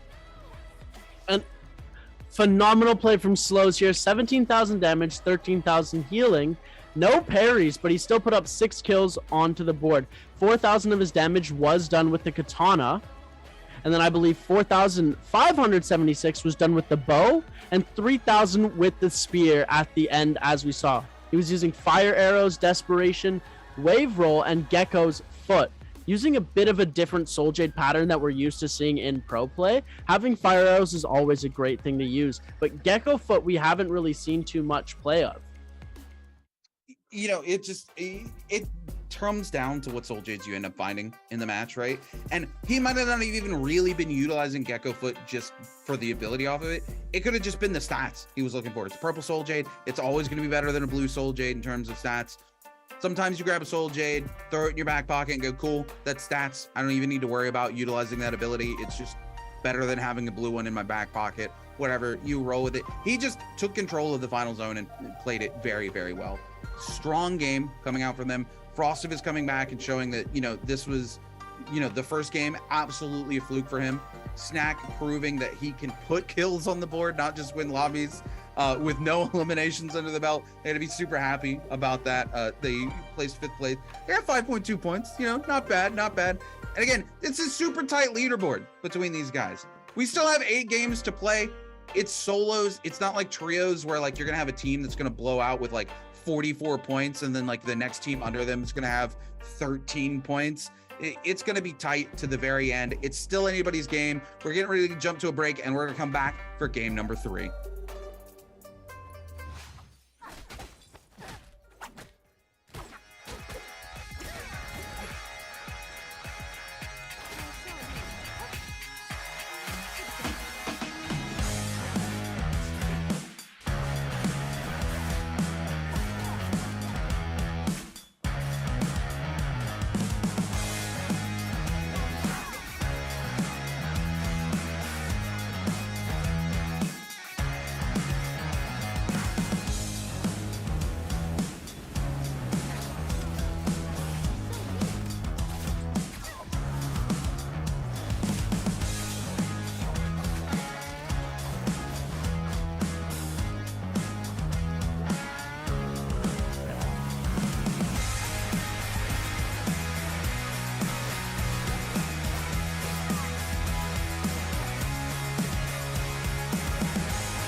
ฉันตื่นขึ้นมาในที่แห่งนี้ นับครั้งไม่ถ้วน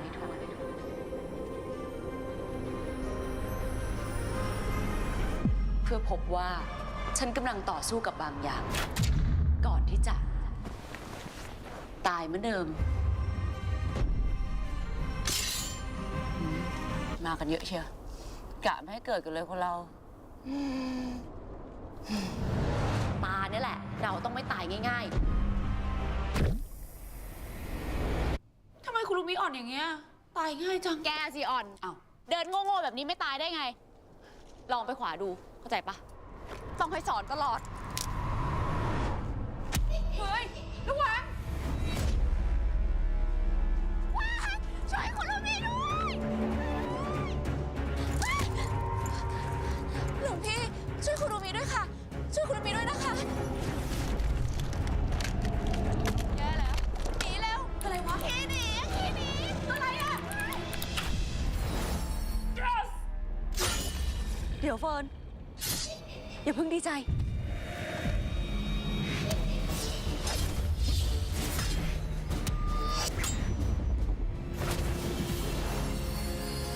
มาดิครับเอาจริงเราก็เก่งเหมือนกันเนี่ยว้ายช่วยชูแล้วมีด้วยช่วยด้วย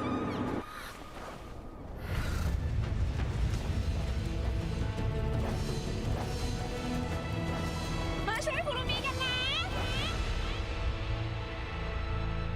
นารากะเบรดพอยต์ฉลองครบรอบ 1 ปีมาพร้อมแมปใหม่กับเสียงภาคใบเฟิร์นพิเศษทดลองเล่นฟรีและเกมลดราคา 50% รีบมาช่วยคุณลูมิในนารากะกันนะคะ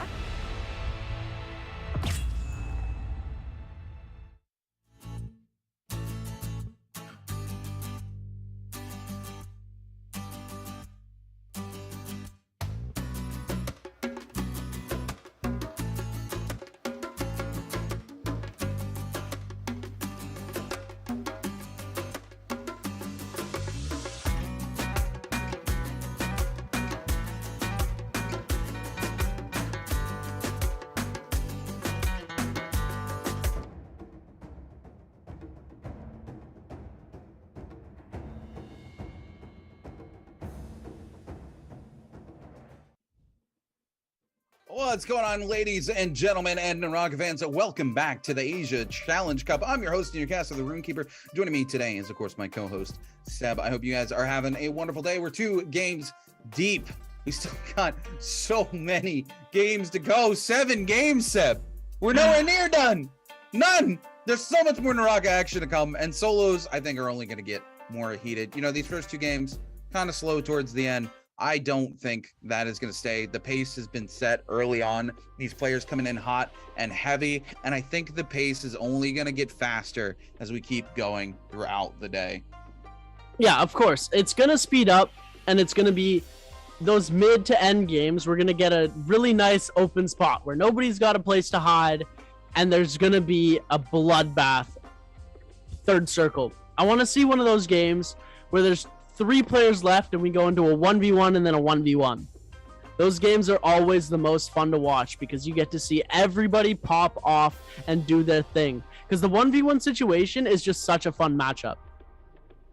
Oh yeah, we love to see it. I mean, my favorite solos thus far has been the one where we had 4 players left alive in like zone 3, and they just split off into 2 1v1s. The 2 players from that won those 1v1s reset and then just come to head and 1v1 each other for the win. Absolutely just amazing to see when it happens, and we don't get to see it enough in professional play. I would love to see some more of that today. I want the aggression to keep coming, man. Yesterday was such a just like zero respect. We're just gonna run it hard and heavy all game. Most of the games yesterday ended by zone 5. These players are just like W key the whole lobby. I don't care. And you know, we did have three teams yesterday. It was a little different because today the skill level seems to be much closer together, whereas yesterday we just had 3 teams kind of steamroll every single lobby, if I'm being quite honest. You know, a couple of teams came in, they had their moment, they had like MVP one game, but then besides that, they were like towards the bottom of the pack the rest of the day. 3 teams just always consistently in those top 4 kind of situations and putting big points on the board. Yesterday was kind of a smoke out. They've got 6 more games tomorrow to come back, so hopefully some of those other teams can make some noise. But it was super interesting and fun to watch yesterday, especially when those top 3 teams kind of went head to head. Game 2 today, a lot more interesting than game 1, in my opinion. For sure. We had some good moments in game 1, but at least this game, even though it slowed down, there were still some crazy hype moments. We saw some players get sharked down. Some players really pop off in the end. Frostivus had a really good game. He got caught out in a bad situation there where like he took control of that fight by popping his ult, and he would like pop the F, take the neutral back, and then before he could make anything happen, he would get bow shot in the back, and then off the stun lock, that player would hit him. And then he would pop the F to take the neutral back, and then before he could do anything, get bow shot in the back, and then the other player hit him, and that was all she wrote. And sometimes that's the unfortunate nature of Naraka, right? You can't win them all. And Frostivus found himself in a situation where he couldn't, but still walked away with plenty of points. And speaking of plenty of points, we're getting ready to jump into game number 3, so we're going to see how many points these players continue to put on the board. And points they will put up indeed. And like you were talking about, sometimes it's just the way she rolls. Bad games will happen and you will get in unlucky situations. It's just bound to be a part of the game here. As we're about to kick off, we're seeing some more Celestia play, and everybody is in that mid to northern side of the map. We're not seeing any play in that southern areas close to Shipwreck or Shadow Jade Mine. We've only been seeing this Sunwings Rest and Celestia play so far. We haven't even seen a single play by that Eventide Temple. As we're taking a look right now, we're seeing a couple players spawning just west of it and a couple players spawning in those gold zones in and around Celestia. Ladies and gentlemen, this is going to be a big one. Game 3. We play these games in kind of a, you play the first 3, you play the second 3, and then you play the third 3. So this is kind of the last game of section number 1 here. As we're going in, we're going to take a look at our winner of last game. VNGC Slows picking up some weapons here, as we're going to see Gone already taking a lot of damage from Mr. BK here. Mr. BK up on the offensive, trying to make something happen, and it looks like Gone is going to go into a meter dump here. He's going to be able to use that, Mr. BK able to use that F ability to back out of the meter dump and get the kill onto Gone here. Gone needing his resurrection pretty early here, as we're going to see Shin Yun try and do something onto Frostivus here, but Frostivus able to take away most of his shield here. Frostivus also getting under attack. We're going to see the F come out, and we're going to see an armor swap come out from Frostivus here, able to get a reset, and he's going to try and join back into this fight as fast as he can. He's not going to let HG Shinyu actually make anything happen here. Doesn't even let him get a single pot off. Shinyu goes super low. Frostivus walks into the charge left click, but then a parry comes out. That's it. Frostivus is going to pick up an easy elimination here. You hate to see it. Frostivus just played that so well. VL's Tenoshi here. Oh, almost died to the poison. The poison kicked in. You hate to see it, but Tenoshi going to pick up an elimination of it. A Claire Chan here, playing Takeda, trying to make something happen. Coming in with the nunchucks, just trying to keep Team K's Craw locked down here. Doesn't want to try to take a reset, because then it's just going to give Craw the time. He is actually able to find an armor swap, though, but that armor almost completely blitzed off of him. Immediately, he goes into the F to take control back of the neutral, goes in for the meter dump, actually catches Team K's Craw out, goes back in for another armor swap. Craw gonna go super low. The double armor swap might be too much here for Craw to overcome. Craw able to get an armor swap of his own coming in, gonna blitz it off, and he actually turns the fight around and secures the kill onto a Claire Chan. It's what we love to see. It's the back, then forth, and back and forth and back and forth, ladies and gentlemen. You never know who's going to win the fight until the fight is completely over here. So we're going to flip over to Pado here, trying to get a couple shots off onto Bamboo's 1Q here. We're going to see the 1-2-3 charge attack go out, and then he goes for the charge left click, releases, and gets the kill onto Bamboo's 1Q here. Ibin trying to get a third-party shot off, but Pado is at full strength here. He doesn't want to engage into that, as we're going to see Frostivus trying to go for kill number 2 of the game here, down up by this side of the map, isolated from the rest of the players here, able to go into a 1v1 situation without the fear of getting third party too quickly here if he finishes this fight off fast. But every second he's in a fight, there's another chance that somebody's going to see them and get into a third party. Roju able to get out of here pretty quickly. He's going to pick up another Soul Jade here. So we're going to flip back over to Biggie and Ivan. Ivan trying to make something happen with the Greatsword, but Biggie going for those charged attacks to see if he's able to hold something, trying to threaten the space as much as he can so that he's able to have the upper hand in this fight. Ivan is dangerously low here. Biggie really wants this kill, as we're going to see Mitsu also join this fight and get low as well. Biggie getting the uppercut combo onto Ivan here, tries to go for that charge into the meter dump, is unable to get it. He's trying to track Ivan, but he's getting grappled himself here. So it looks like he's just going to go for a reset and let everyone else deal with the blood that he put in the water. It was Ivan coming here now with a huge parry. Tries to go for the jump cancel into the right click, but actually jumps too early there and misses out on most of the damage from that riposte and doesn't catch the right click. Gives him an opportunity to tap dodge away. Very unfortunate. If you're going to use that technique, you have to wait until the connection comes out and the damage starts. He does it just a little too early, misses the opportunity to clutch out both powerful hits there from it. As we pop over now to Bamboo Snack, who's engaged with WCL's Biggie. Biggie going very, very low here. Snack continues the hunt. Biggie looking for an opportunity to get away. They're going to play a little ring around the Rosie here on the tower as Bamboo looks for them. They see somebody up top, but I don't think they realize it's another player entirely. Bamboo's Ivan up top, going to be sent flying after they are locked down into the stone form on the Greatsword. Snack trying to actually capitalize on this. Ivan going to use a quick, cheeky little scale rush off of the wall to take control of this fight again. Bamboo Snack actually misses the teleport into the grab, but they are going to be able to come back in this. A whipped parry, though, looks like it's going to cost Ivan, as Snack is going to be able to capitalize with one final teleport into the grapple and secure themselves their first elimination here in game number 3. Bamboo Snack is really catching players off guard with that Matari ultimate, being able to just backstab players and sort of teleport into an attack, being able to almost hit off almost 100% of the time hit off a combo that we've seen him do so far into another teleport here, as we're seeing him utilize that Matari ability so well. You're going to see here WCL's Biggie coming in here, white armor, trying to make something happen with the nunchucks here.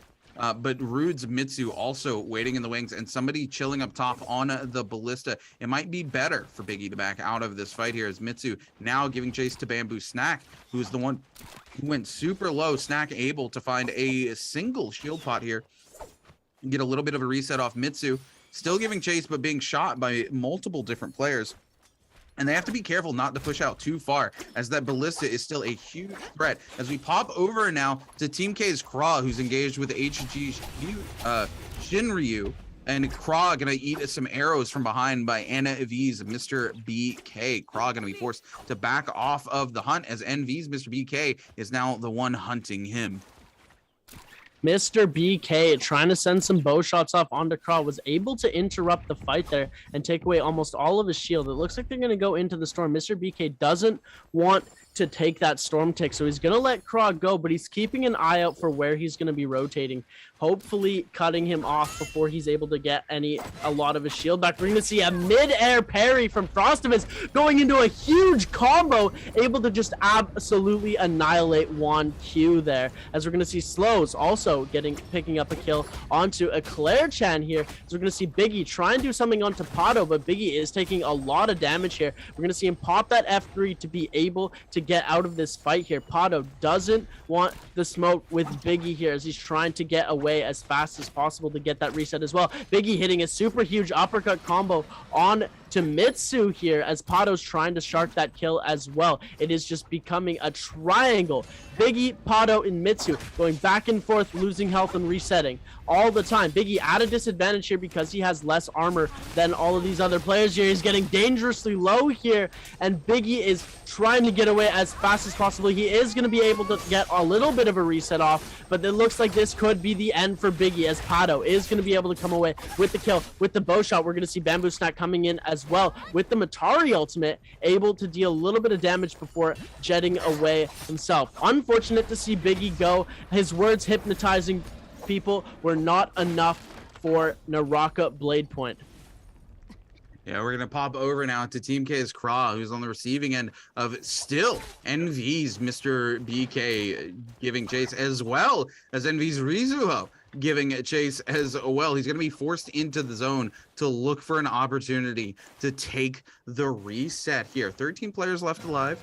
Zone 2 is going to spread onto Zone 3 in the next minute and 20 seconds. And we pop over to VNGC Slow, who finds Bidu's Zhao Ming and is going to find his second elimination of the game. Taking a look over here at VL's Tenoshi, who's got 2 eliminations as well. Moving across the map here over by Sunwing, I do believe just north of, or sorry, just south of Sunwing's Rest, actually, over here by the pond. And then now to Frostivus playing Yodohime this game, rocking the purple armor and 3 eliminations under his belt. And once again, back to the tower. This fight still going on. It's been going on since halfway through Zone 1, and we're almost to Zone 3 now. These players just playing ring around the rosy, taking reset after reset. You would think that these players would have run out of resources by now. Bamboo Snack going super low, going to see their armor shredded off, and actually going to move away from the tower. The question is now, are they going to be in range of that ballista? They need to be careful as Rude is going to pop their ultimate here, trying to find some hits onto Bamboo Snack. Bamboo Snack running away, going to use the teleport, but actually teleports into the ultimate, takes some huge damage, no place to go, and Rude's Mitsu going to secure the kill, and now turning their attention on to Bamboo's Ivan, but Rude, no place to go, as Ivan does have that ult, has the potential to just freeze Rude out here. There it is, waiting, and yep, they are able to wait out the F3, and Ivan's going to pick up their first elimination here onto Rude's Mitsu. Zone 2 collapsing onto Zone 3 as we speak. Ivan with a super smart play there, just waiting and waiting, able to come away with the kill there. Mitsu and Snack both have their resurrections here. They do end at the end of Shadow Corruption 2 spreading here, as we're going to take a look now. VL's Tenoshi on the top of the ballista here, as he's going to get ambushed by Frostivus.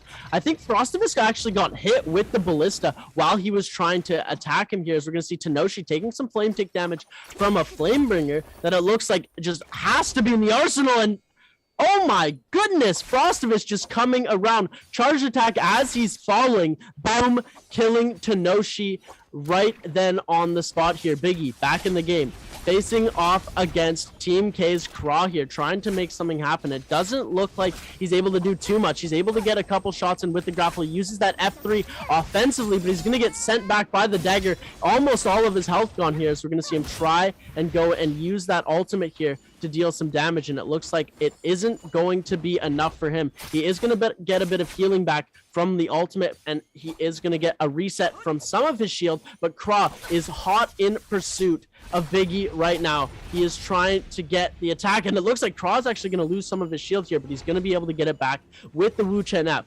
Biggie back in the game here. It was not all a dream for him, and it could become reality. Kra trying to make something happen, as well as Roju joins this fight, trying to do something with the dagger, going for those charge attacks and then canceling them here. We're seeing a lot more charge attacks being thrown. Usually we see a lot more cancels here, like what Roju is doing, but we're seeing these katana hits from Biggie being thrown. Kra as well. He's gonna hit him with that switch here, getting a confirmed combo, but he goes into the F3, and it looks like WCL's Biggie is going to go down here, as Roju hits him with the F ability from the Wisps of Tumult here, and he's just giving chase to Kra as the circle continues to close. Yeah, Roju gonna use that strong charge right click into an uppercut. Kra, no place to go. Envy's Roju gonna secure a kill here. Zone 2 almost fully collapsed onto Zone 3 now, as 9 players left alive here in the lobby. VNGC Slow over here on the hunt for VL's Tenoshi. Tenoshi, unfortunately, has already been eliminated once, so if they get eliminated here off of their resurrection, they've got no more resurrections left available, but Tenoshi lands some massive musket shots, find themselves onto VNGC. Slow doesn't look like they can make anything happen here. They're going to swap in to guarantee a combo, but Tenoshi has the freeze. Another player with a bow shot, however. Bamboo Snack going to come in, sorry, now with a bow shot, with a pistol shot, able to secure the kill and also get Tenoshi extremely low. Bamboo Snack looking to make some noise here as they hunt down these kills. They're gonna actually lock Snack down with the charged right click from the nunchuck. Snack gonna back off and look for a reset. This could have been it for Tenoshi. Tenoshi mad though about losing that kill. They want to make something happen here, but it doesn't look like they're going to be able to lock anybody down, and a Snack is going to get away and live to fight another day. And unfortunately, I didn't see who, but somebody just eliminated Frostivus from the lobby. He yells Tenoshi here, also taking damage from BSC's Pado here. Pado dealing a lot of damage. Tenoshi trying to go for a parry, but is unsuccessful there as the gray was thrown and not a blue. Pado here looking like this fight is in the bag, and it looks like he's just going to spam left click here. Left click, crouch cancel, and he's got the kill here as Bamboo Snack waiting in the wings for Pado to make his move, and it looks like Pado did. He is going to send some bow shots off as fast as he can before engaging in a fight melee style here. 6 players alive. Third circle here, ladies and gentlemen. Hopefully we'll see some nitty-gritty action happen very soon. I've been here taking a fight with Mr. BK, and we're seeing a lot more 1v1s. A lot of these players are isolated from the rest of the pack here, as Mr. BK sends off a shot here, taking almost all of Iban's shield here. We're going to see Iban try and make something happen, but it looks like Mr. BK has the upper hand in this fight. He's able to hit his bow shots. He misses 2 here, and it looks like he's just going to go for the reset.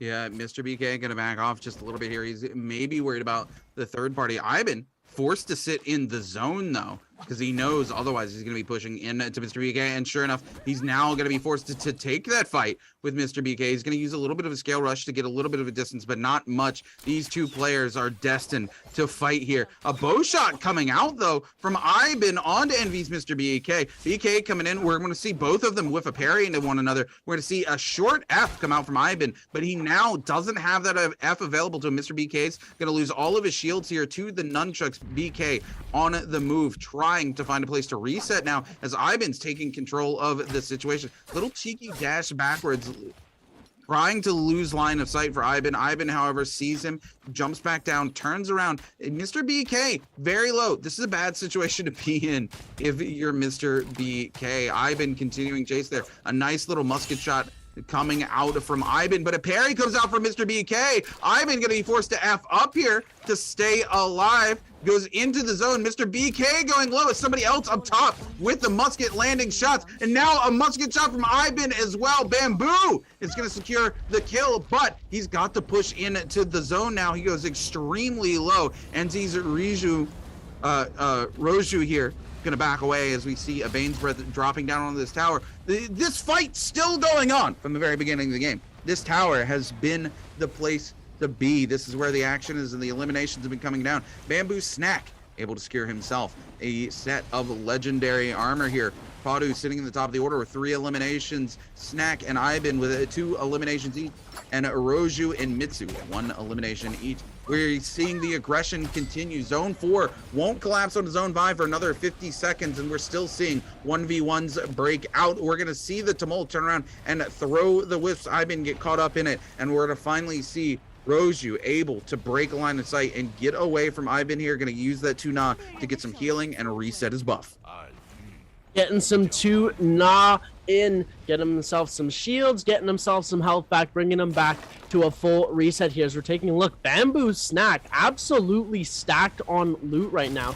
2 eliminations, gold armor and a gold katana. He is looking scary. Roju here back onto Iban. Iban is dealing the majority of the damage here as he is able to get more of the range shots off here as Roju's trying to get away as fast as he can. He doesn't want to engage into this fight, but it looks like it is going to happen either way as we're going to see Snack as well join into the fight. Iban whiffing a bow shot onto Snacky. It didn't have clear line of sight, so he's going to try and maybe go for another shot, but we're going to see Roju here as well, hiding inside that ballista. And ladies and gentlemen, I think we should just create a segment on the streams. Just welcome back to Ballista Watch. We're going to see this fight going on day after day. Yeah, Ballista watch indeed, as every single elimination almost this entire match has happened near that Ballista. I do believe we got to watch one, maybe two fights take place, not quite next to the Ballista, but slightly away from it. But the rest of these eliminations have happened here. And still, it's still in the zone for the next couple of seconds here. Zone 4 collapses onto Zone 5. And we're seeing elimination. Bamboo's Ivan picking up their third elimination here in this game on Envy's Roju. And now the Ballista finally out of the zone, and Bamboo moving across the map, trying to make something happen on to Snacks. Ivan here absolutely wants to secure themselves that legendary armor. They whiff the parry though. Snack holds on to the charge, left click a little longer, and Ivan's gonna see all of their armor shredded away here. Snack gonna go for the reset now, turning back onto them with the pistol. Gonna land quite a few shots, opts for a quick repair instead of engaging here, but it looks like Ivan's found a spot to get a reset. No, the pistol shot's gonna continue to come out. Snack needs to push onto this fight now before they get a chance to take a reset, but Padu sees Ivan going low and wants a piece of this fight as well. 4 players left alive here in zone 5. Ivan trying to make something happen. We're going to see some bow shots come down from up top. Ivan going to freeze up here, trying to buy themselves just a little more time. 2 players very low. Pado going for a reset as well as Ivan. Ivan going to get a quick pot off and then use a grapple to get away and look for more favorable ground as Pado comes up top as well, looking for that favorable ground as well. And Snack more than happy to just relax here. Looks to go for some resources here on this body, just out the edge of the zone. And BSC's Pado landing or trying to land some pop shots onto Ivan, but Ivan returning the favor with a shot of their own to Pado. Pado able to get the reset, but Ivan giving chase here. These 2 players now completely separated from the rest of the pack. This could be a 1v1. We're going to see the freeze come out. Pado going to back off, doesn't want to commit, but Ivan more than happy to commit to this fight. We're going to see the switch come out, and we're going to see Pado go into the uppercut combo here with the nunchucks, but now the third party coming in. Pado doesn't want any part of it, but Ivan's not going to give him a choice here. They've decided it's do or die time. Nunchucks versus nunchucks, but Ivan coming in also, or sorry, Snack coming in. Both players for Bamboo here, trying to make something happen on Pado. Snack backing up just a little bit, as well as Rude's Mitsu shows up to the fight. All 4 players here. Pado going super low, but nobody willing to commit to the kill as we see all the players continue to trade blows with one another. We're to see a bow shot come out here from Mitsu. Mitsu unable to connect though, as Ivan and Snack go head to head. Both players from Team Bamboo trying to eliminate one another with extreme prejudice here. Ivan goes extremely low, so does Snack. Both of them no armor to speak. We're gonna see the ult come out from Ivan going airborne, trying to stay alive, but they find themselves where Pado is forced to continue to pop this ult for any opportunity to find a reset. Ivan finds a tree but doesn't grab it. Finally does find a grab. Looks like they're going to be able to get at least a single pot off here before the grapples come in. Ivan has got to be happy about that turn of events, because the odds of them getting a reset in this fight are very low. Pado continuing the chase though, going to bring out the flame breath. Ivan goes extremely low. Mitsu also taking some shots. Pado giving chase. No place for Ivan to go. Forced to pop the F. No ult available after this either. Ivan, no gas left in the tank. Going to be locked down here. This could be the elimination we've been waiting for. Ivan is going to be eliminated by Bamboo's Snack. Bamboo going head to head, and Snack comes out on top. Snack just swooped in and goes, you know what, I'm going to take this. I think I've well deserved this kill. You know, you've done all the work, but I think this one's mine. I got it, guys. Don't worry. You can go do your thing. So we're going to see now Mitsu here trying to deal some damage as well on the Snack here, looking like he wants some revenge, because they all thought they deserved that kill, and every single one of them deserved it, but only one could come away with it here. Pado here trying to deal some damage on the Mitsu with the Flameringer here. We do have 3 people alive, so this could turn into a 1v1 and then a 1v1, or it could get very messy with the third parties here. So we're going to see Snack able to deal a decent amount of damage on the Mitsu, and he comes out with the Flamebringer here. Mitsu able to get a bit of a reset off, get some health back, but his shield is completely decimated, and he's still taking some flame tick damage.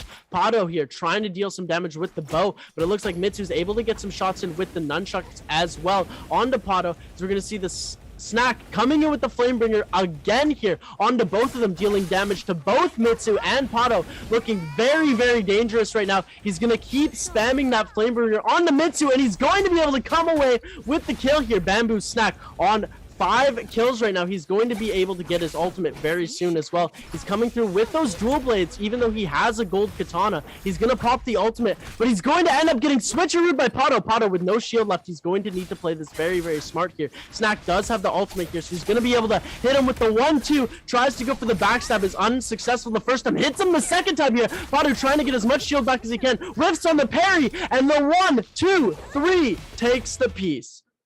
Yeah, Bamboo Snack coming in clutch there in the end is going to secure all 3 of those kills when you come down to the top 4 players in that lobby. A great ending here, quite honestly. I mean, all of these players fighting their heart out here. Both players from Bamboo, you know, there clearly no favoritism between these players. They're just going head to head, trying as hard as possible to eliminate one another, almost ignoring the rest of the lobby, saying, yeah, we might be teammates, but it's time for me to prove that I'm the better player on the team. And of course, it is Snack who comes out on top there. And then Snack just comes out on top on the rest of the lobby. The double flamer coming out really hard for Mitsu there. Mitsu just not able to make anything happen. Drops the F3, gets flamered from one side, moves to the other side of the F to try to get a little bit of a respite, and then all of a sudden Padu comes up the cliff and goes, you thought double flames coming to the F3, no chance for Mitsu to get any sort of reset. And as soon as the player's low here, you know what's about to happen. They're gonna get sharked down until somebody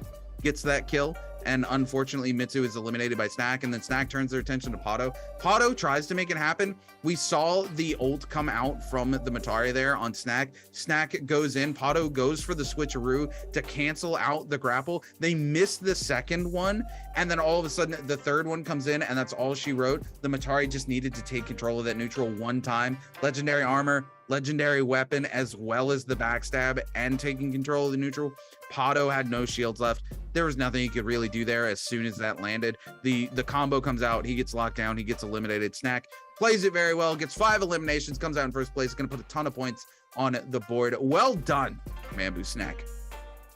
Very well done indeed, and it was sad to see our top 2 players from last game not placing too high in the placements. They were able to pick up 3 and 4 kills, but they weren't able to carry those kills to the end here, and that's what we're starting to see. We're seeing players pick up kills, and then they just die. And, I mean, Ballista Watch has something to do with that, just the ring around the rosy, millions of times over until... Yeah, how many times did they just go around? One person would get attacked, they would be able to get away because the other 2 would start fighting, so the person who's able to get away gets the reset, comes in for the third party on the weaker player is able to get away, the other 2 start fighting, and it's just an infinite loop that just keeps happening over and over and over again until one player dies and then another player joins. Look, that ballista was really the only place where people could maneuver. They could utilize the scale rushes. Obviously, you have to charge all the way to blue to scale rush off of a tree. So people just trying to use that particular piece of terrain to get their movement off, to try to throw players onto other players to get away so that they're not being third-partied. And we just got to watch it the entire game until it was finally pushed out of the zone there. But we're going to take a look at the scoreboard here. No surprise, Snack taking first place with 5 eliminations, getting a 12 game score. Pato taking second with 3 elims, 7.8. Iben very close behind them with 3 eliminations and getting 6 points. Frostivus in 4th place again, 4 eliminations. This is how important those eliminations are. Frostivus went out so early in this game, but he still gets 4 eliminations, 5.7 game score, takes 4th place. This is what we talked about.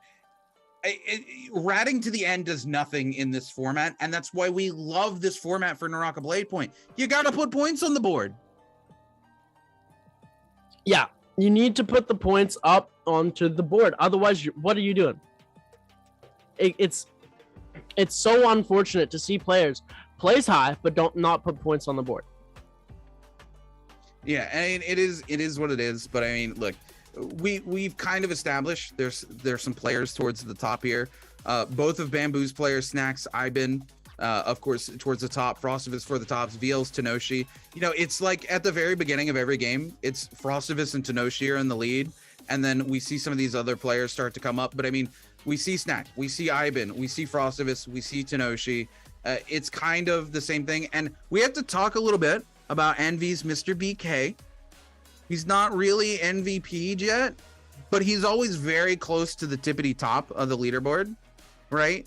He's kind of sliding in just a little slow, but he's putting a lot of points up consistently. And at the end of the day, I know chat hates when I use this word, but consistency is king.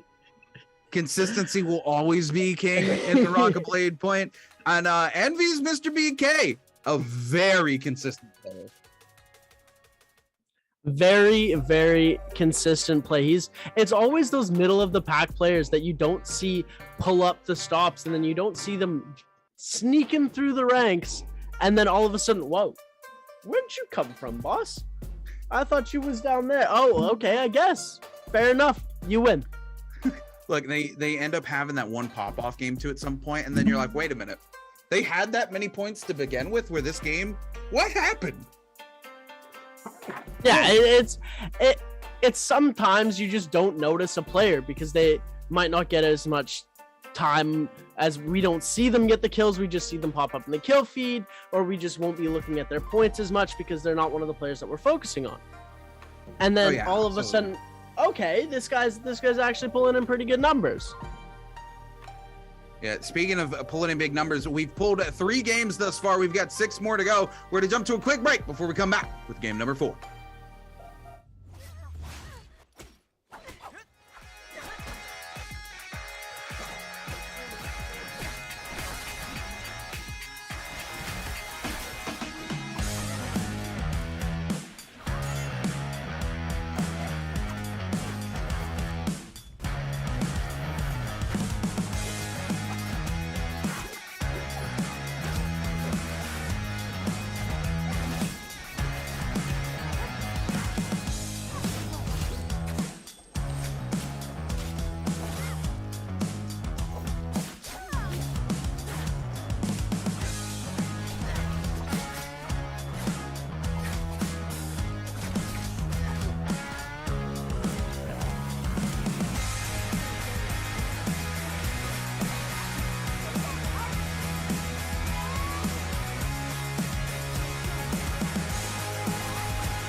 Bầu trời rộng lớn nơi chập trùng chân mây, giang tay ôm lấy cả đất trời đông tây.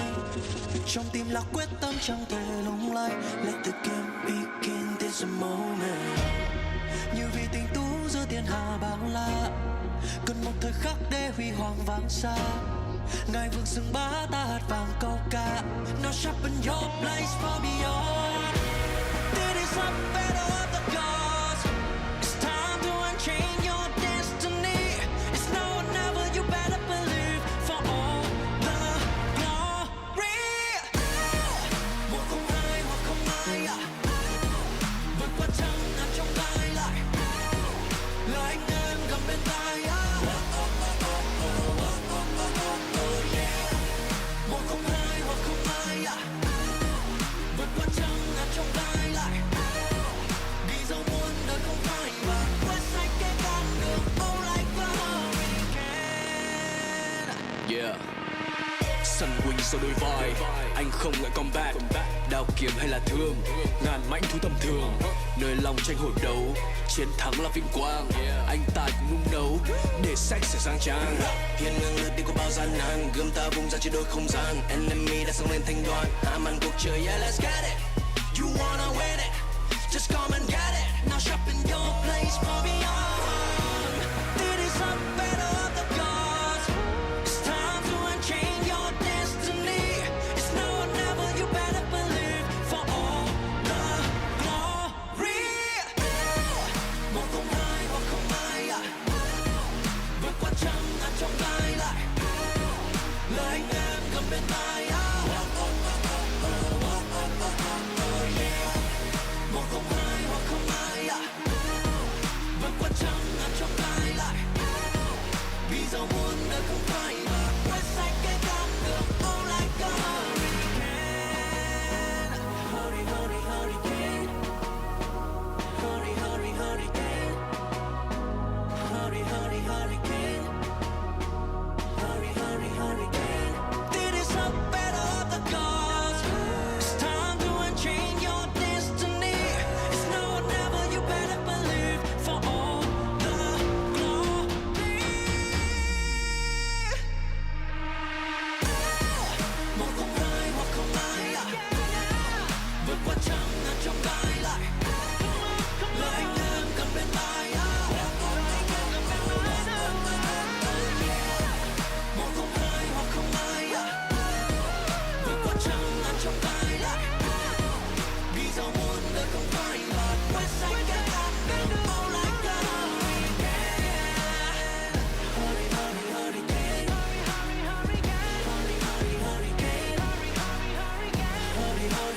Quét sạch cái con đường all like a hurricane. Hurricane. Quét sạch cái con đường all like a hurricane.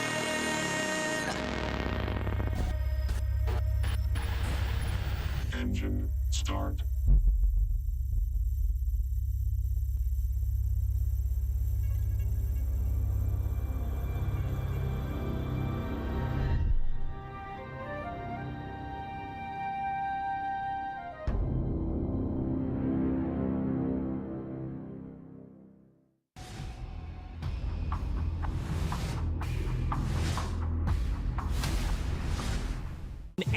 And also it makes it to where there is another point on the board for them at this mine that Mulgany ends up getting absolutely sent and then gets eliminated by him. He's gonna be able to pop this out. The Yorihime else comes out. Ladies and gentlemen, we're going airborne and outside of the circle. The spaces come out, and then it's gonna get team. Can Pappy be able to catch this up? No. Wood gets inland, ends up getting eliminated. Nada ends up getting eliminated, and JVSP. But we're going to find out very soon, as now we're going to see another VNGC player coming in, trying to lock down the players here from FA. FA's Loves going to be put in the corner by multiple spears here. We finally see a Dragon Rush land. The Ninjas Might, they're going to pick up both kills. Together as two players just dive on one of those teams. It looks like the charge is going to come in on each side here. You're going to have to be careful. The dancer and dangerous dance here as the dual blade come out and absolutely shred NV, as BDU is going to also get eliminated as well. But NV is going to keep the game alive. It ends up eliminating two teams. Patch this back up top. Looks like Asmon is going to be able to go for the reset, and Pampy decides he's going to pop it. And now here's his chance as he gets the first grab. Beautiful one up of BB. Gets the double. Gets the slam. Pampy, finish. Ivan gets grabbed again. Gets shredded. Ladies and gentlemen, Pampy slams on. Oh, no. We see Fat Milk in the distance now. Sees his opening, is going to be coming in, trying to make something happen.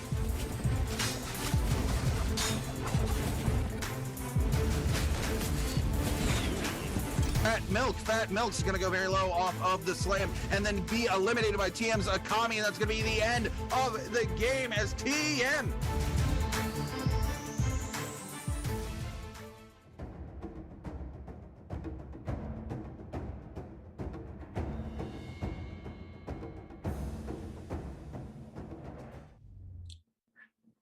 Things are starting to heat up, ladies and gentlemen, as the drum roll rolls. It's back to us. Welcome back to the Naraka Bladepoint Asian Challenge. Oh my goodness, Rune. That caught me off guard. That caught me off guard, bro. I'm joined with my man RuneKeeper. I'm of course Seb Guy 32, RuneKeeper TV. What's going on? We had 3 games so far. We're about to go into game number 4 of 9 today. We've got so much action coming to you guys. It is going to be so lit and so amazing. So make sure you stick around. Here are our standings. Here's where we stand after games 1 to 3. Eclair Chen, no points on the board so far. Shi Yun, 1.1 point on the board. Juan Q with 2.4. Up at the top, we're seeing Biggie with 9.8. This is the bottom 16. So we're going to see our top 8 in a second here. And these are the players that you're going to be wanting to watch out for. These are the ones that are in contention for getting first place. Biggie's still got a chance to get up there. I've been as well. And Mitsu, they've been doing okay. They just need to put a few more points up onto the board. Snack here with 21.2 points total, up on the top of the leaderboard. And Mr. BK, like you said, consistency is king. 18.2 points in second place. Slows, third place with 16.5. And Frostivus there, he's catching up. He's in 6th place right now. He just needs to play a little bit more consistently, like you said. Oh yeah, I mean, consistency is always going to be king. Frostivus in 6th place here with 13.2, and Tenoshi in 5th place with a 14. 2 players that pretty much at the start of every lobby are picking up kills and taking the lead. If they can play just a little bit more consistently, get to the end of these lobbies, it's going to be huge for them. Again, we're kind of seeing the similar pattern we saw yesterday. Some of these players very much separating themselves from the rest of the pack and consistently being at the top of the leaderboard, whereas these other players almost I hate to say it, but they're food for some of these bigger fish that are in the pond running around. And like you said, Eclair Chan at the bottom, 3 games, 0 points on the board. That means you haven't been able to secure a single elimination, and you haven't been able to stay alive long enough to even finish in one of those positions where you get 0.5 placement points. Eclair Chan's you got to figure out what they're doing here, because they've got 6 games left to make any kind of impression here. And 0 points is not going to be good for the mental after 3 games. Of course, you really need to kind of figure out where you're at. Hopefully during this little break we had, they walked off, they got a snack, they got a drink, something, a coach patting them on the back going, hey, look, we're still in this, you can still do this, turn it around. Because if not, if you're going to let that mental affect you, it's going to be the end of you, and you're not going to change position at all here. And they need to make it happen. I want to see them make it happen. I would hate to see any player come out to a pro league and put 0 points on the board at the end of the day in a grand final. Like across the entire day, it would be the worst thing. I personally would walk away from the game. I would wash my hands. I'd be like, no. So hopefully Claire Chan makes it happen here as we get ready to jump into game number 4. I mean, you did say that some of these lesser players, or the players in the bottom 16, are food. And I mean, he's got food in his name, Eclair. So, put 2 and 2 together. He's being food for the rest of this lobby here. Hopefully he can turn himself into that top Eclair. I was going to say top dog, but an Eclair is shaped like a hot dog. So, I mean, anyways, ladies and gentlemen, we're jumping in. We're seeing these gold zones heavily populated as always. We're going to see a couple play at Celestra. Snack and Mitsu are going to be getting Celestra all to themselves here. And we're finally seeing some play on the south side of the map. We're going to see these players down by Shipwreck here. And we're going to see one close to that Shadow Jade Mine area as well, and close to that gold zone just east of Celestra, as we're about to kick things off with game number 4 of 9, ladies and gentlemen. Strap yourselves in. Chat, Seb over here making me hungry, talking about snack, talking about Eclair, and then also talking about an Eclair being almost shaped like a hot dog. Sweet and savory go together. Now I kind of want to go get an Eclair, cut it down the middle, put a hot dog in it, see what it tastes like. Oh my god, that is a savory run back if I've ever seen one myself, as we're gonna flip right into a fight here. Pato here trying to take some damage off onto Ivan here. Ivan not looking too good right now. He needs to either get an armor swap or a heal off quick, otherwise he's going to be going down. He does have a great sword here. He's able to hit that silence off onto Pato with that F ability from Viper, but no dice here as Pato is going to be able to come through and secure the kill here, as we're going to see Roju here also trying to come in on a third party, but Pato able to pop that F3, get that shield back, and get some health to be able to take this fight here. But it looks like he's going to try and escape here. Roju trying to hit that bonk. He is not able to hit the bonk. He missed times it here. So we're going to see the charge attack go up from Pato. Pato's not going to throw it here. He's going to cancel and try and get put as much distance between them as possible. Roju hot in pursuit here, keeping this chase up because he does not want to give up this kill here. He's going to try and go for the shot, but he gets hit from the back here. He's not able to send off his blue attack here, and it's going to be a reset. He's going to try and get a better vantage point in this fight as Pato goes super low here because Frost is trying to enter this fight as well. Yeah, Frost coming in, canceling Pato's F3 out with an F3 of his own, but Pato able to get some space and get up the stairs, and Frostivus not able to follow it up. And now Frostivus finds himself engaged with NV's Mr. BK here. Two very consistent players, and Frostivus just absolutely putting the brakes down on NV's Mr. BK. Doesn't give him a single opportunity to make anything happen. BDU's Zhang Ming here getting frozen out here, taking a ton of damage. Team K's crying it to get an elimination, get to the parry. There's no place for Zhao Ming to go. Oh, wait, he gets it stolen by Mitsu. Super unfortunate for Team K's Craw has got to be so mad about that. He was in the riposte animation, but not able to get the damage out before Mitsu secures the kill, and Mitsu gets the purple nunchucks as well to turn back onto this fight. Mitsu doing Team K's absolutely dirty, chat. Oh my goodness, Mitsu here is trying. It looks like Kra is going to be able to get his revenge in the end here. He is going to pick up the kill onto Mitsu, not letting him get away with that cheeky bow shot coming in, as we've seen so many times before. Eclair Chan proving that he isn't food, taking out one of the main players from our lobby that we've seen here. We're seeing Frostivus switching ultimates. He's able to hide in the bush to avoid the ult, and it looks like Frostivus is so close to going down, but Eclair Chan gets the fight flipped onto him here. Frostivus 1 HP and a Dream is able to take out. Wait, that was Ivan? Hold on. Ivan there with 1 HP and a Dream was able to come back and get the kill onto Eclair Chan.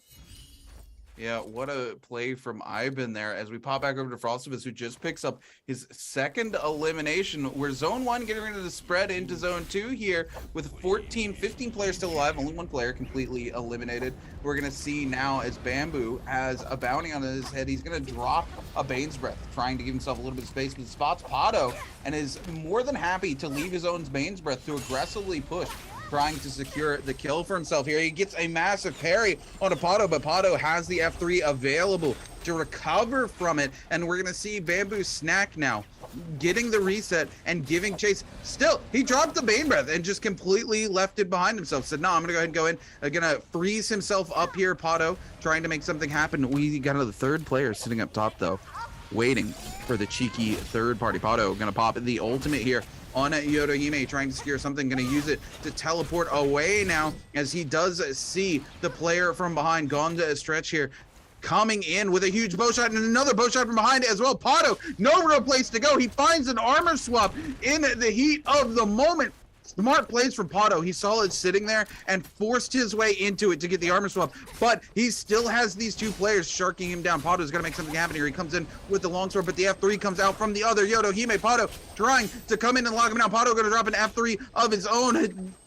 Will he be able to get the pot off? It looks like he's going to be able to. The grapple not going to come in from the right angle. Pato gets a quick little reset off, but these 2 players more than happy to continue the chase here as we see Snack throwing those bow shots left and right as Gone Strength just continues to hunt him down with the grapples, and now the cannon as well. Snack gets a grapple off as well, giving chase to Pato. Pato goes for the blue. We're going to see the parry come out with the whiff, but no punishment coming out from Pato onto Snack because Pato was completely locked down in their own blue in the opposite direction here. We're going to see the bow shot come out, and now Gone gonna drop a Bane's Breath of their own as we see WCL's Biggie coming in and getting involved with the 4th party. Gone, trying to lock these players down here inside of his Bane's Breath. This could be huge for him if he keeps them all here. The Bane's Breath could secure him multiple kills. He's going to pick up the kill on Tapato. We do see the F come out from the Justina Bamboo Snack, but Snack gonna take a huge hit here from the Bane's Breath, goes very low. Gone looking to make something happen here in game number 4 with these plays. He's gonna lock down Snack. Once again, Snack still in the Bane's Breath. This is a blue Bane's Breath, so it doesn't burst quite as much, and it bursts much slower. It doesn't look like he's going to be able to pick up the multiple kills he was hoping to get off of this, but he does pick up a kill, is able to get the reset, and pick up some much-needed loot. Gone is going to be super happy about that turn of events. Biggie here was so close to dying, and then was able to go and get a full reset here, and it looks like he's still going to be giving chase, but Snack turns around with the bow and says, not today, fam. I am going to be the one doing all of the damage dealing. Biggie trying to send some shots off with the musket. He's unable to connect with any of his shots here. Biggie losing all of his shield, and it looks like Snack's going to come in super aggressively here. Biggie able to get some shield back from the F ability with Justina here. We're going to see the chase still happen. Snack aggressively pushing Biggie, losing all of his shield. He tries to pop the ult, but Snack says no, goes for the charged right click, and is able to come away with the dub in that fight here. Craw here taking a decent amount of damage from Frostivus. Frostivus is going to go for the pot right in Craw's face here, as Craw was popping that F to get away and gain some shield back. Craw does have purple armor, so he does have a somewhat advantage in the fight, as well as purple nunchucks, which could be very detrimental to the point where Frostivus only has blue armor and blue dual blades. This could be a very interesting fight to see what happens here. They both don't have their ultimate ready just yet, as we turn over to Tenoshi on the brink of death here. 6% left on his ultimate as well. Mitsu, alt and F ready to go here, as it looks like he's almost lost him. That building just getting in his way here, as we're going to flip over back to Gone here, just pulling off with the stone form, but Snows here is going to try and make something happen, but it was not able to happen. He was trying to go for that Greatsword stone form attack, and he just wasn't able to connect. He got parried, and Gons just went away with the fight. We got to talk about this. Slows had no business letting that stone form rip. None whatsoever. He was locked down in that for so long. In a competitive setting like this, you have to know the parry is going to come out, especially when you see them tap dodge away. He should have canceled out of that stone form, and he knows it, and he got punished for it heavily. As we pop over here to Team K's Craw engaged on to Frostivus. Frostivus going to pop the F up here, but the parry's going to come out from Frostivus. Craw is going to get absolutely blitzed down and pop their ult, but Frostivus is going to be more than happy to pop their ult and continue the chase.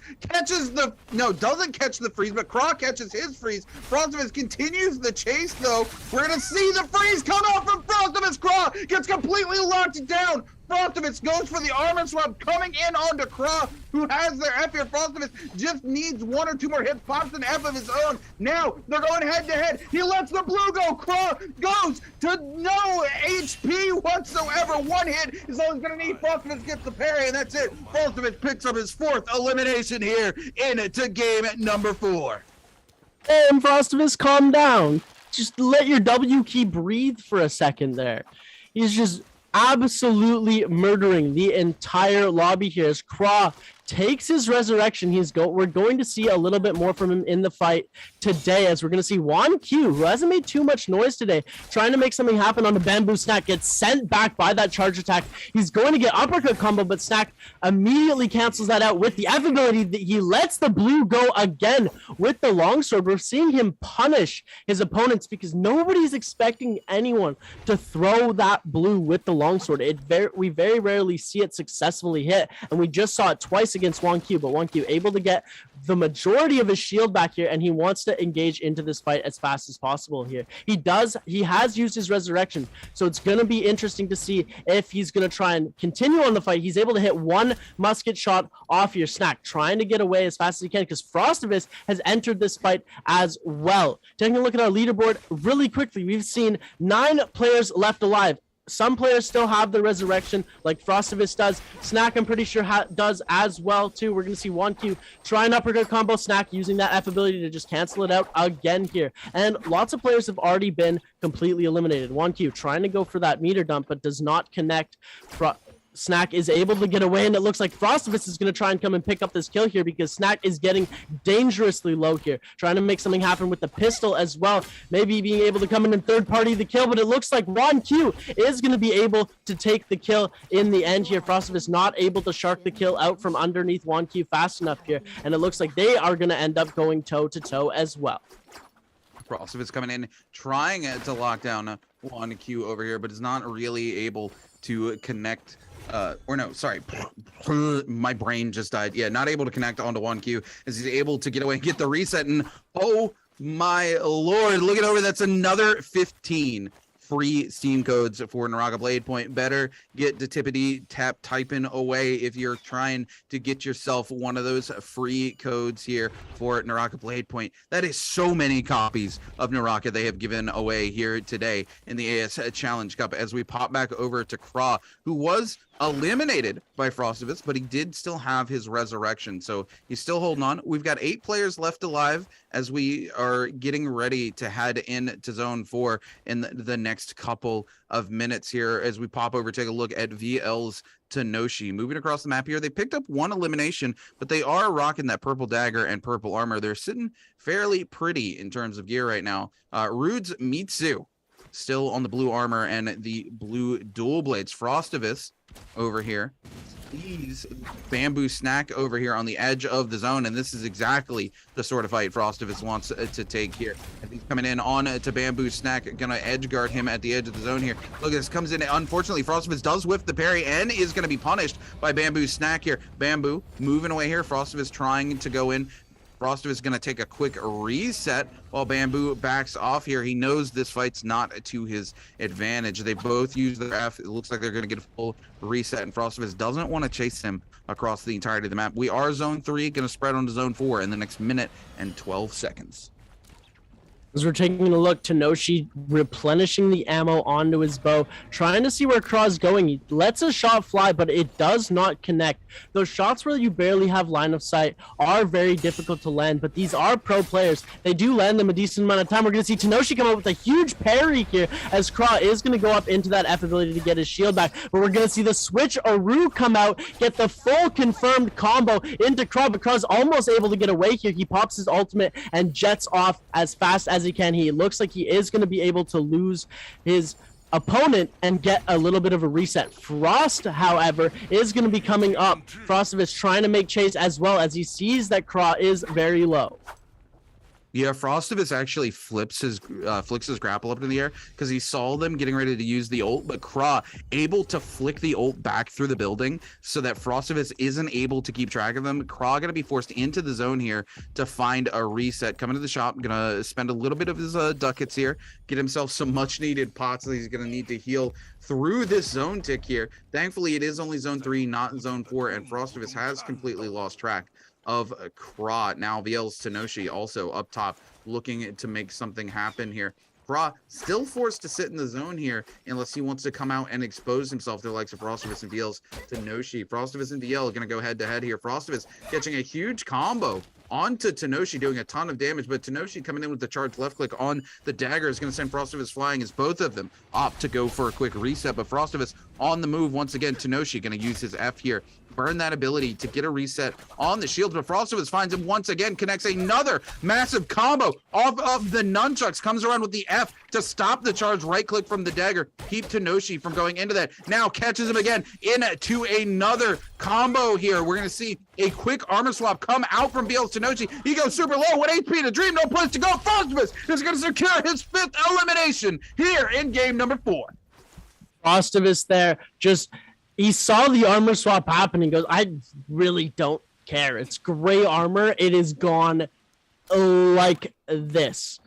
With just a click of one button, he's able to take away the entire life of another one of our players here. As we're going to see 7 players left in the game here as Kra trying to make chase on the Pato here. Pato also engaging into this fight. We're going to see Kra stick Pato with that combo from the spear here, trying to do something with those gray attacks, just using that recurring hit stun onto Pato to get some damage off here. We're going to see him try and go for it again here as he goes for the charge attack. Craw losing a decent amount of HP as Pato is making chase here. Now the fight is turning around here. Pato looking very strong right now. Craw on the defensive, takes that F ability so that he can get the reset as fast as possible. And he gets hit by the Bane's Breath. Oh my goodness. Oh, he almost gets hit again, but then takes a bow shot. He literally 1 HP, gets an armor pot off, but it's not going to be enough if Pato can land another bow shot here. Craw is going to be eliminated, and Craw, no resurrections available, nothing. He gets the parry, though, into the Dragon's Rush, but can't follow it up into the Desert Way. He needs to find an armor, and he does find one sitting on top of the Mor's Blessing. He gets the armor swap, and it looks like he's going to be able to get away. We're going to pop over to Juan Q here, who has found Bamboo's Snack. Gonna hit him with the Yodohime ultimate, but the parry comes out from Snack onto one. No, sorry, not Snack. From Frostivus onto 1Q. I apologize. I thought that was Bamboo Snack, but it's not. It's Bamboo's 1Q and Frostivus. Frostivus able to take control of this fight again. Once again, 1Q goes extremely low. That advanced heal putting in work, though, for his armor. The dagger coming out, putting in work onto Frostivus. Frostivus gonna freeze up here. He doesn't get the heal, though. He's not running that version of the F. Frostivus gonna turn it around, though, with a huge uppercut combo from the Nunchucks. 1Q is gonna be eliminated. Frostivus with his 6th elimination. He's into the top 6. This could skyrocket Frostivus to first place. That deserves another clap, ladies and gentlemen. Frostivus putting in work from the brink of death, turning around these fights. He just keeps his cool, keeps his confidence, and he's like, I can beat this guy. But he's not getting too cocky where he's like, I could beat this guy on 1 HP even if I wanted to. It's the fact that he's able to just stay focused and keep his mindset on the bag at all times here. And hey, ladies and gentlemen, it looks like we're going to be having those same players back at Ballista Watch. Bamboo's Snack over here scaling around. We're going to see the Ballista Watch happen, and we will check back in with you to see how it is turning out. But Craw here, just scaling up a tree, hiding, and making sure he's not going to be in target of the Ballista or in target of another player's ranged weapon. Yeah, Team K's Craw right now, moving across the map. Has got 4 eliminations under the belt. Still alive here somehow. This BSC's Pato looking to take some pop shots with the bow here. Maybe soften him up before he takes an engagement. But the question is, can Pato land the shot? And like you said, back to Ballista Watch. But it doesn't look like we're going to see any ring around the rosy here as Mitsu takes some shots at the player up top. But nobody running around in circles right now. We're down to the top 6 players as Zone 5 gets ready to spread onto Zone 6 in the next minute and 4 seconds. Question is, who's going to walk out on top here in this game? And honestly, Frostivus is looking stacked right now. This is one of the times where we've actually gotten to see him in this top 6 area. We usually see him go out a little bit earlier than that because of how aggressive he plays. It usually bites him at around this time. He will get hit by a third party. But right now, he's looking pretty good. He's got a sturdy amount of loot, a sturdy amount of shield right now, as he's really close with Mitsu here. But they are on different levels and different sections of the ballista here, as we're seeing this here, somebody on top. And ladies and gentlemen, this is what we call Ballista Watch. We're seeing these shots get sent off in random directions. Snack here just playing it safe, holding that ballista, sending some shots into the bush, making sure nobody is messing with him and nobody is hiding out, because he doesn't want no rats in this game, and I guess we don't want them either. Look, Snack just trying to find anything here, looking at checking these bushes. He's got the high ground right now. He might as well use the ballista while he's got it. If nobody's going to show their face, he's got to take the opportunity and go, okay, maybe they're hiding in one of these bushes, and maybe I'll get an opportunity to see them here. But unfortunately, Snack doesn't find any players here. He's got that grapple out, looking to see if the reticle changes colors to see if he does see a player here, but he's gonna see Gone slide into the bush down below and make use of that Meteor Soul Jade and pump out some big damage from the cannon there. Gone just gonna walk back into the bush, but apparently Pato says, we ain't even gonna play that game. Gone just gonna grab hold the side of the ballista tower here, look for a reset, but somebody comes flying from off top. Bamboo Snack to do a little bit of damage, and we are here. The fights are going to take place on this Ballista, as it is gonna be into the 6th zone. Zone 5 almost completely collapsed down on to zone 6 here. 6 players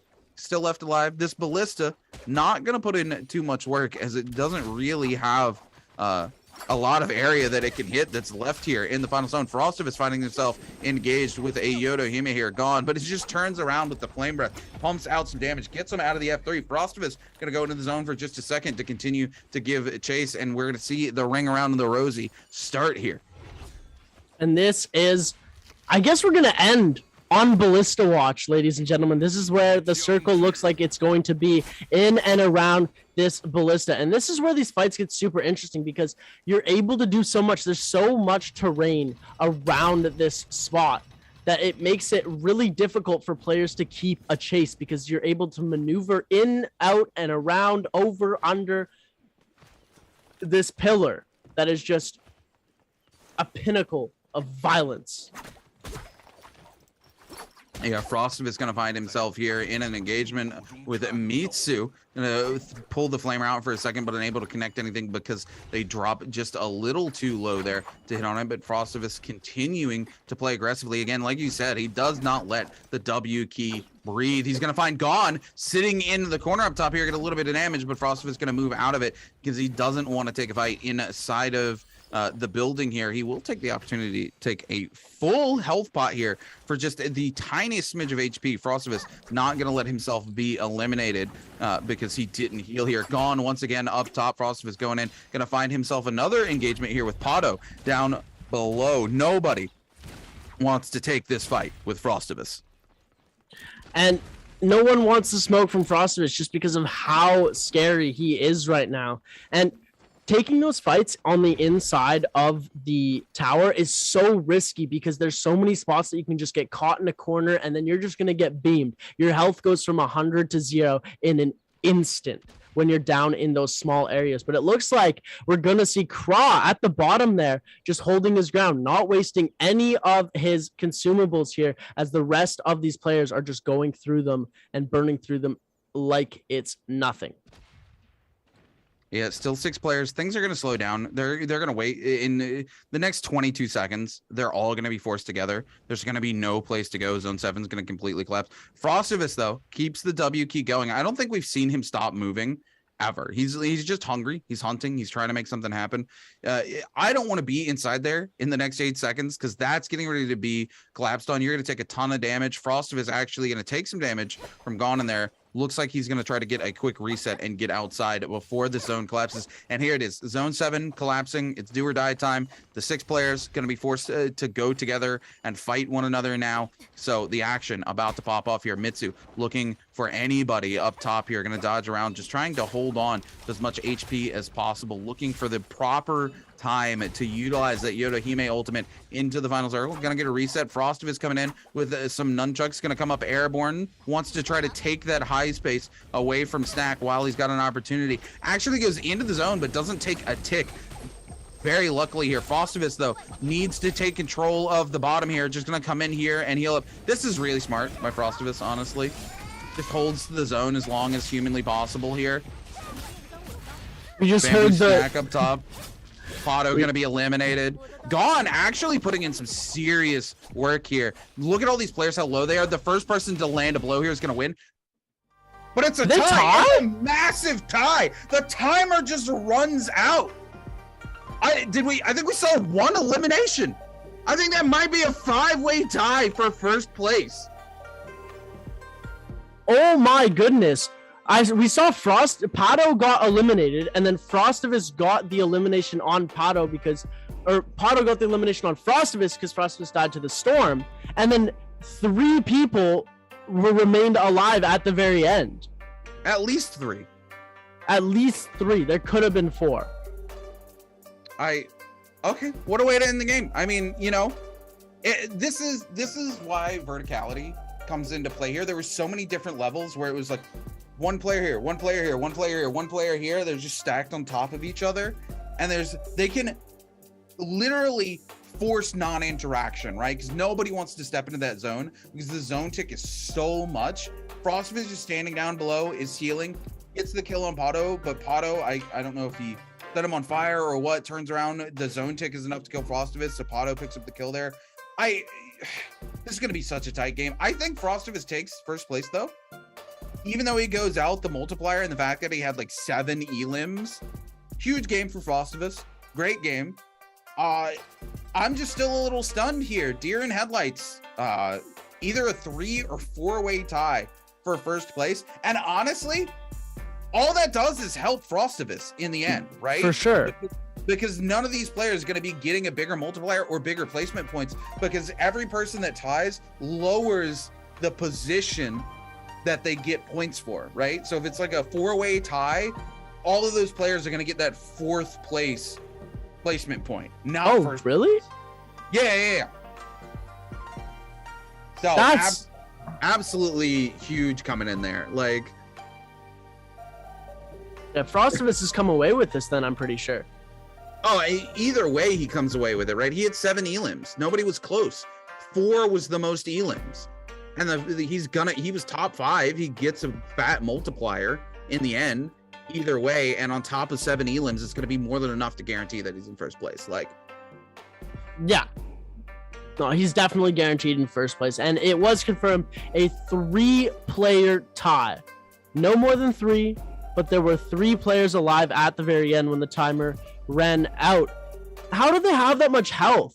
That's like, if he would have landed that last shot. Let's take a look at these standings right now. Yeah, Frostivus is going to come in first place with his 6 kills, bringing himself up to 10.5 points in the total game score. Kra and Gon are going to be tied for second with 8 points apiece here. Pato, who was alive at the end there, is going to get 5.7 points, and then Snack is going to be hitting 5. Mr. BK, someone who you said was consistent, you have now caster cursed.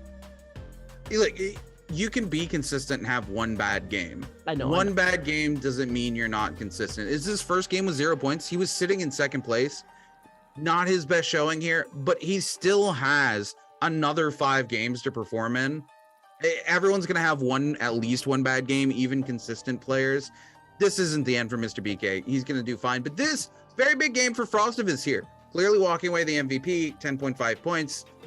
None of the other, top people above him were the ones who really scored big points in this particular game. So he's got to be super happy about this. This is going to shift him up very close to the top of that leaderboard. He's going to, 21,000 damage here, 6 kills. He lands 7 parries in this game, and 18,000 of his damage is from melee weapons. Yeah, 10,000 of his damage, 10,682 went to his nunchucks. 5,145 went to read Chinese. I'm pretty sure that is the great sword, or we'll come back to that one. And then 2,924 is the katana. He had Katana Sap Advanced Heal, which really helped him out in the end. Cavalry Bloom, Siphon Technique, Skyforce, and Trigger. Frostivus just W-keyed this entire lobby. Yeah. I mean, even in the very end, he never stopped moving, never stopped chasing people, never stopped throwing damage out. He was always on the nunchucks, just trying to peg people down, throw out a little bit of damage, hot swapping over to the Flame Breath. This is the Frostivus I'm used to seeing, and clearly able to make it happen here in the 4th game. Pumps out a ton of damage, pumps out a ton of kill, walks away the MVP. Frostivus going to be moving up, probably, I would assume, top 3, top 4 off of that. I think he was 6th place. Big jump up for Frostivus here. Super happy.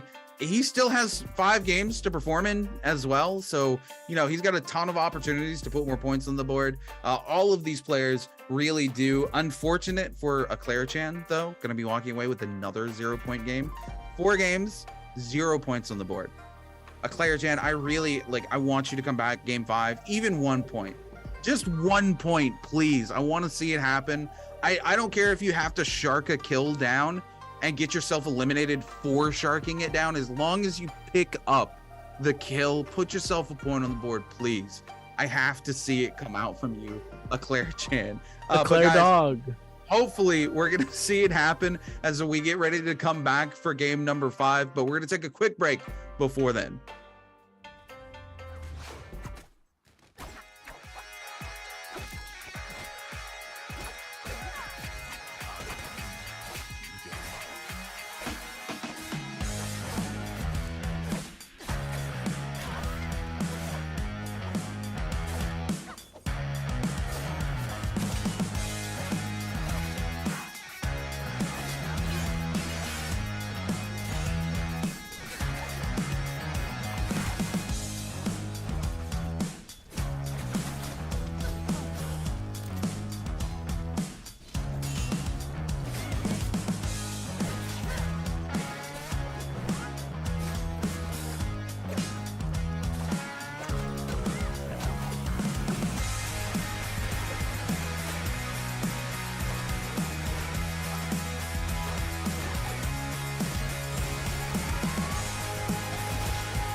Welcome back, ladies and gentlemen, to the Naraka Bladepoint Asian Challenge Cup. Of course, your host and your castle runekeeper joining me at 7. We're 4 games deep, technically 6 games if you count our 2 Holoroth showcase matches, but we're 4 games deep in the solos. We're getting ready to jump into game number 5. Mr. Frostivus himself coming out on top in game number 4 here. A very strong performance from him, and it doesn't matter if he goes out in 6th place when you got so many eliminations under your belt. Clearly, you're going to be the man to come out on top at the end of the day here. Taking a look at Kra, Pato, Mitsu, and Eclair Chan here. You know, super sad for Eclair Chan. I really just want him to put 1 point on the board, please. Let's get some hype in chat for my man Eclair Dog. We'll get him up there. Get him a kill here. If he gets a kill in this game, it's going to be great. We're going to see it happen. I've got faith in my man, Eclair Chan. He's got this. This is a game. This is where he comes back and he dumpsters the whole lobby, right? Oh, for sure. 100%. He's going to walk away with 16 eliminations, 1st place. Going to break the record in Naraka Bladepoint solos. I'm predicting 37 kills right now. I don't even think you can get that many eliminations in solos right now. Where is he gonna get 37 eliminations? Let me do the math real quick. We've already established you can't do math today, Seb. Well, I can't do math anyways, but the thing is like, okay, so if he kills the entire lobby twice, he can get 30 kills. Yeah, it's 15 players, double kills each. He can get 30, but he would literally 37. I love it, Seb. You killing me here. But no, I would love to see it. I just want to see Eclair Chan do something. I want him to have his 15 minutes of fame, as it were, where he pops off. He has a good game. You know, it's super sad to see somebody sitting at the bottom of the leaderboard with 0 points. But you know, we still have quite a few games. He certainly can put 1 point on the board at the very least here. Chat, let's get some hype from our boy Eclair Chan. I want to try an Eclair Dog. Speaking of which, Seb's got the idea stuck in my head now as we get ready to jump into game number 5 for this evening. Think about it. A chocolate Eclair. Well, the hot dog, absolutely. Like I said, sweet and savory. I'm about it all day. But you know what I'm more about? The action here that we're getting ready to get into in game number 5. Oh, 100%. The Eclair Dogs can wait, ladies and gentlemen, as we're going to see our first real Shadow Jade players. We're going to see a gold zone all around Shadow Jade mine here. We're going to see Bamboo Snack in Celestra all to himself here. And then just north of that, everybody else has spawned in that gold zone. Absolutely everybody. That is just so wild. There's going to be a intense bloodbath there, and we're gonna see who's gonna come out victorious. There's gonna be one guy limping out like, yes, I made it. Give him the money. Here we go. As tradition, Frostivus, our winner of our last game, picking up purple armor right off the jump here, getting himself some decent loot here as we're gonna go right into a fight, and Ibin is going to take the first kill on to Shin Yan. Getting that first pick right off, already has purple nunchucks and blue armor ready to go and take on this entire lobby here. That's a brand new attitude we've seen from Ivan. Eclair Chan here, Xiao Ming is going to be taking down most of his health here. We're going to see him try and use that F ability. He's unable to. He's able to get the hit off the mist-time parry. Let's go, come on. The F3 comes out from Xiao Ming here. We're going to see it come up. They clink once, clink twice again. We're going to see Eclair Chan cancel the shot here. Xiao Ming trying to go for the heal. He gets him super low here, and Eclair Chan gets the kill. Oh my God, ladies and gentlemen, 37 kill game. Here we go. Eclair Dog for president, ladies and gentlemen. Eclair Chan finally putting himself on the board. I'm happy. I don't need to say anything else. That's everything. Bamboo, actually, I've been gonna get eliminated here, but it's Team K's. Kra who's gonna come in and actually steal that kill with a bow shot. WCL's Biggie not happy about that, and the fifth party coming in now. Biggie gonna be absolutely dogged down by both of these players as VNGC Slows comes in looking to pick up his first elimination of the game. We're gonna see the re-teleport come back out here, and Kra now on to Biggie as well. Biggie really no hope to get away from this. He's already used his teleports. No ultimate to his name here yet. Kra, yep, there we go. Kra gonna pick up a second elimination here. NVGC's slows trying to make something happen here, but unable to. I'm so happy. That's all I needed to do today was a Claire chain, pick up at least one kill. Now over to Envy's Roju here, finds himself engaged with a B to use a Zhao Ming. Zhao Ming trying to make something happen. Roju gonna hit himself a musket shot. Zhao Ming coming in, gonna be on the receiving end of a huge combo coming out from the nunchucks. Actually, he's able to get the clank off there, thankfully, from Roju, and doesn't get sent airborne for a second time. Zhao Ming gonna come overhead with that charged right click from the spear, and now gonna come in with the rapid fire crossbow there, do a ton of damage, but the favor being returned by Roju with the musket onto him. Roju trying to get another reset here. Zhao Ming gonna throw the F3 just to make sure he can get a reset here and that Roju can't pressure him and make something nasty happen here. But the musket shot immediately gonna come out as soon as the F3 goes down, and no big pots on Zhao Ming either. Zhao Ming really needs to clean up this fight, because if he has to take a reset again with Roju, it's gonna be low, but he gets the parry into the Dragon's Rush Nessus fight, and now he's gonna have some big pots as he cleans up the kill and some loot off of Envy's Roju. So we're going to flip around here. Pado and Snack are trying to take down Tenoshi. Tenoshi is going to go down to Bamboo Snack here, but Pado is trying to come away with the kill onto Snack as well, as Snack is going to get dangerously low, as well as Pado. Mr. BK looks like he wants to come in and clean up this fight here. Coming in for a third party, trying to deal some damage, but Pado is going to be able to pop a little bit of shield from the F ability, but it looks like it's not going to be enough here, as Mr. BK getting Pado dangerously low here. Pado is trying to fight for his life right now, as Snack did get a full reset off, and he's able to come in and take away the kill. He almost comes away with it, and they're both chasing him as fast as he can. Snack is going to be able to hit him through the wall and get the kill finally here, taking away the well-deserved kill from Mr. BK here. Snack was the one who took away most of his health here, but Snack is now getting low. We're going to see the Matari ultimate come out and hit Snack for a decent amount of damage. Mr. BK able to make some stuff happen, but he's going to get frozen here. Bamboo Snack going to launch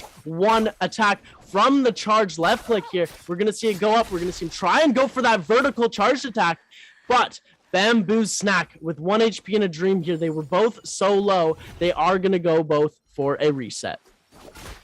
Yeah, that got really close. Both of them turned to try to take the bow shot as well. Neither of them connecting. They could have actually eliminated each other, which would have been hilarious. Gone here, going to be forced to pop their ultimate into the fight with Frostivus. Frostivus going to return the favor and pop their ult as well. Gon's used double charge off of his ult already. Triple, actually, and has been unable to connect anything. Frostivus still has his. Going to clearly slide in, pick the elimination up off of Gon there. Frostivus picking up his first elim of the game here. VL's Tenoshi has already been eliminated once now on the receiving end of Bamboo's Ivan. Going to use that ultimate F in to the neutral, but it doesn't look like it's going to be enough, as now Ivan is going to pop their own ultimate. Tenoshi needs to dodge every one of these if he has any hopes of staying alive. One more is getting ready to come out, but it doesn't look like Tenoshi's going to be able to make it happen, and he's eliminated here in game number 5 by Ivan, and now it's Yodo on Yodo as Team Team K's Kra comes in onto Ivan, gets some huge hits, and Kra with a massive advantage here, as he does still have his ultimate available. Ivan does not, and both of them have used their F3. Kra gonna continue to give chase here. He just needs to get Ivan a little bit lower, and then he can pop his ultimate and probably secure himself the kill here. Ivan goes extremely low into the uppercut. We're gonna see it come out. He doesn't even need the ultimate. Team K's Kra gonna pick up the kill on to Bamboo's Ivan. What an amazing play. Hot swapping into that pistol and then going back for the grapple play into the uppercut combo. Absolutely annihilating Ivan here. As we're going to go back over to a Claire-chan who's picked himself up a second kill already. He's trying to face off against Slow here.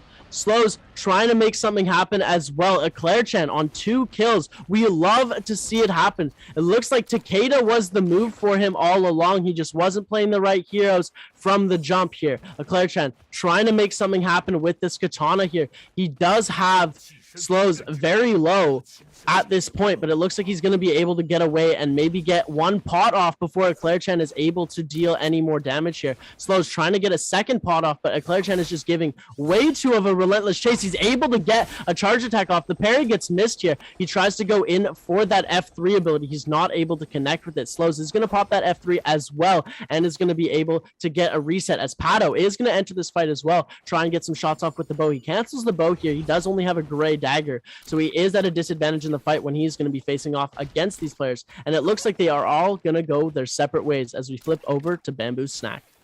Yeah, Snack giving chase to Team K's Craw here. I do believe Craw has already been eliminated once, so if he gets eliminated here, that is going to be it from here in this match. 11 players left alive as we are Zone 2 getting ready to spread onto Zone 3 in the next 2 minutes and 20 seconds. Craw still trying to get away here. Craw with 5 eliminations.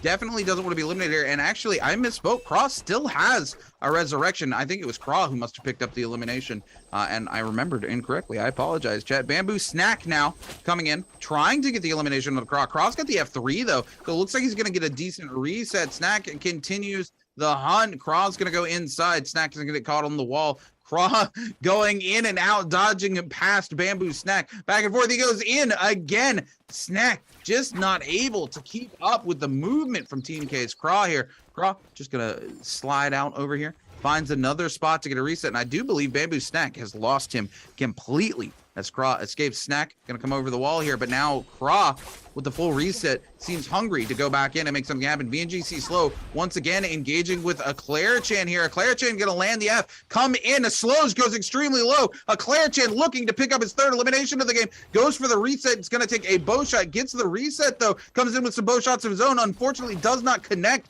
onto Slows. Slows cancels his pot to come back in onto Eclair Chen. Eclair Chen, however, going to connect into some big damage. Slows forced to pop their ultimate here.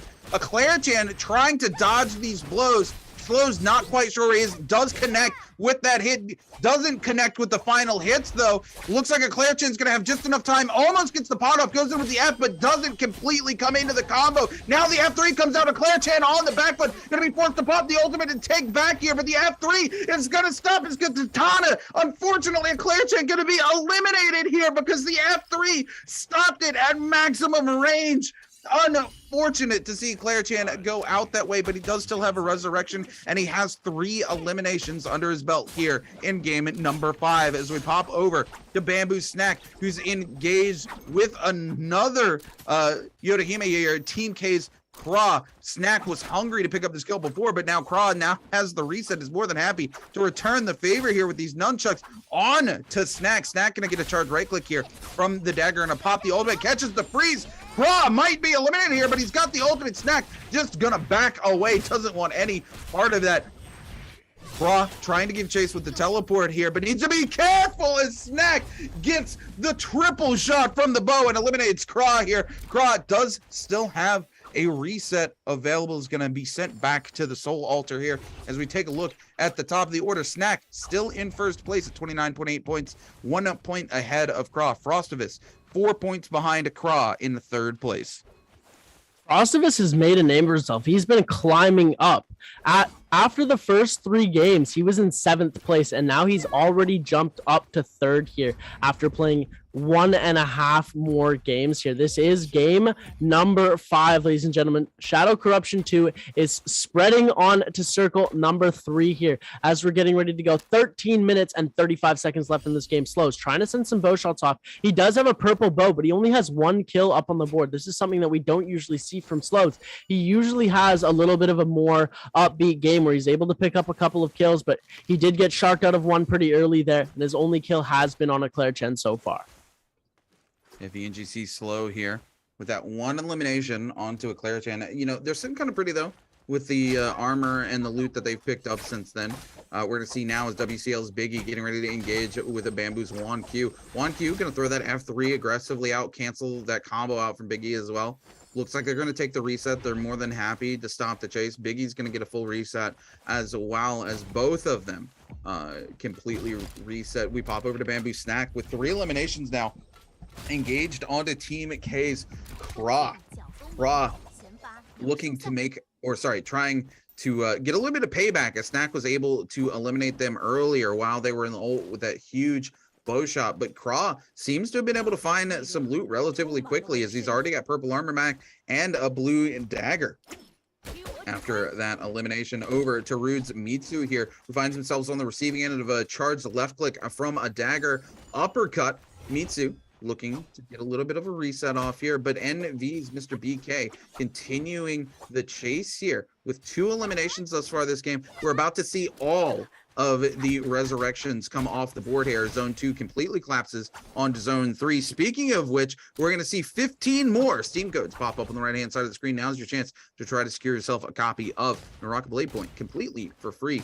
Rude's Mitsu continuing to trade range shots here with Envy's Mr. BK, both of them wanting to soften each other up before they engage in the fight. Rude's Mitsu, though, going to take a grapple and come in on to Envy's Mr. BK. Mr. BK trying to get away here, but now we're going to see WCL's Biggie coming in as well, trading some range shots, and they all need to be careful because Frostivus sitting up top, I do believe, with the musket taking pop shots onto all 3.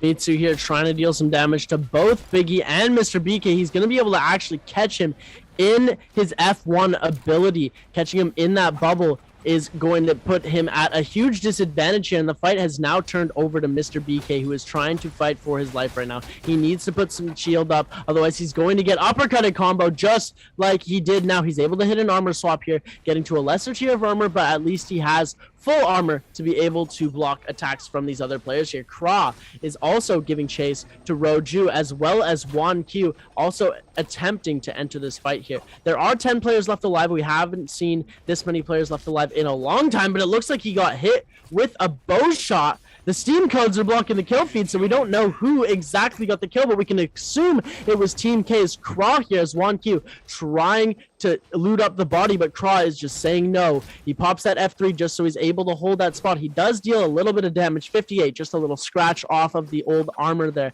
as Wan Q is going to end up backing off. We're going to see Biggie here getting hit with that uppercut from the charged left click on the dagger here, as the Mr. BK trying to make something happen with the dagger. He's unable to deal too much damage here, as Mitsu is also trying to enter this fight, tossing that F1 ability as well, trying to catch him here. Mitsu able to deal some damage to Mr. BK. Mr. BK trying to get away with that F ability from Matari. Teleports away, and it almost saves him here. We're going to see Matari go into that ultimate ability to go invisible and be able to hide from the enemy.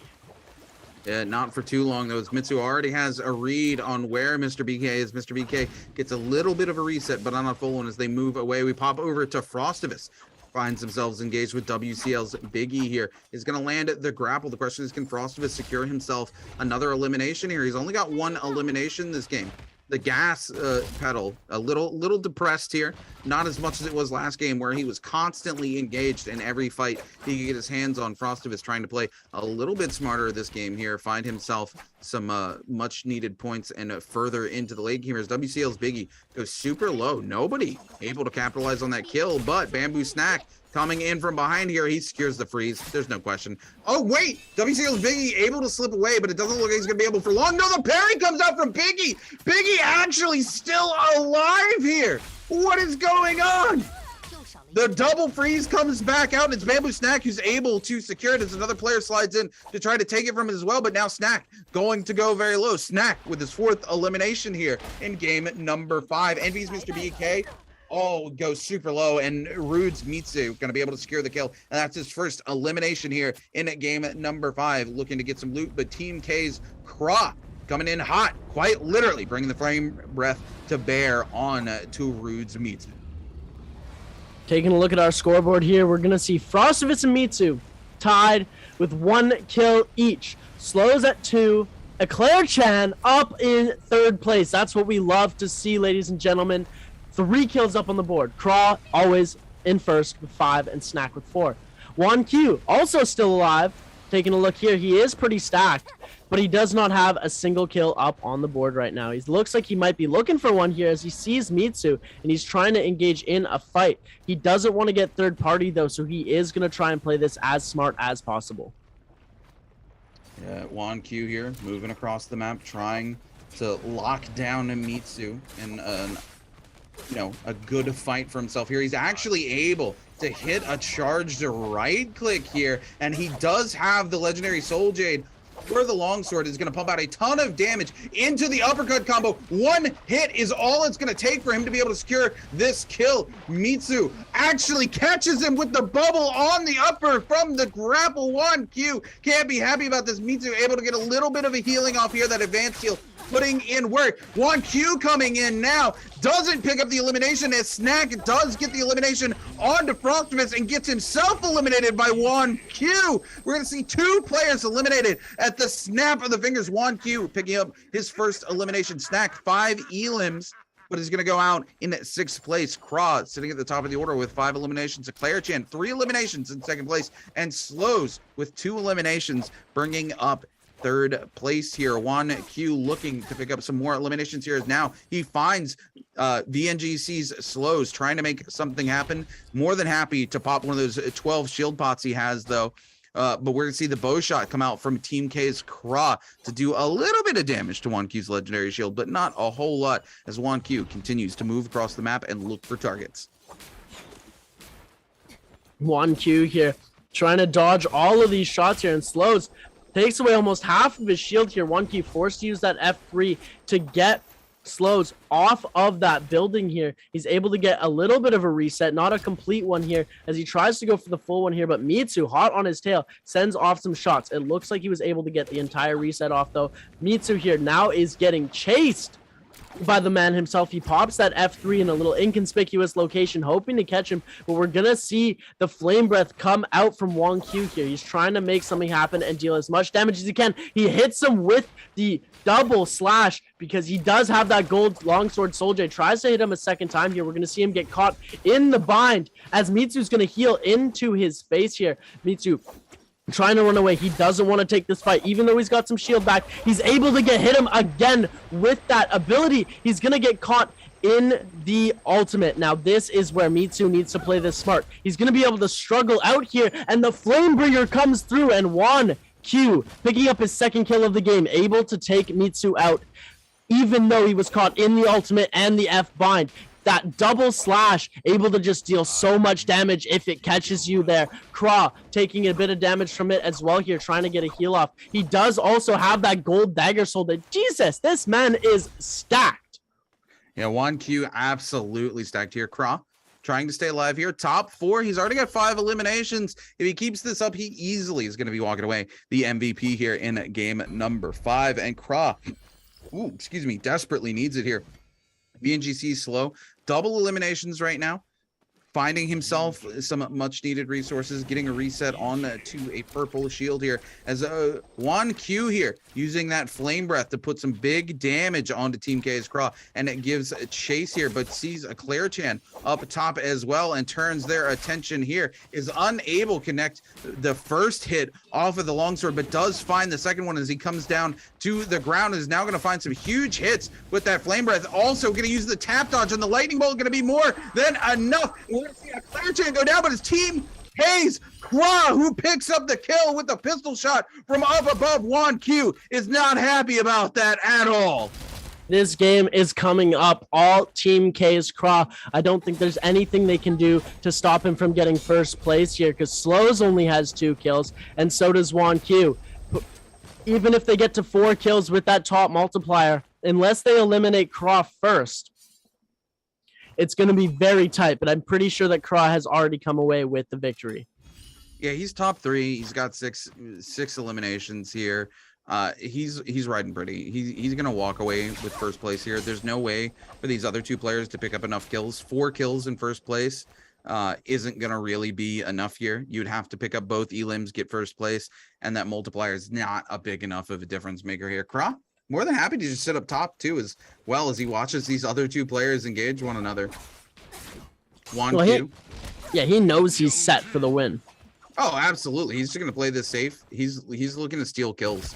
The same thing before with the pistol. He's gonna hit Slows for some damage as well. He wants to keep these 2 engaging each other, and he knows if he pumps out damage onto him, they're going to keep their attention on each other because they're going to be low and they want to shark that kill down at all costs. Craw going to use a little bit of a scale rush here to get away from 1Q. 1Q turning back around, looking to continue the chase on. But we're going to see the charged left click come out, send him flying, but Juan Q returning the favor. Both of them F3s down here, as the other player now going to land some huge bow shots onto Juan Q. Juan Q, no F3 to reset either. VNGC slows, needs to go in here and try to make something happen. No repair kits for Team K's Craw either. So he just dropped the pistol, picked another one up off the ground. He's got a couple shots, trying to pump a little bit of damage out, but he missed the shot. He's got one more fully charged shot left on the pistol. Team K's Craw just holding out here as we are down to the final 3. Zone 6 collapsing on to Zone 7. It's probably going to come down to the end of Zone 7 here, as nobody wants to end up on the receiving end of the third party here, and there's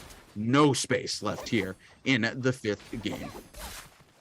It is going to be very difficult for these players to survive here, and it looks like Team K's Craw is going to get eliminated here. Juan Q able to just repetitively use that charged attack, and Juan Q is going to get a parry here onto Slows, but Slows is going to pop that F3 to be able to get some health back here, and he gets the Soul Bloom, as we're going to see the ultimate come out from Slows here. Then Juan Q pops it just after here, hits Slows for 1, hits him a second time here, and it looks like Juan Q is going to be coming out on top with the amount of health they have after the ultimate here. We're going to see another parry come out from Juan Q, and Juan Q coming away with 4 kills, especially since he eliminated Craw first. There is a small chance that the multiplier could have helped him. The multiplier might be enough. If he walks away in first place, it's going to be like 0.1 or 0.2 points there. I mean, Team K's Craw super happy about this game. Yeah, he would have liked to finish a position higher, maybe pick up another elim there. Honestly, I don't know why he didn't parry Juan Q. Juan Q let the first one rip. Okay, you get hit with that one. You stand back up. You see him charging. You're going to let him rip it in your face a second time. You stand back up and you let him rip it in your face a third time. Fully charged blue just lets it go. No parry comes out. Not even an attempt. I mean, look, I hate to say it, but Team K's Craw there, he could have parried that. Absolutely. Oh, he could have. You're just the read is so clear. He lets it rip once. You're in the edge of the zone. Just take the parry. Step back in the zone after you've parried him. I'd rather take one zone tick from Zone 6 than repetitively eat double longsword slashes to the face. And, you know, unfortunately, that's just what happened there. He picks up the kill. Juan Q gets 4 eliminations here. Juan Q's going to be super happy about this game. He played this super well to the very end. He could have had a 5th elimination at one point as well, as he tried to get a kill onto Frostivus, but unfortunately, Bamboo Snack picked up the kill. But Bamboo Snack then immediately eliminated by Juan Q. So he might have picked up a 5th elimination onto Frostivus, but it cost him dearly as he was eliminated early. And you know, this not quite the tight games we've seen in games 1 through 4.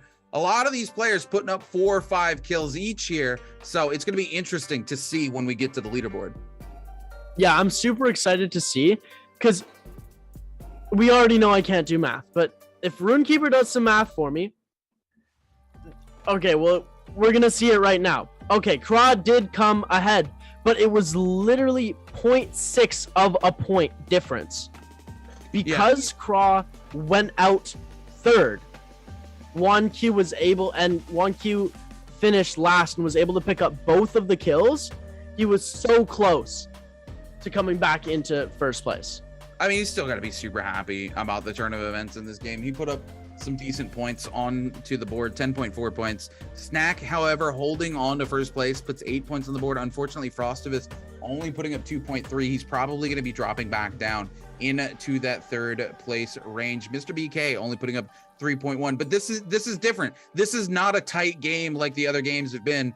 The top kind of echelon really putting a lot of points together and all surviving to the end means a bigger point game, which means a lot of these other players going to have much less points. But we got to give it to Eclair-chan coming back finally. He puts 6 points on the board. He takes 5th place this game.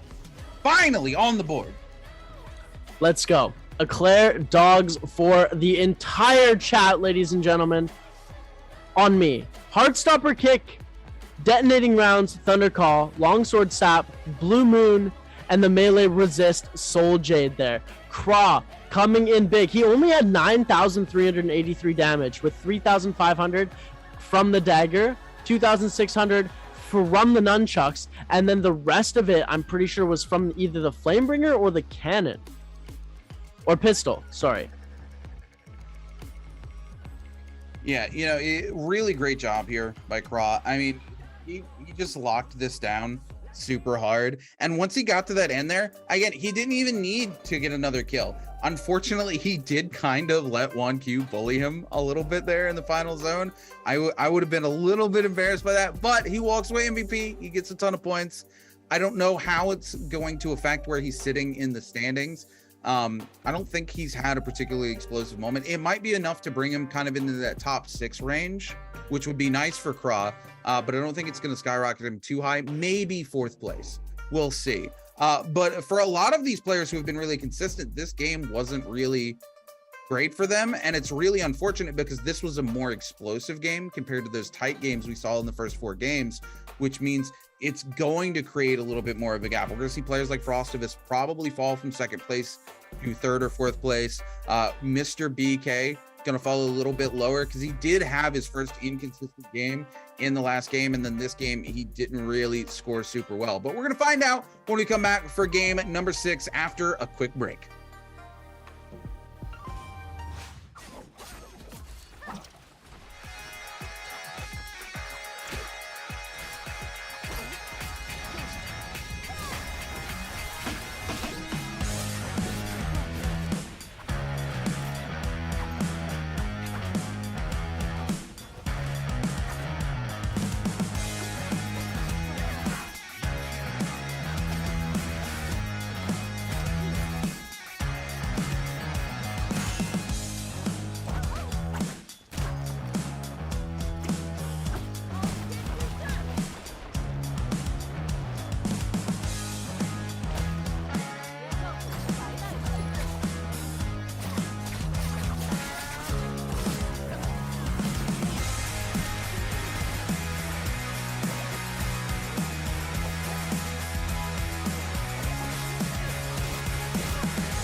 ฉันตื่นขึ้นมาในที่แห่งนี้นับครั้งไม่ถ้วน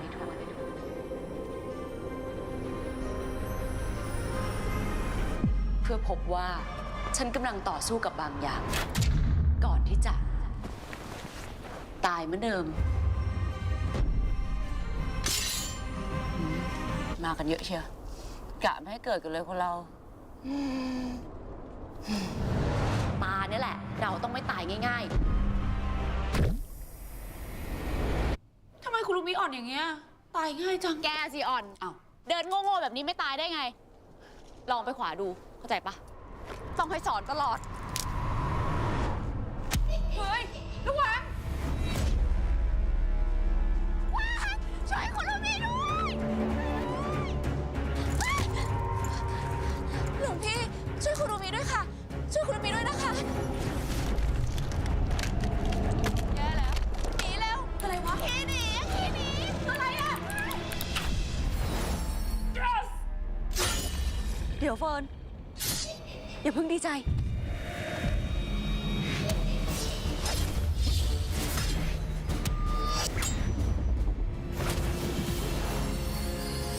มาดิครับ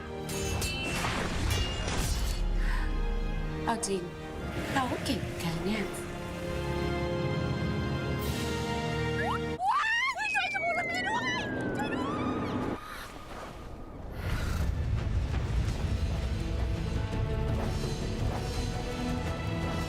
มาช่วยคุรุมิกันนะนารากะเบรดพอยต์ฉลองครบรอบ 1 ปีมาพร้อมแมปใหม่กับเสียงภาคใบเฟิร์นพิเศษทดลองเล่นฟรีและเกมลดราคา 50% รีบมาช่วยคุรุมิในนารากะกันนะคะ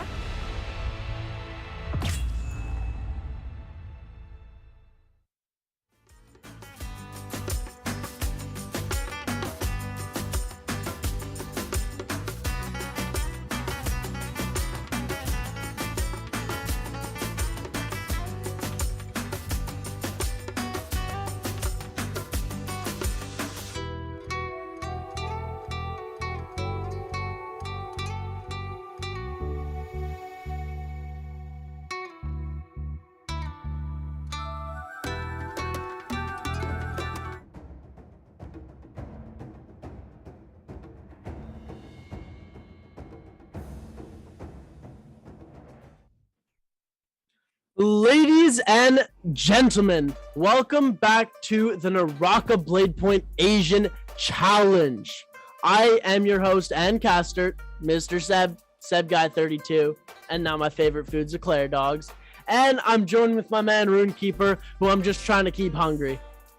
Look, man, I'm starving. Somebody send me a burger, something. I don't care if you get to fly it in on a drone, something. Let's get it going here. But you know what else I'm hungry for? I'm hungry for game number 6. I want to go ahead and get into this, man. Things staying interesting.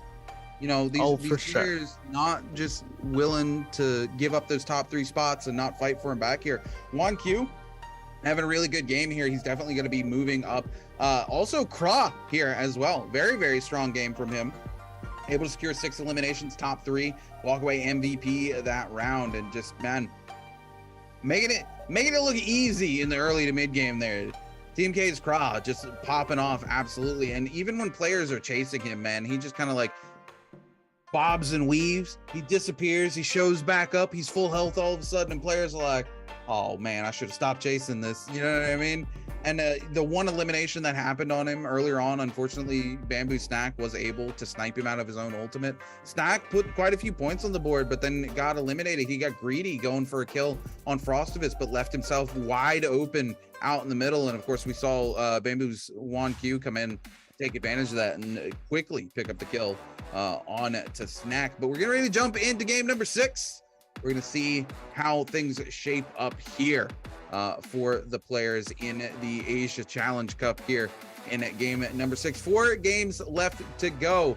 Technically, if you count the first 2 showcase games of the night, we're 7 games deep with 4 more to go. And 4 more games to go. This could completely change the course of the entire Asian Challenge for solos, ladies and gentlemen. There's 4 games. You can do so much in 4 games. Like I said, 37 kill games. And that'll just take you right to the top, because it's an unfathomable amount of points. As we're taking a look, we're going to see a lot of players around Celestra here, and then we're going to see players to the west side and east side of Celestra, all surrounding that central area of the map, because that's where all of the gold zones and all of the good loot has been selected to spawn this round. It is going to be very condensed, and hopefully we'll see the circle bring us down to maybe shipwreck area, so that we can see a little bit more rotation and how these players are going to react to a different set of rotation. But getting into the game, we're going to see Team K's Kra here, picking up all of his weapons, making sure he's going to get stacked on loot right from the jump here, picking up that blue pistol, which we saw him do a lot of damage with, as we're going to see Eclair Chan very close as well. Kra able to get himself some purple armor as well already, as we're going to go into Biggie versus Mr. BK here. Mr. BK trying to send off some shots, charge shots with the spear, but is unsuccessful in connecting here. Biggie trying to send a shot off. He does connect with the charge attack here, and it looks like people are getting caught off guard with that so quickly here. We're seeing Biggie trying to go in for some slashes here, tries to go for that uppercut, is unable to hit it there. Mr. BK just getting weighted out by Biggie here. We're going to see Mr. BK able to hit a huge combo here. Biggie able to get that uppercut slash on to Mr. BK. Hits that charge attack, but does not connect here. Biggie also needs to get a reset here if he's going to want to survive. Yeah, Biggie gonna back away. There's a lot of third-party potential here in Celestra, as so many players spawned through here looking to get that coveted gold loot in these gold zones here. Envy's Mr. BK also gonna find himself a reset. As we pop over to BDU, Zhang Ming here, or Zhao Ming, I apologize.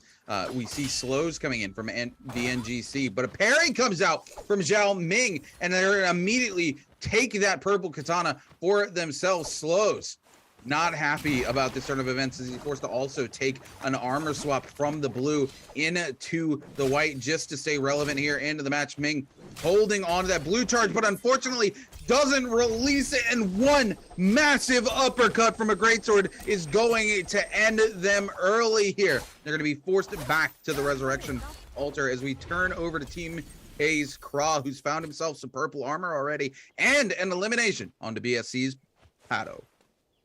Pato here is going to go down, as we're going to see Eclair Chan with a little bit better loot than Kra here. Doesn't want to engage into the fight right away. He did have a very irregular game according to his pattern in the previous game. So I don't think we're going to see him pop off as much. It would be super amazing to see that happen again here. But we're going to flip over to Biggie now. Biggie is trying to make something happen with that longsword, but he is not connecting on those charge attacks after he releases them. He's going to scale rush into the air, and he is going to get a couple of shots off onto Snack, but Snack is going to be able to get away here. He's just sending those shots in every direction, warning anyone, if you come up in my spot, I am going to hit you with the charged attack, and you gonna die.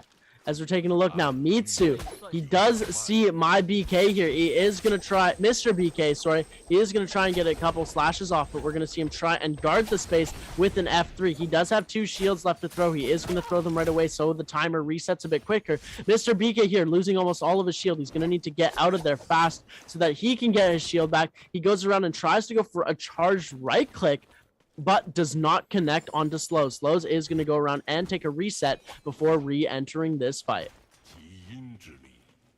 Rude's Mitsu here, trying to give chase here to Envy's Mr. BK. Is able to connect on him as he comes through the door with the nunchuck. Forced to pop the F3 here. Now Rude's Mitsu going to use the grappling actually to knock him out of the F3. Keep him from getting any sort of reset. Has gone straight here. Going to drop a Bane's Breath down onto the middle of the temple, trying to lock as many of these players down as possible. We've seen him use this tactic before, but it looks like Rude's Mitsu able to secure the kill onto NV's Mr. BK. We're going to see Team K's Craw pick up an elimination on to a Clarichan as well. And the Bane's Breath picking up its first kill here for Gone Skeeter. Gone Skeeter going to be super happy about that. He didn't have to put in any of that work. He just throws the Bane's Breath down, secures himself an elimination here in game number 6. Slow's coming in to fight him in the Bane's Breath. I don't know if this is the best choice for VNGC Slow. It is a blue Bane's Breath though, so it's not going to burst a whole lot, and where you're going to see some of these players disrespecting, especially because it's only bursting for 25 more seconds. Gone Screet is actually going to go extremely low here, and VNGC Slow is more than happy to continue the chase through the Bane's Breath. And it looks like Gon is going to be able to get himself a bit of health back, as we're going to turn over to Frostivus here, trying to get an attack onto Shin Yun. And Shin Yun is going to go down for the second time this game. That is going to be it for him. He is out of the game completely. Frostivus has his only 2 kills onto Shin Yun. So he hasn't met with any other players here in this game. We haven't seen him encounter anyone. He did spawn a little bit further away so he could get his loot and get his stuff before he engaged into these fights here, which is usually not what we see from him. We see him pick up all of these kills early, but I guess he might have stressed out his W key so much that it doesn't really work anymore. As we're going to take a look to Noshi here, dealing a decent amount of damage onto Slows. Slows needs to get away as fast as he can, and it looks like Tenoshi is going to keep the chase up. Slows is going to get himself a little bit of a reset. He doesn't have any charges left in his ultimate, but he does have a lot of grapples here. Tenoshi messed up the grapple here, and it looks like he is going to let Slows get away. He's still hot in pursuit, but we're going to see that fight later as we go now to Craw, trying to do some damage onto Xiaoming. Xiaoming using those bubbles to get a little bit of defense, hold a little bit of that neutral here, as Craw trying to make something happen with the pistol as well. Swips over to it fast. It looks like they're both going to go for a pot here. You're going to see Xiaoming trying to make something happen with the katana. He does get a couple slashes and tries to go for that charge, but it looks like the uppercut charge from Craw is going to connect. Xiaoming getting dangerously low here. We're going to see a parry come out from Craw, and that is going to be it for Xiaoming, but no, he pops the F and goes straight into the ultimate here. Xiaoming has a chance to do a lot of damage right now. He is going to scale rush away and go for the reset, but Craw is still hot in pursuit here, as Xiaoming is going to be able to get one pot off before Craw is able to do anything. Craw is also able to get himself a shield pot off. We're going to see the musket shots come out here. Xiaoming trying to throw that shot. He does throw the charge attack and is able to get it to connect, but Craw pops the F3 in the nick of time and is able to get that shield back. Yeah, Craw playing this very, very close to the chest here, but is able to get the reset. Now continues the hunt here on to Xiaoming, which makes a lot of sense. Xiaoming has burnt almost all of their resources. They just burnt their F again, and Craw still has their ultimate. If they get even a moment's upper hand here, they're going to easily be able to eliminate Xiaoming off of the ultimate if they can land one of those slashes here. So you've got to keep it going. We're going to see the parry come out. The F3 comes out to keep the riposte damage from connecting through. Zhao Ming looking for a reset, hoping to find a set of armor out of there. Looks like they actually find a full purple set of armor as the Claire Chan tries to take some shots off the top, but does not connect. Zhao Ming looks like they're going to be able to escape the fight here. As you take a look at the top of the order, Croft, Frostov is tied for first with 2 eliminations each. Slows, Wanq, Ryozu, Mitsu, Gon, Skeeter tied for second with 1 elimination each, and everybody else sitting on 0 elims. Wanq gonna throw the ult out here and actually catches Bamboo Snack out, but Bamboo Snack gonna be freed by a musket shot from another player. Wanq gonna be punished by the third party here. It goes extremely low as NV's Roju continues to give chase here. Wanq regretting popping that ult so early into Bamboo's Snack. Bamboo's Snack disappears with a full reset, and Ryoju continues to give chase to Bamboo's Wanq. Wanq looks like he was able to get away to get at least 1 pot off here, and he's going to escape onto the bridge to be able to avoid him absolutely bamboozling his opponent here. As Tenoshi back into this fight here, we're going to see him try and do some damage, but he is going to take some shots off, and this looks like it could get very interesting very fast here. Mitsu trying to go for a heal, falls off of the ledge here, so he wasn't able to get the complete pot off, so he had to reset the pot. As Mitsu here trying to avoid getting hit here, but Tenoshi is going to come in and try and deal some damage with the scale rush from the dual blades here. He's taking some shots from the nunchucks. Mitsu dealing some damage, trying to get away here. He doesn't really want to engage into a fight really fast. And ladies and gentlemen, more Steam codes yet again. There's like 30 copies of this game being given away every 30 minutes. You're in luck if you want to play the game. We're adding people to the player base because this community is so amazing. We want you guys to come and experience it for yourselves. Absolutely. Come join the best community in all of gaming. As now we pop back over to NV's Roju. Still in Celestra, still only 1 elimination under their belt here. 15 players left alive as Zone 2 gets ready to collapse onto Zone 3. This has been a much slower game here into game number 6. Usually we've seen quite a few more eliminations there when we're down to about 10 players left alive. So it's interesting to see things slow down just a little bit. You know, we talked a little bit about Frostoviz's W key being the one broken, but it seems like the rest of the lobby's W keys also had enough and need a little bit of a break here. Game number 6, Envy's Roju, though, continuing the hunt. Zhao Ming able to land that ult, get some huge damage, and goes into an armor swap, but unfortunately the armor swap is an armor with nothing on it. They need to try to get that purple armor back, but they're going to be forced away here by Envy's Roju as they pop that Yoda Hime ultimate to try to give chase onto Zhao Ming. Zhao Ming just creating distance, only going to take one of the little slashes from the final, but a jump cancel into a parry from Roju is actually going to be the end of BDO's Zhao Ming. Roju there getting that jump parry, and then the F almost saved his life here as we're going to see Wanq fighting Frostovis here, and it looks like Wanq is going to go down. He does have his resurrection left, so he is going to be able to survive here. Frostovis is going to get parried by Snack here. Snack is going to end up taking his nunchucks here as we're going to see Frostovis go into the ultimate here, but Snack is going to be able to come away with the kill. Frostovis on 4 kills, so he is looking very good right now. Wanq with 1, Kra with 2, but taking a look, this is our overall standings. 35.7 for Kra and 35.2 for Snack. Frostovis is at 30. And down at the bottom, we have Eclair Chan with 6 points.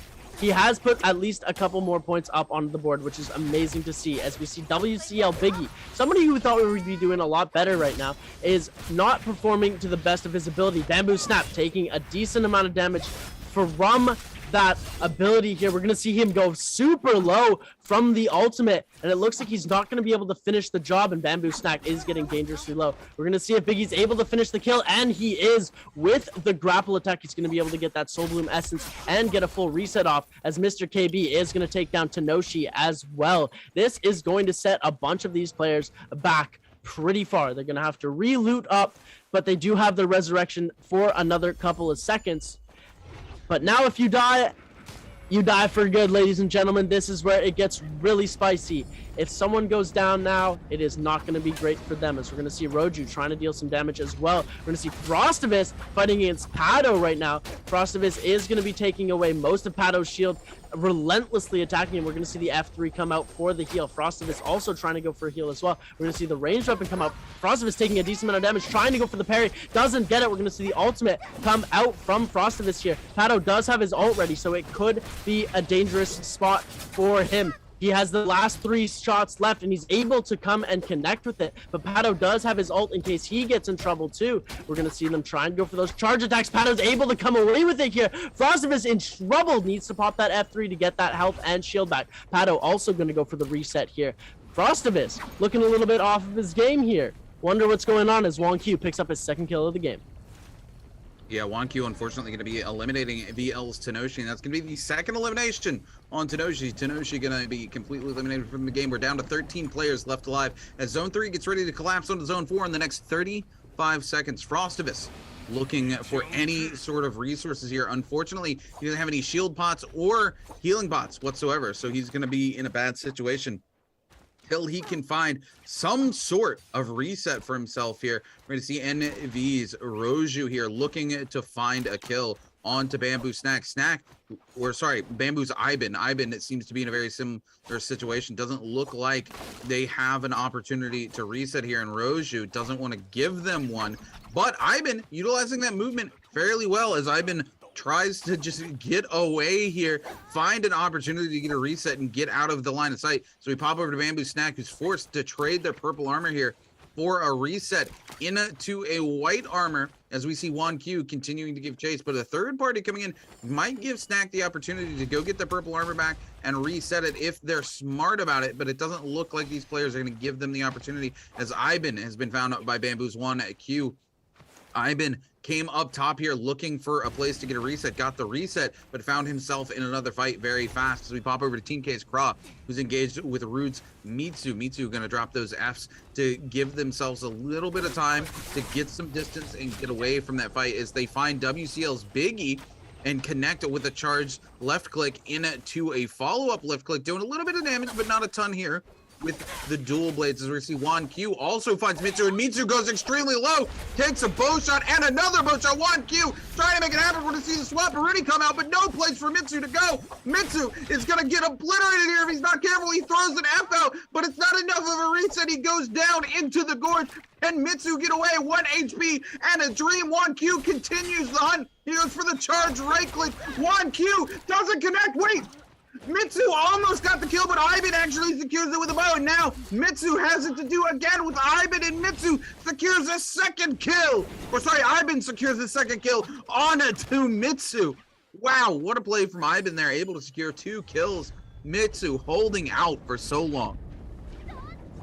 Mitsu almost going down there, and if he would have gone down a second sooner, Wong Q would have still been alive as well, as it looks like Team K's Craw is going to pass Wong Q in the standings here for this individual game, and he is going to be taking out Roju. Craw replenishing his armor and replenishing the ammo in his Flamebringer here, but he's going to take some bow shots quickly, but he gets that Soul Bloom Essence. He's able to heal up as much as he can before he has to take this next fight. He does have a good amount of resources here, so he is going to go for that lucrative shield pot. That becomes so very nice to have at this point in the game here, as Bamboo Snack is going to hit a very nice shot on to Gon here. Gon taking a lot of damage from Snack. Snack going to be able to go and loot the spot. He doesn't have any shields left to replenish what armor he has left, so it's going to be difficult for him if he loses shield like he just did now from Biggie here.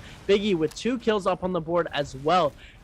Snack here needs to find some shield. He does find a pot here, but only 1 singular pot, and it looks like he might have to go for the gray ones as well, as Slows entering this fight with bamboos Ivan here. Ivan dealing a decent amount of damage. He's going into the stone form here. If he releases it, this could be trouble for the parry here, as we're going to see Ivan trying to give chase as a third party is going to be joining us again. Slows gets hit with the bow and arrow as he's going into a freeze here. We're going to see Snacks here as well. They're going to see bow shots being sent off here, trying to spam the kill here because Snack is dangerously low here. Just keep watching the kill feed. You're going to see his name pop up pretty soon here. He's on 1 HP and a dream as Biggie is trying to get the kill, but he's able to teleport away just in time here. Biggie might have to lose him here, and it looks like Snack might be able to get a single reset off, but no, Biggie coming in, misses the scale rush, misses the grab, and it looks like Snack is going to be able to come away with a heal here, and he could get a reset, but no, Biggie is going to come in and end his career. Biggie not going to let that happen there. Finally able to put a third elimination up on the board. Frostivus with 5 elims sitting at the top of the leaderboard right now. I've been with 3 tied with Biggie in second place. And it does look like we're going to see Mr. BK holding on to third place with 2 elims now, as we were just at 10 players. And all of a sudden now down to 6 players left alive as Zone 4 collapses on to Zone 5. 5 minutes and 55 seconds left in the game here. WCL's Biggie sitting in a good place here. One of the few players with actual resources to the name, with actual shield pots. It seems to be that this is the game where resources really matter the most here, because a lot of these players struggling to find resets. We even saw Frostivus at one point. No shield and no shield pots to make anything happen here. You see WCL's Biggie, who now finds Frostivus as well. The two getting ready to go head to head. Frostivus finding some hits on there with the katana, immediately swapping to that flame breath to try to pump out some extra damage onto Biggie, but Biggie now hitting with the charge left. Frostivus goes extremely low as we see Gonz Geeter up top here with the bow, pumping out extra damage onto them. We're going to see him grappled out of the F3. He's going to be forced to pop the ultimate probably here, especially as the Matari comes in. Frostivus needs to ult if he wants to stay alive here, but it doesn't look like he's going to get the opportunity as Ivan catches the kill from up top with a bow shot. I've been coming in and stealing so many kills here, and it is looking like he is going to be doing bits in this game. But Biggie upset wants to go and salt that kill back, and this is what we call our savory run back. I guess we haven't really decided exactly what it means yet, but we're going to use it anyways. I've been here getting chased now by Biggie here. He's trying to pull off a charged attack, because getting one of these charged attacks with the dual blades can be very dangerous for the defending player here, as Biggie trying to deal some damage. He keeps throwing these attacks, goes for the parry, mistimes it, so he's gonna have to pop that F3 here. Ivan getting hit with that 1-2-3, and he's gonna have to go for a reset here, as Biggie is still hot in pursuit. Bow shots coming in from left, right, and center. Biggie's getting hit now, but we're gonna see Biggie getting a huge parry now. Ivan absolutely getting minced by Biggie here, trying to get something to happen. Full health and full shield, and he's lost his target that he was trying to fight. Ivan popping that ult, going invisible, and is able to get the reset. Yeah, Ivan's not happy about being parried there and how much damage he took, but he is very happy that he was able to escape with his life. The third party coming in and distracting our boy Biggie just long enough for Ivan to get away, but unfortunately Biggie waiting in the wings as Ivan comes over the wall. Ivan is going to go super low again. He's going to be sharked down by most of the lobby here. We're going to see the flame breath come out. Ivan, no place to go. Who gets the kill? It's going to be BSC's Pato who secures the kill on Ivan. This is the second kill Biggie has had sharked out from underneath of him, and he has not got to be happy about this. With the legendary armor, legendary dual blades here, and he continues to have kills just stolen away from him. BSC's Pato forced to pop the ultimate here as he goes extremely low. He needs that damage reduction. He needs to create some space so he can get a reset. But Biggie not going to let it happen, as Pato was one of the people who stole that kill away from him. He's going to pop the F3, and Biggie says, the heck with it. I'm throwing the ult. I don't care how close we are to the final zone. You're going to go ahead and get it, because I'm tired of people taking my kills here. He's finally able to secure one of those kills, and it's on to Pato, who took one of the kills away from him. Biggie super happy about that, but the question is he going to be happy about the fact that he burned his ultimate this close to the final zone? We're getting ready to see Zone 6 collapse onto Zone 7 in the next 2 seconds. Will this be a mistake out of Biggie?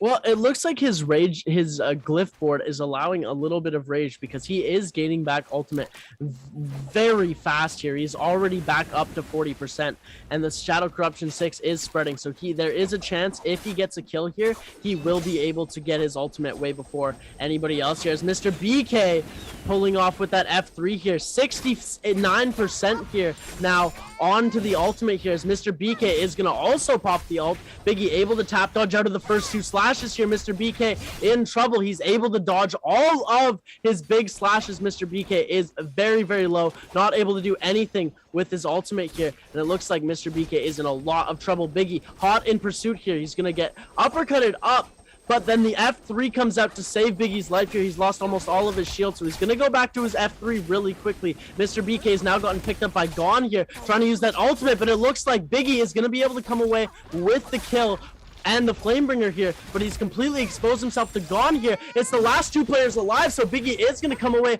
with the ultimate here. As I said, he did get it back again. He misses the first 2 shots onto Gon. He gets the second one, and he's going to get the 3rd, 4th, and 5th, but he does miss it going into it. Biggie is at the advantage right now. He does have a bit of armor. Gon is going to go down. He does get uppercutted combo, and Biggie coming away with the win. Biggie needed this game.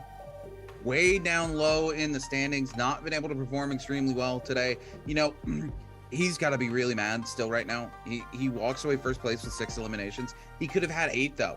He had 2 kills just sharked away at the very end. He put in work. One of those chases went on for over 3 minutes into the final zone there and still had it just snapped up out from underneath of him. He was able to turn it around, get the kill on Pato after Pato took that kill away from him. But I'm sure he would much rather be in first place with 8 eliminations and walking away with the biggest score out of any players instead of getting 6 and tying for largest score tonight, especially with how low he is in the standings. He needs a much more explosive game than this to really come back up. He's going to be back into that top 8 now, which is a position he would much rather be than being in, you know, the bottom 8 there. But still, it's a situation where you want more points, you want to perform better than that, and having those kills just sharked out from underneath of you feels really bad when you're having that pop-off game that you know you need to have, and you know it could have been that much bigger, but these other players just saying, no, we're not going to let that happen. The whole lobby went, Biggie, Biggie, Biggie, can't you see? I like to take your kills for free. I love that, actually. That's brilliant, Seb. No, I mean, that's exactly what happened there. I mean, I've been popping that with a bow shot. No right to have that happen either. That bow shot literally came in when it was like half an HP on that player. Literally, Biggie had put in all of the work, and Ivan's just like, think. But not even a full drawback. He's just like, boop. He could have gone this far, but oh. Well, anyways, Biggie, 6 kills, 9.6 kill points, and 4 ranking points to have a whole total game score of 13.6. Frostivus actually placing in second with 5 kills, 7 kill points, only 1 ranking point, and a game score of 8. I've been with 4, putting him at 7.1 total game score with 5.6 kill points and 1.5 ranking points. Mr. BK having a little bit of a worse game than he's used to with only 5 game score. Kra at 4.1, not doing as well as he could be, and 1Q down at 2.2. So unfortunate to see that happen, and Slows and Snack have just been falling down as well. Eclair Chan back down. He did get 1 kill this game, or 1 ranking point, so that's always good. Yeah, at least he's putting points up on the board. He's not dead last anymore. He's put points in. That's all that matters. I mean, Frostivus here, you know, we talk about it. Eliminations are so important. You have to have them. It doesn't matter if you place, you know, you look at Gon Skeeter, right? He places second, but because he only has 1 kill, he gets 1.6 kill points. All the way down in 5th place. You have to put elims on the board so that that multiplier means anything. You can't play passively here in solos because these leaderboards are so tight. You need every point that you can get. Biggie walking away with 6 kills here, lands 2 parries, walks away with 25,661 damage, 18,000 of that damage coming away from melee. Biggie putting in absolute work. Could have had 8 eliminations. Unfortunately, the likes of Ibin and Pato sliding in and taking those kills out from underneath him in the last possible moment. Biggie's got to be happy, though. He needed a big game here, and this is going to at least bump him back up into that top 8 and contention for some of that money. We've got 3 games left after this, ladies and gentlemen. This is big. As we said, we look at the overall standings at the end of each section. So we have 3 games, 3 games, and 3 games. That's how our sections sort of get ruled out. Games 1 to 3 get tallied up, and then you see the scores after that. Then games 4 to 6 get tallied up, and you see the overall scores after that. And it's all cumulative. It's not separate. Whoever gets first out of each section of 3 games. It's all of the games count, ladies and gentlemen. You bring it in from game 1 all the way to game 9. And I actually have a little gift for some of the players who weren't playing. I've got them this W key because it seems like theirs aren't working. So Fair enough. But we're going to come back with more W keys after a short break because we're going to come back, look at the leaderboard, and play our final 3 games.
And also it makes it to where there is another point on the board for them at this mine. That Morgan, he ends up getting nicely sent and then gets eliminated by him. He's gonna be able to pop this out. The Yoda Himeo comes out, ladies and gentlemen. We're going airborne outside of the circle. The spaces come out, and then it's gonna get teamed. Can Pappy be able to catch this up? No. Wood gets inland, ends up getting eliminated. Ada ends up getting eliminated, and JVSP. But we're going to find out very soon, as now we're going to see another VNGC player coming in, trying to lock down the players here from FA. FA's Loves going to be put in the corner by multiple spears here. We finally see a Dragon Rush land. The Nedge is mighty. They're going to pick up the both kill. Together as 2 players just dive on one of those teams. It looks like the charge is going to come in on each side here. You're going to have to be careful. The dancer and dangerous dance here as the dual blades come out and absolutely shred NV, as BDU is going to also get eliminated as well. But NV is going to keep the game alive and ends up eliminating 2 teams. Patch this back up top. Looks like Asmon is going to be able to go for the reset, and Pampy decides he's going to pop it, and now here's his chance as he gets the first grab. Beautiful one off the BB, gets the double, gets the slam. Pampy, finish. Ibin gets grabbed again, gets shredded. Ladies and gentlemen, Pampy slams on. Oh no. We see Fat Milk in the distance now, sees his opening, is going to be coming in, trying to make something happen.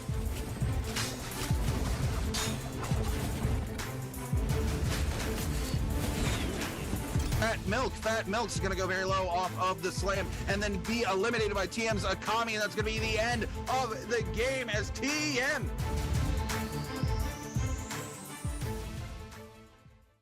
Yo, what up, boys? It's your boy Lakari from Alliance. Guess what? It's Naraka's birthday, so we're gonna celebrate it on a stream together, alright? Make sure you drop by this Saturday. No pain, just fun. Also, check my socials for more information. I'll see you guys there, alright? Hey guys, Admiral here from Alliance. I want to wish you a happy birthday to Naraka. I'll be seeing you this Saturday for an anniversary event.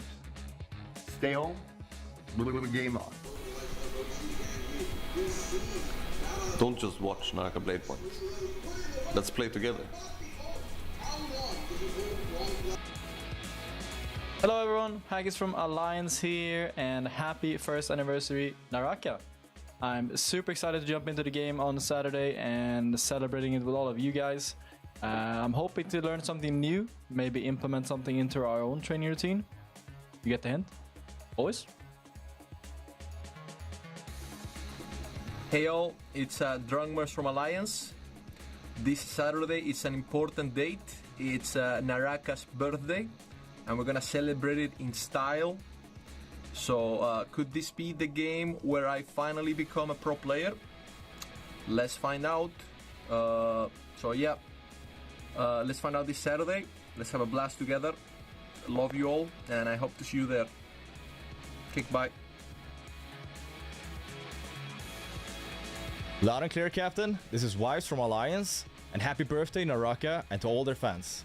Our game will take part in the Saturday celebration. It's gonna be super fun. Hope to see you all there, and don't forget to check out our socials for more information. Hey everyone, this is Wardell from Brampton. Just wanted to give a quick happy anniversary to Naraka Bladepoint. Always enjoyed the game. Hope you guys have a great one. Hey everyone, this is Viz from Salt Lake, and I'd like to say happy anniversary to Naraka. Enjoy the game and hope you guys have a good one. Hey everyone, this is Halifax from, you guessed it, Halifax. I just wanted to say happy anniversary to Naraka Bladepoint. Always enjoyed the game and I hope you guys have a good one. Take care. Hey everybody, this is Ops out in New York City. I just want to say happy anniversary to Naraka Bladepoint. I've always enjoyed the game and I hope you guys have a good one. Hello guys, this is Abel from Team Kurumi's best friend. Happy the first year anniversary of Naraka Bladepoint. I have a really great time and met a lot of friends here, and I hope more and more players will be joining in this family. Hi, I'm Liu Qing from KissKiss. I'm now in Toronto. Happy anniversary Naraka Bladepoint. I will crush you all. Hello, I am Raven PLZ, and you can catch me on twitch.tv/Raven PLZ. I am currently in South Florida. Happy anniversary, Naraka, and I hope to see you all on the new map, Hardstuck Rank 1 Solos. Hi guys, I'm Kujan from WPDH. I'm now in Chicago. Happy anniversary, Naraka Bladepoint. Be yourself, learn from the lost.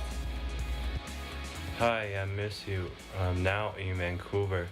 Happy anniversary, Naraka Bladepoint. Best of luck for the next year. Thank you.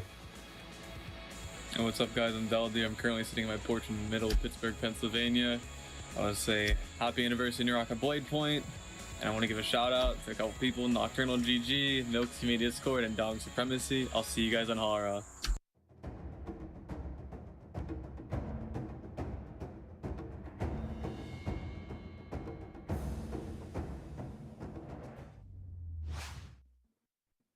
What's going on, ladies and gentlemen? Welcome back to the Naraka Bladepoint Asia Challenge Cup. I'm your host and your caster, the Runekeeper. Joining me is Seb. We're so many games deep. We're 6 games, 7 games, 8 games deep, and we got 3 games more to go here in solos today. It's going to be an 11-game day, and then I'm going to be back in 2.5 hours to help Alliance and all the lovely players you just saw celebrate the birthday for Naraka Bladepoint, the official first birthday. I celebrate a different birthday for Naraka in a couple months. It's going to be my 2-year anniversary playing the game. It's been a long time here with Naraka Bladepoint, and a lot longer that I'm going to be around because I'm going to be your caster for a long time to come. ASC here. We got 3 games to go. We've seen a lot of things go down in the solos here today, but 3 more games before we determine who's going to walk away with the bag at the end of it all. So, can I just give a quick shout out to Baldier? Just had to say it, but I'm super excited to jump into these last 3 games. I'm just so hyped to see who's actually going to come away with it, because we've seen some players from the bottom 8 start to rise up, and we saw Biggie do it. We saw a couple other players start to come start to come and get more kills, and I'm really excited to see how, if they could pop off and do really well, or if they're gonna keep falling back into what they're comfortable with. It's 3 games left. Everyone's gonna bring the aggression, I'm pretty sure. It's kind of do or die time for some of these players. We saw the likes of, like you said, some of these players coming back, a couple of them moving up into the top 8 again, but it's still very tight. Speaking of tight, we're going to take a look here. You know, look at the difference between 9th through 11th. It's literally just like 0.5 points difference between all 3 of these players. And then as we jump in to take a look at the top here, Kra moving up in the world to first place at 37.8 points. Snack moving down into second place at 36 points, and Frostivus down into third at 34 points. Everybody else looking close to 10 points behind Mr. BK in fourth. Biggie all the way up into 5th place here and slows on the downward trend, moving into 6th place at 23.9 points, tied with Biggie for 5th. And that's interesting. Slows had a really good first 3 games, and now he's falling behind, barely hitting half of his score. He didn't even get half of what he got in the first 3 games in those games 4 to 6 here. As we're seeing, Kra had a huge increase in points in games 4 to 6. Snack had a little bit of a decrease, but he's still up there. And Frostivus popped off, was able to come through and pick up a lot more kills in games 4 to 6 and put himself at 20.8 points. Yeah, look, I mean, huge games for Frostfist. There's still 3 games left to play. I'm not counting anyone out. After the moment with Wolves KB11 on the final day of Repechage, I have learned, even if they're the bottom, you can't count anybody out. That said, Shinryu 1.1 points in the bottom after 6 games hurts. I say we can't count anybody out, but I don't think Shinryu stands much of a chance to get back in to the top 8 there. I think all 8 of the top 8 players would have to just have 0-point games back to back to back, and he would just have to have like 3 really bonkers games. So unfortunate for Shinryu there. Maybe he'll bring something out. Maybe we'll see a little Tian High here in the solos for Asia Challenge Cup. I'd love to see it. Be a lot of fun. But you know, again, we talked about this at the beginning of broadcast. This is it for me on Morris Isle. You know what I'm saying? We're gonna be moving into Hollowroth, into the new season of NBPL, I do believe. I've got 3 games left here in Morris Isle before I say goodbye and I head over to Hollowroth later today, actually. It's a little sad to say, but we're getting ready to jump in to game number 7. Chat, I want to know your predictions. Who do you think is going to walk away victorious? The big boy MVP in game number 7. Taking a look at our map now, we're going to see a couple players actually spawn in that shipwreck area, which we haven't seen too much play from before. As usual, that little area in the north of Celestra, just below the still-tied, even-tied temple area. That gold zone is going to see a lot of action here. We're going to see some players over by that eastern side as well. In that gold zone that has been popping up almost every single game, we've been seeing somebody there. Yeah, this spread a little bit more evenly spread across the map instead of dropping so heavily on top of one another. It's kind of interesting to see this coming out here instead of those tight games, but I'm hoping we continue to see the aggression get bigger and bigger here in these last 3 games. We're going to see now is WCL's Biggie, the winner, or sorry, the MVP from last game, I should say, also the winner as well, looking to get some armor going here. A Clarichan and BDU's Zhao Ming going head to head here, but both of them kind of little gentleman's agreement, backing off each other. But now that Zhao Ming's got some armor, not so much. Sees the blue armor come out, decides they don't want anything to do with it, but Clarichan now wants to take the fight.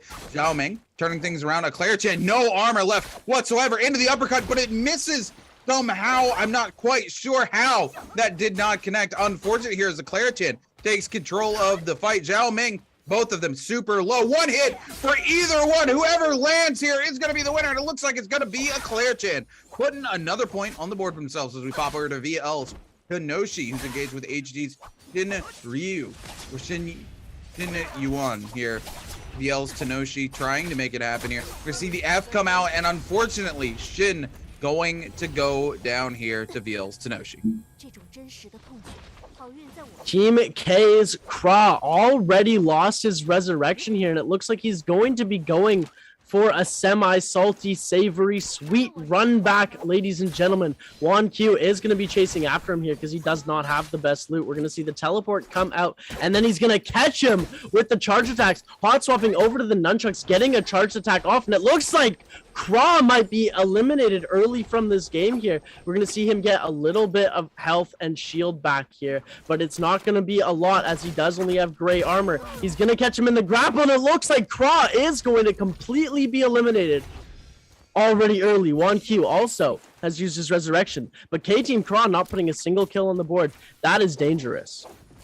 You know, it opens up those second and third place players like Frostivus to be able to move up and try to take that position away from them. Kra needed to continue to stay consistent here. This is actually going to hurt him quite significantly. He's pop back over to Eclairchan, who's once again engaged with Zhao Ming. Zhao Ming trying to land the infinite here on Tarko with the spear there. Gonna walk into the bubble though. Eclairchan misses the opportunity to make it happen. Gonna just continue to let the blues go. The salty run back does not end well as Eclairchan picks up their second elimination onto Zhao Ming and their second elimination of the game. Popping over to Bamboo's Ibin here, who's engaged with the likes of Rude's Mitsu. Mitsu going to be eliminated off of a teleport into the backstab. Frostivus now here head to head with VNG. Slows going super low. Slow's going to go ahead and pop that ultimate. Frostivus just going to take the reset and says, I'm not going to chase it. Let him get the ult. Let him get out of here. I just want some loot. It's too early in the game to go chasing after freaking Justinas as they fly across the map. And I can't blame Frostivus for that. Tenoshi gonna eliminate Shin Yoon again. Shin Yu gonna put 0 points on the board this game as well. Frostivus here, coming Frostivus through with a huge parry there onto 1Q. I'm sorry, go ahead, Sub.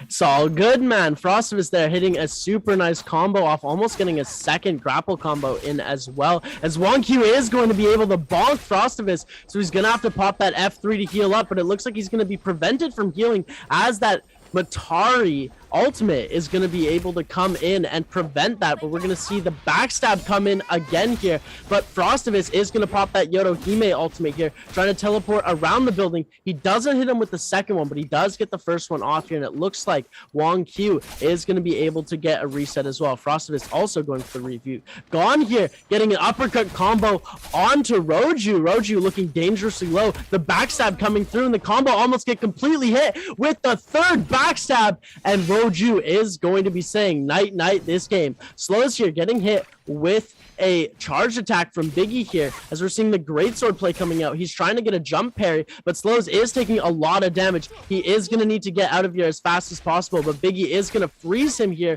Slows is going to get frozen with his own F ability. Then Biggie comes through and takes the cake and kills Slows here, as we're going to see Gone here taking a lot of damage, as well as Juan Q also trying to make chase onto Frostivus and Gone as well.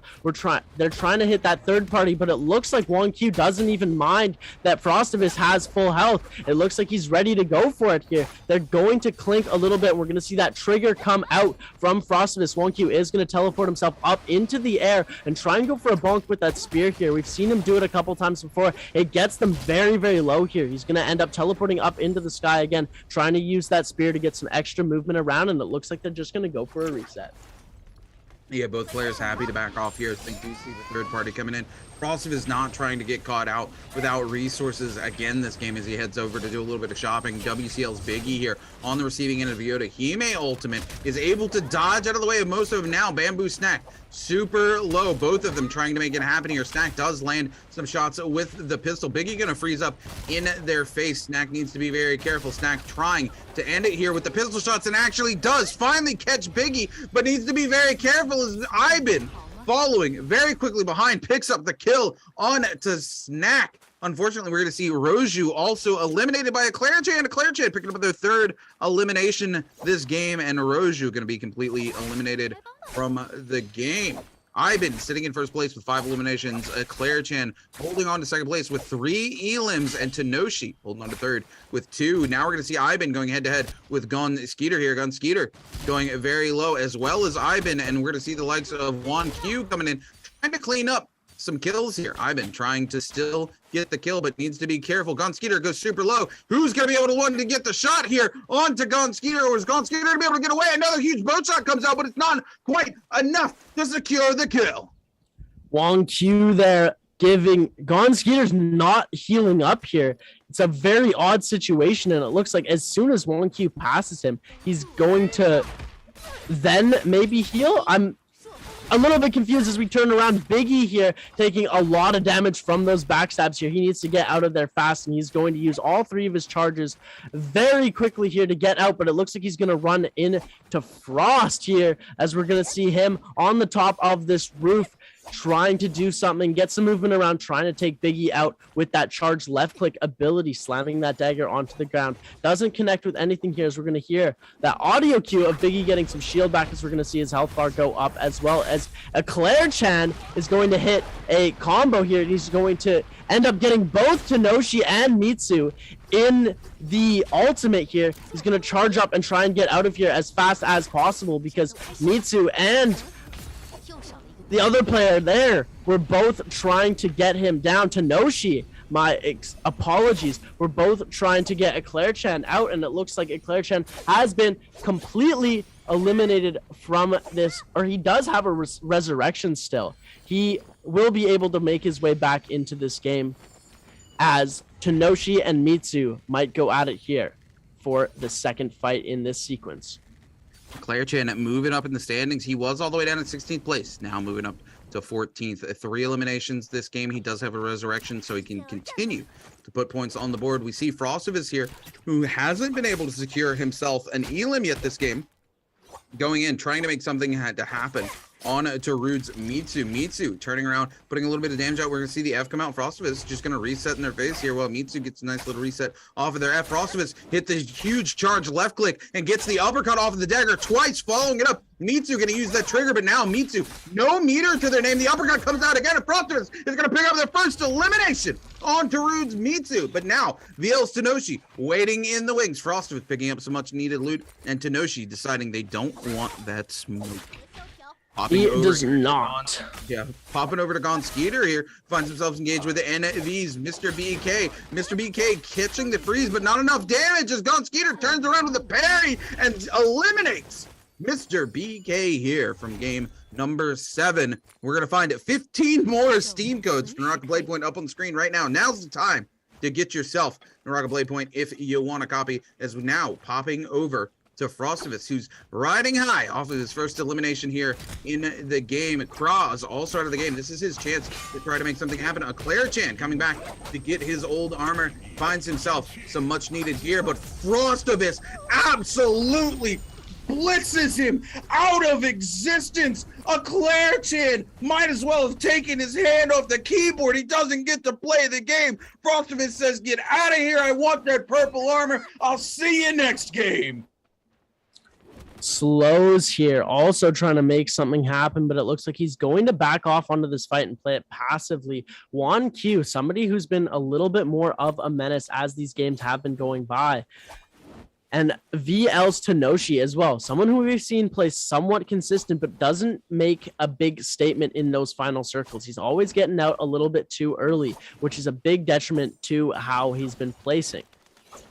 I've been here trying to make something happen as well, and it looks like they're going to be playing Ring Around Rosie as well around this house, just scale rushing around and grappling. Wong Q coming around trying to make something happen, but it looks like Ivan's going to take away almost all of Wong Q's shield here. He needs to get out of there fast, otherwise he's going to be in trouble. Bamboo Snack here dealing so much damage, and it looks like Wong Q might be in a lot of trouble here. Snack giving hot pursuit here, but we're going to see him go into that ultimate as fast as he can. They are still able to track him a little bit here, but it is very difficult. Wong Q almost able to completely get away here, and it looks like Snack has lost the trail. Bamboo's Wong Q able to get a small amount of reset before he has to re-engage into this fight. Snack here trying to come around, make something happen with the dual blades. He does get a shot off with the pistol, but misses and doesn't connect onto Wong Q. We're seeing Ivan as well joining into this pursuit. It's the Bamboo boys trying to fight this out for the win here. Wong Q is going to go down to Ivan, as it's going to turn around to Snack and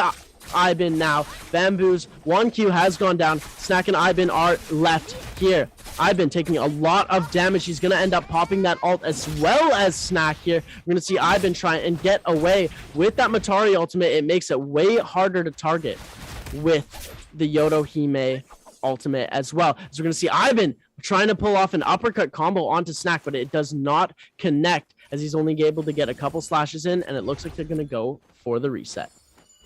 I've been here with 6 eliminations this game already, having a very, very strong game here in game number 7, putting in work with Matari and utilizing that backstab mechanic from the reworked ult for Matari. As we pop over to take a look at VNGC Slows, who's not been able to put a single kill on the board, doesn't have their resurrection as all the resurrections are now unavailable, and is rocking white armor. Super unfortunate, and it's really unfortunate because it's WCL's Biggie who finds Slows lacking in the armor department here, and Biggie, looking to pick up another elimination, is going to go on the hunt. Completely tap dodges around the charge right click from the greatsword and comes in from behind, pump out some big damage. Slows goes really low, no F left available to them. Biggie has them locked down. Slows needs to find an opportunity to ult here. They find the armor swap, but now they're going to be locked down in the stone form. They're forced to tap dodge away because they know if they throw it, it's not going to be enough. And the double uppercut from Biggie is going to secure himself the second elimination, and VNGC Slow is going to be eliminated entirely from this lobby. We're going to see quick. As we're going to see Snack has moved up into first place with their 1 elimination. Frostivus hot on their heels though with 2 eliminations, is only 1 point behind Snack and is literally 0.2 points behind Team K's Craw, because Craw was eliminated with 0 points here in this game. Snack looking to pick up another kill here though onto Iben. Iben going very low. Needs to be careful because Snack's getting ready to come through the door. A lot of these players trying to make something happen here in this 7th game. Snack on the move, utilizing that movement tech as much as possible, looking for an armor, and does find a blue armor to get into the reset, and the bounty onto Iben is going to disappear as they're going to get themselves some much needed Dark Tide coins and finally catch some breathing room. WCL's Biggie coming in here is going to pick up the elimination on the BSC's Pado after sliding off the roof with a charge left click from the katana. Iben here also trying to shark the kill on from Biggie here, who was getting dangerously low, but it looks like everybody's been able to recover their health and shield so far. They've been letting these players get away because of how many people are third-partying them. It is very dangerous to go and try and get this fight unless you know 100% that you are about to get this kill here. As we're seeing VL Tenoshi using that rush here, so we're seeing him use the... But he's going to get knocked back by the longsword slash here, but he's using the assassin's lunge as movement as well as an offensive move here. Snack trying to do something with the longsword here, but he's going to get uppercutted. Instead of getting comboed here, he's going to use that F3 to save himself, and it looks like Tenoshi is going to try and go for a reset here, but the pistol shots are going to come out. Snack does miss them here, so it looks like he's going to go on the other side. Biggie here has now found Iben, and he's going to be chasing him with that F ability here. He's got 1 charge left to try and find Iben. Iben is dangerously low for the 2nd time this game here. He's popped some shield back. He does have enough resources to be able to continue in this game how he is rolling, but Biggie just got sharked out of the kill because he's that so low, and then was not able to finish the kill as Frostivus comes in to try and get the kill as well. Frostivus coming in on Biggie now. Biggie able to land the parry, but Frostivus able to use Yodahime's F3 there to just recover from that and continues the hunt on to Biggie here. Frostivus definitely hungry for elimination, gets himself a parry, but the F also going to come out from Biggie to cancel the riposte damage. Biggie going to land an uppercut combo with the longsword. Frostivus more than happy to take a quick reset as Bamboo Snack comes in to give chase onto this kill from WCL's Biggie. Biggie locked down into a corner by Snack's F3. F3 going to secure their 2nd elimination here, and we're down to 5 players left alive here in game at number 7. Frostivus continuing the hunt here. Wants to come in and get some of these eliminations desperately bad. He knows he has an opportunity to move up into second or even first place here if he continues to have a good game. Frostivus just needs to pick up some of those elims, and apparently he needs some of those resources as he comes in, and Snack comes in and says, hey, you can have those resources, but you're going to be taxed for them. Now Frostivus forced to pop the F3 as well, going to be taxed damage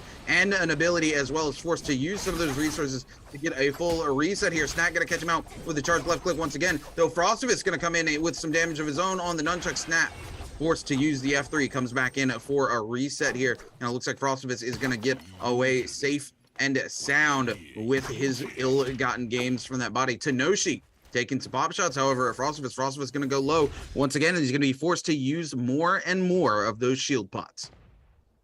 Taking a look now, we're seeing Frostivus, Snack, Ivan, Tenoshi, and Gone, our remaining 5 players of this game. And this is an interesting circle too. It's kind of like our first circle at Celestra, where we saw lots of buildings, but there are also some open places here, as we're going to see Gone get a parry onto Tenoshi. Tenoshi is going to avoid the riposte by using the Wu Chen F ability to float himself up into the air with his swords that give him a bit of shield back. We're going to see the uppercut come into the Assassin's Lunge, getting a second uppercut. Gone, losing all of his shield here, trying to use that ultimate to get a couple of backstabs as well. We're going to see Tenoshi getting another shot down, and all of Gone's health is almost all gone. No pun intended here, as we're going to see him try and get away as fast as he can. Tenoshi knows where he is. He knows he wants to get that kill, but it looks like Frost is going to be able to try and go and get that kill here. Frostivus trying to make something happen. He knows that it's 1 HP in a dream on Gone here, so if he gets him down low enough here, and it looks like he might be able to, just by clinking, he might be able to come away with his 3rd kill of the game, which would be huge for him because he wants to place high. And Ivan came out of nowhere and stole the kill with a bow. Oh my goodness, Ivan, the king of thieves, ladies and gentlemen. VL's Tenoshi now also super low, but Bamboo Snack is going to be able to come away with that one. It is now down to Ivan, Frostivus, and Snack to fight it out to see who's going to win this game.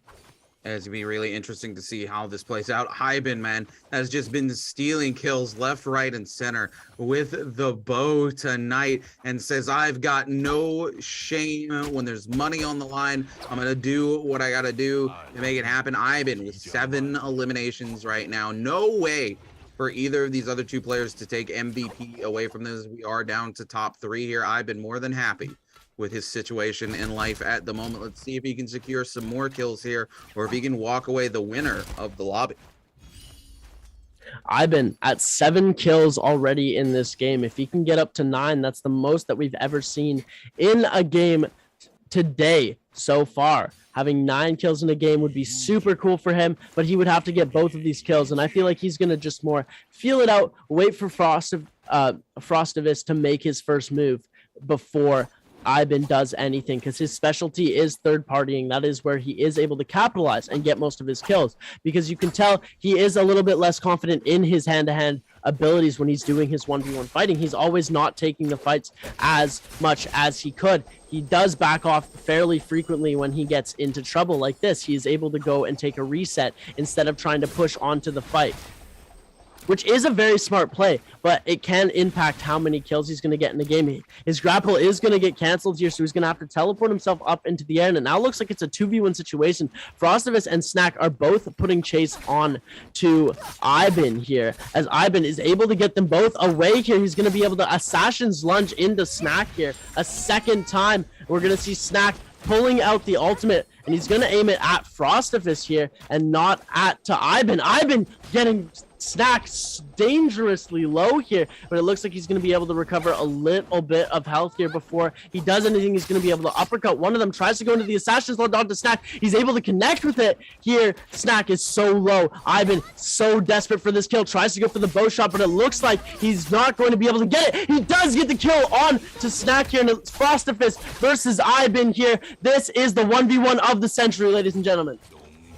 Ivan here popped his ult a little prematurely here. Frostivus is able to use that F3 and wait out more of the duration of the ult. Ivan going to lose that ult very soon here. Aggressively comes in, and that's it. Now, the ult and their F both on a reset here. Frostivus still has an ult available, gets the parry onto Ivan. Ivan, unfortunately, goes extremely low. We're going to see the assassin lunge come out from Frostivus. Ivan, 1 HP and a dream. 8 eliminations under their belt, but it doesn't look like they're going to be able to take first place as Frostivus takes the final kill of the match. Is going to take first place, and that coveted 1.6 time multiplier here in game number 7.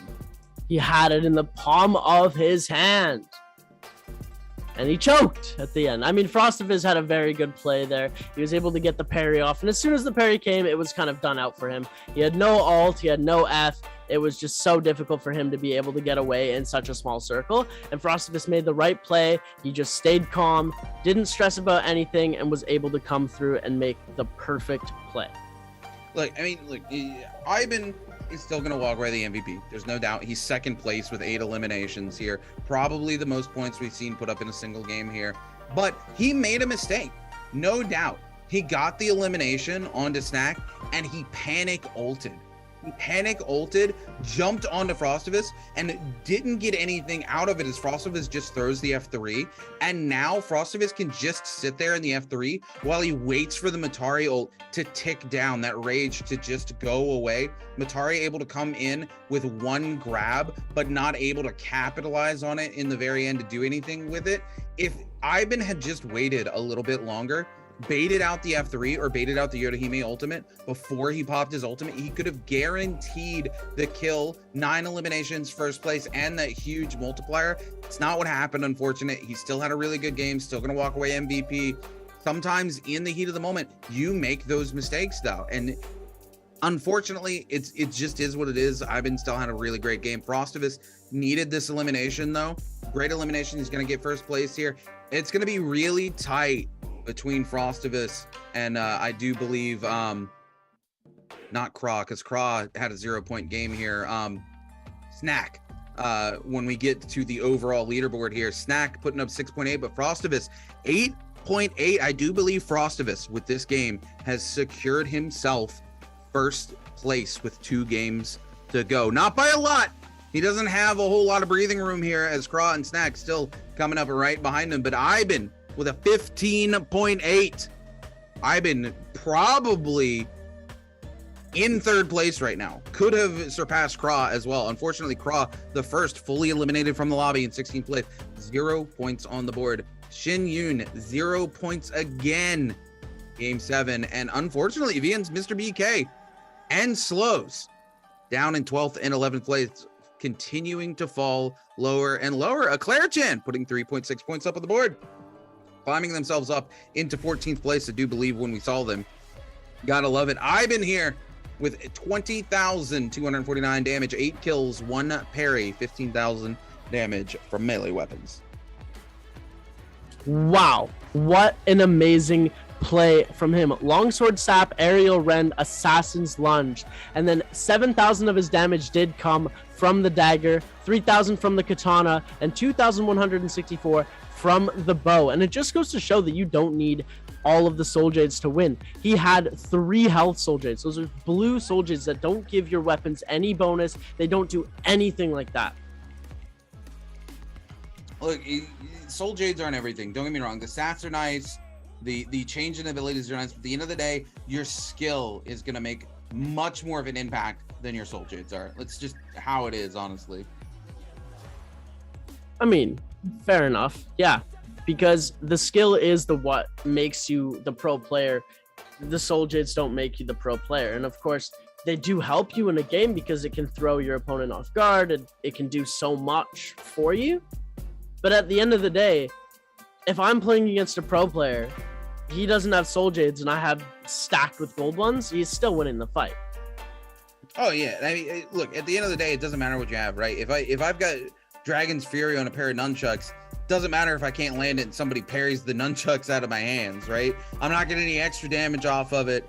It's super readable. I got to go to second charge, etc. Soul Jades are great. We love the stats. We love to see the crazy abilities that come out of them. We saw Assassin's Lunge utilized very well this game. But at the end of the day, It's the player that's behind the Soul Jades, right? Assassin Lunge is great, but it's only as great as the player who's able to utilize it to make something happen at the end of the day. Speaking of making things happen, we got 2 games left for these players to make something happen, and we're going to come back and find out just what happens after a quick break.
What's going on, ladies and gentlemen and Naraka fans? Welcome back to the Asia Cup Challenge. I'm, of course, the Roomkeeper. Joining me today is Seb. We're 7 games deep into solos, but 9 games deep for the broadcast. 2 more games to go before the day is rounded out here. We're getting ready to lock in for game number 8.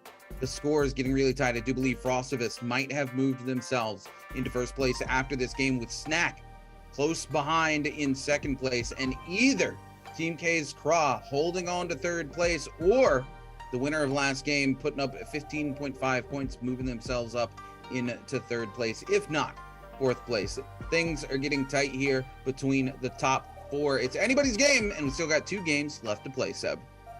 And these 2 games are what's going to make or break it. A lot of the top is very, very close. And if you want, you can actually go and predict on who you're going to think is going to be the champion in the Naraka Bladepoint official Discord. you can win a bunch of chests for in-game loot, and you can get some super cool skins. This will give you the opportunity to get all of the red, ultra legendary skins, the legendary skins. You can get everything from that. Opening these chests is also just such an adrenaline rush as well. Plus, if you don't have to pay for them, it feels so gratifying. You can get up to 30 treasure chests. Oh, absolutely. And there's a lot of goodies to be had there, especially with the new season starting. All kinds of stuff dropping in Naraka Bladepoint with Holoroth, the new hero, all sorts of new outfits. You don't want to miss out on any of that. So make sure you head over to the Naraka Bladepoint Discord and join one of the best gaming communities there is around. Guys, I'm excited. I'm ready for Game 8, Game 9. Speaking of which, you're getting ready to go ahead and jump straight in to Game number 8. Now we're getting straight to the point here. These players are all antsy and they're ready to start these games here. This is how we do it at the Asia Challenge Cup, ladies and gentlemen. We're about to hop in, see where these players are going to be landing or spawning, because we're going to see. You know what my prediction is? It's going to be almost all around Celestra, and they're going to be super condensed just above, just below, and to the south and west. And was I right? I was completely wrong.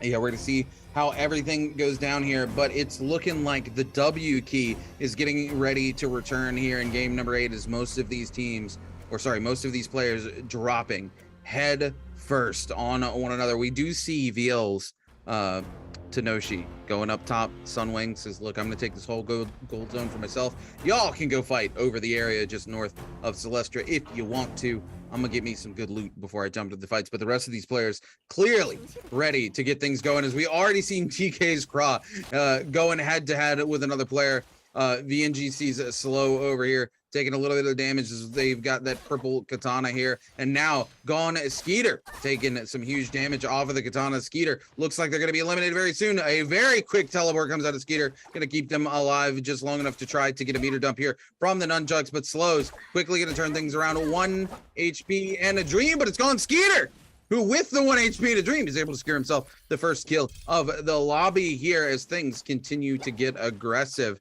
into game number 8. We're going to pop over to BDU, who finds themselves engaged with WCL's Biggie here. Biggie looking to get an elimination off the bat here, as Zhao Ming is on the receiving end of some pain from Biggie's spear here. Biggie trying to threaten that space with the Dragon Rush, seeing if they're going to be dumb enough to walk into it, but unfortunately it's going to happen, and Zhao Ming is going to land a quick meter dump this early into the game on to Biggie. Biggie going to be forced to walk away, looking for the reset. Biggie getting a little bit of a heal off, coming back in now on to Zhao Ming. Zhao Ming going to take some more damage from the spear, as the third party comes in from Shin Yun trying to make something happen here. We're to see a Claire Chan pick up a kill off to Frostovis early on here over in the kill feed. Envy's Roju also picking up a kill on Gone Skeeter as well. Now we're going to see Biggie once again onto Zhao Ming, trying to lock him down. Zhao Ming going to use that trigger to keep themselves alive, but not for long, as WCL's Biggie comes in. And now HG coming in here. Shin Yun trying to make it happen. Shin Yun, can they put a point on the board here in game number 8? We're going to find out. They're going to be forced to pop the freeze here. Biggie trying to go in. Shin Yun actually picks up an elimination onto WCL's Biggie, and we see the first salty run back come in as BDU's Zhao Ming now engaged with HG's Shin Yun. And if he's able to get the kill here on Shin Yun and Biggie, it is more of a savory than a salty here, as we're going to see Shin Yun is going to go dangerously low here, because Biggie also did that salty run back here. He is tech chasing Shin Yun as much as he can here, and we're going to see Shin Yun go down to Biggie here, and it looks like Zhao Ming is also going to go down. So Biggie here is going to be having that very savory run back, and it looks like Shin Yun is going to go for the salt again. So much salt. This is bad for all of their cholesterols, hey? Look, we love to see some salty runbacks. We know it's not a good idea here, but you know, everything's kind of on the line at this point. If you're not really in the top 8, you might as well run it back, see if you can't make something happen here. Shin Yun, unfortunately, going to be eliminated here, but he put some points on the board. I got to give my boy some credit there. He was able to at least put something on the board for the first time in quite a few games here as BSC Auto about to be eliminated, but Bamboo's Ivan comes in with a charged left click on the greatsword and actually steals the kill out from underneath your Team K's Craw. Craw definitely not happy about that, especially with Bamboo's Ivan giving chase with full purple armor right now, and Craw extremely low, popping over to Envy's Mr. BK, trying to make something happen on to Roju, but Roju gonna use that F3 to get a quick reset. Claire Chan is going to take out Bamboo's Snack over here. Snack was getting dangerously low, and he ended up going over and running right into a Claire Chan here, as we're going to see Slows here trying to make something happen, but it was a little too late here, as we're going to see Tenoshi here trying to make something happen with the ultimate onto Slows. He's able to get a shot off, and if he gets one more, he would have been able to come away with the kill here, and it looks like he might try to come through with it, but the freeze is going to come out, as we're going to see the stone form come in, and he's going to crouch cancel it and get out of the way. Slows here needs to get out. He already has used his resurrection here. Tenoshi trying to come in very hard. We're seeing a parry get thrown out here, but it looks like he is going to cancel that stone form. That stone form can be very lethal, but it is high risk, high reward, because it is very parryable, as are most of the blue moves in this game here. We're going to see Mitsu here, Mr. BK, dealing a decent amount of damage to Mitsu. We're going to see a parry come out from Mr. BK, and that is going to be it for Mitsu. He is going to have his resurrection, but it is going to be it for him for now. Team K's Craw also going to pick up a kill on to Bamboo's Ivan here. Now as VL's Tenoshi and VNGC Slow continue together, but Tenoshi on the receiving end of a poisoned mushroom here needs to heal very, very quickly. Slow is going to get much more of an optimal reset here, as they were not on the receiving end of that poison, but are going to back off. I don't know if they realized that Tenoshi was poisoned or not, because Slow actually had the upper hand in that fight if they had turned around and pressed that. Now going head to head, Tenoshi absolutely getting blitzed down, but returning the favor a little bit onto Slows. Both of them go super low. They're in the zone. Whoever lands the next hit could be the one who walks away victorious. Tenoshi gonna find a second to get a quick heal off. Both of them on small heals when it comes to health. Slow is gonna opt to pop a shield pot here. Frostivus finding himself engaged with WCL's Biggie. Biggie on another big kill streak right now. 4 kills. Frostivus was already eliminated once, so if he goes down here, this could be a bad game, but Frostivus finds a huge parry into an uppercut and manages to grab those purple dual blades very, very quickly out from underneath WCL's Biggie here. Frostivus gonna get a full reset off of that.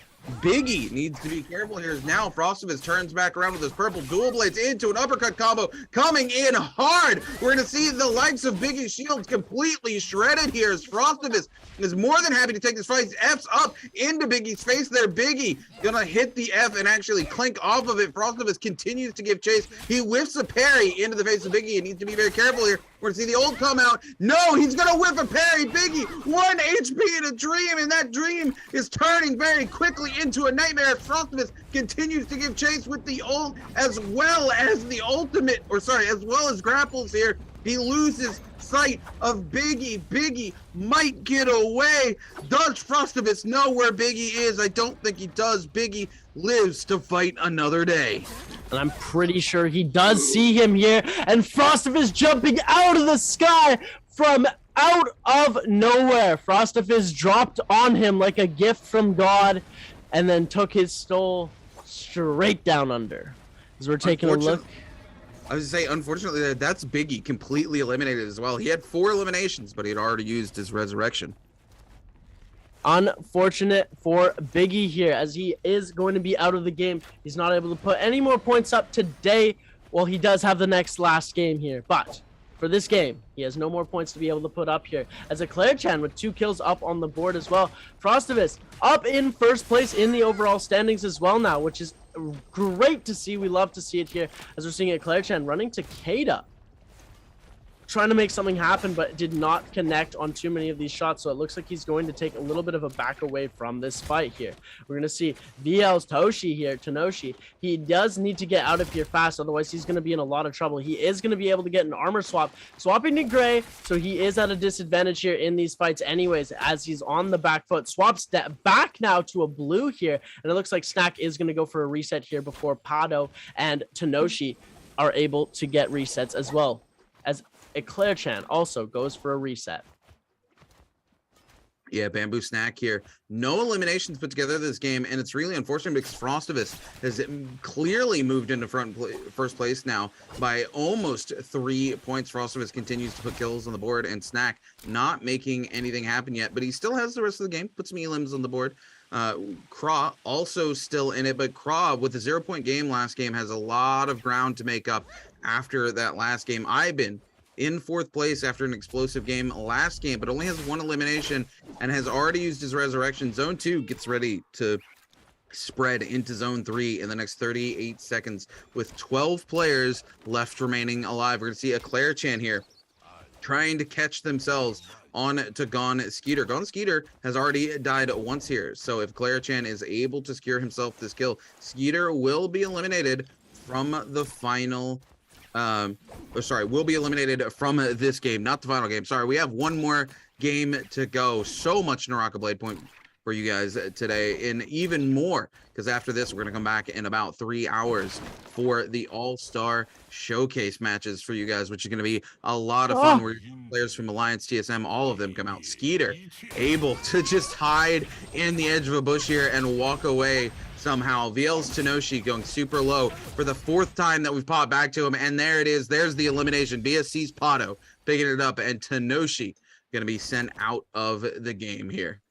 He does have his soul, so he will be able to make him resurrection and make another debut in this game here. As we're going to take a look now, Roju is fighting Mitsu on the top of this, in this gold zone area, on the top of the roof here. Mitsu giving chase to Roju here, trying to make something happen. He knows he wants to get a couple kills up on the board. He doesn't have one. Roju does already have a singular kill. It wouldn't hurt to put another one up on the board. Points are points, ladies and gentlemen. Mitsu taking a decent amount of damage, forced to pop that F3 and get out of there as fast as possible. Otherwise, he is going to get in trouble. We're going to take a look as well. Mitsu is also getting some shots from the bow coming from behind him, as well as Roju looks like he's just going to go for a bit of a loot up. Yeah, Roju more than happy to get himself a little bit of loot here as we get ready. Zone 2 is collapsing on to Zone 3. We're going to see some of those big Morse blessings come out.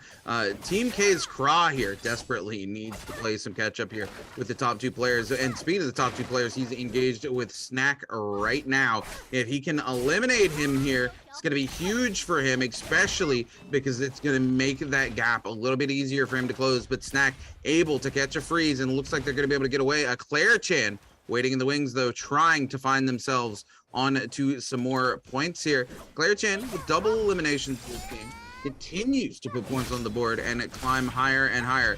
BSC's Pato now ulting once again. Tenoshi coming for the salty run back, and it looks like Pato might get an elimination again onto Tenoshi. Tenoshi goes super low. He just needs one bow shot here onto Tenoshi. Even a single hit is going to be enough. Tenoshi not able to get any kind of reset, and Pato is going to pick up a second elimination on the Tenoshi, and Tenoshi will be completely eliminated here in game number 8. Pato with 3 eliminations to his name.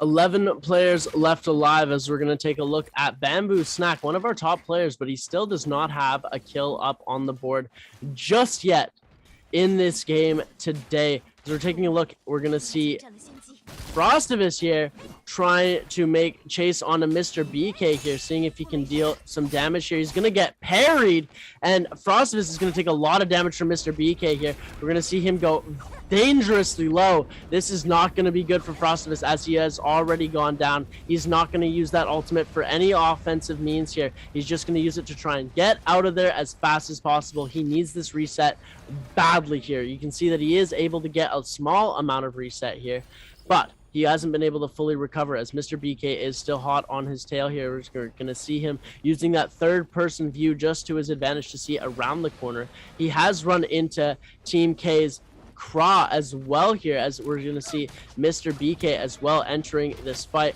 We're going to see some musket shots come out. Frostivus getting dangerously low here. We're going to see the shot come out. He doesn't get parried this time, but Frostivus is getting extremely low here. He needs to get out of here fast, otherwise Craw and Mr. BK are going to let him have it here. He is solo, 1 HP and a dream, and Kra is going to be able to come away with the kill, but Kra is also dangerously low, so Mr. BK is going to try and do something here. Retaliation on the stolen kill. Kra taking a lot of damage, had that soul bloom essence, but he wasn't able to capitalize on it. He is getting down dangerously low, and it looks like somebody else is trying to steal the kill, and BSC Pato is going to steal the kill onto Team K's Kra. Pato putting in work here. He's been slowly falling behind in the standings. He needs a game like this. All 3 of our top 3 current contenders have been eliminated from the lobby. I've been the only one with any chance to surpass any of them, but he is still 4 points behind third place. So Ivan needs to come in and put some points on the board to make anything happen here. Pato fighting for that 6th and 5th place here from VN's Mr. BK, as well as WCL's Biggie. Speaking of NV's Mr. BK, sorry, not VN, NV, BK here taking some pop shots on to BSC's Pato, trying to buy himself a little bit of a distance, and now trying to buy himself an engage because he's hungry to put an elimination on the board. 8 players left remaining alive as Zone 3 collapses onto Zone 4 here in game number 8. NV's Mr. BK more than happy to continue giving chase on to Pato. He's burning through grappling hooks very quickly, though. His resources have dwindled down. He's down to 5 grappling hooks, so he needs to be very careful. He's down to 4 now, and still hasn't been able to connect onto Pato. Down to 3, still giving chase, still burning those resources. Mr. BK needs to play this carefully here, or he's going to find himself in a situation with no grappling hooks left. He's got 2 grapples left to his name. Mr. BK continuing to give chase, down to a single grapple after that. Pato still able to get away. Will Mr. BK be able to catch him before he runs out of grappling hooks? I don't know. He's got 1 left, ladies and gentlemen. Now, as we see BNGC Slow taking some pop shots with the cannon here, but not able to connect on anything, we turn to NV's Roju taking pop shots at Gon, at Skeeter, and BNGC Slow taking some shots at them. We're also going to see somebody coming in as well onto Roju's Mr. BK, able to find at least 1 more grappling hook, but now is down to 2. Pato goes extremely low, and it looks like the rest of the lobby looking to shark down this kill on to BSC's Pato. Pato holding on for dear life. Oh, there's blood in the water, and they can smell it, ladies and gentlemen. Pato is getting very low, but he has been able to come away with that reset here, so he is not going to be sharked for much longer, as we're closing in on the 4th circle, closing in onto number 5. After this, with 8 minutes left, there are 8 players alive here. We're going to see a big bloodbath coming through in the next couple of minutes, and it is going to be intense, ladies and gentlemen. Mitsu just holding the top of the house, making sure that everything is good and okay here.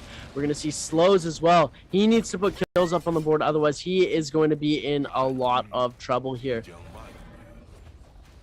BNGC Slow moving across the map here, but again, no kills under their belt just yet. We pop back over to Envy's Mr. BK, who has been able to move around and find himself some much needed grapple hooks, going up all the way from 1 to 11.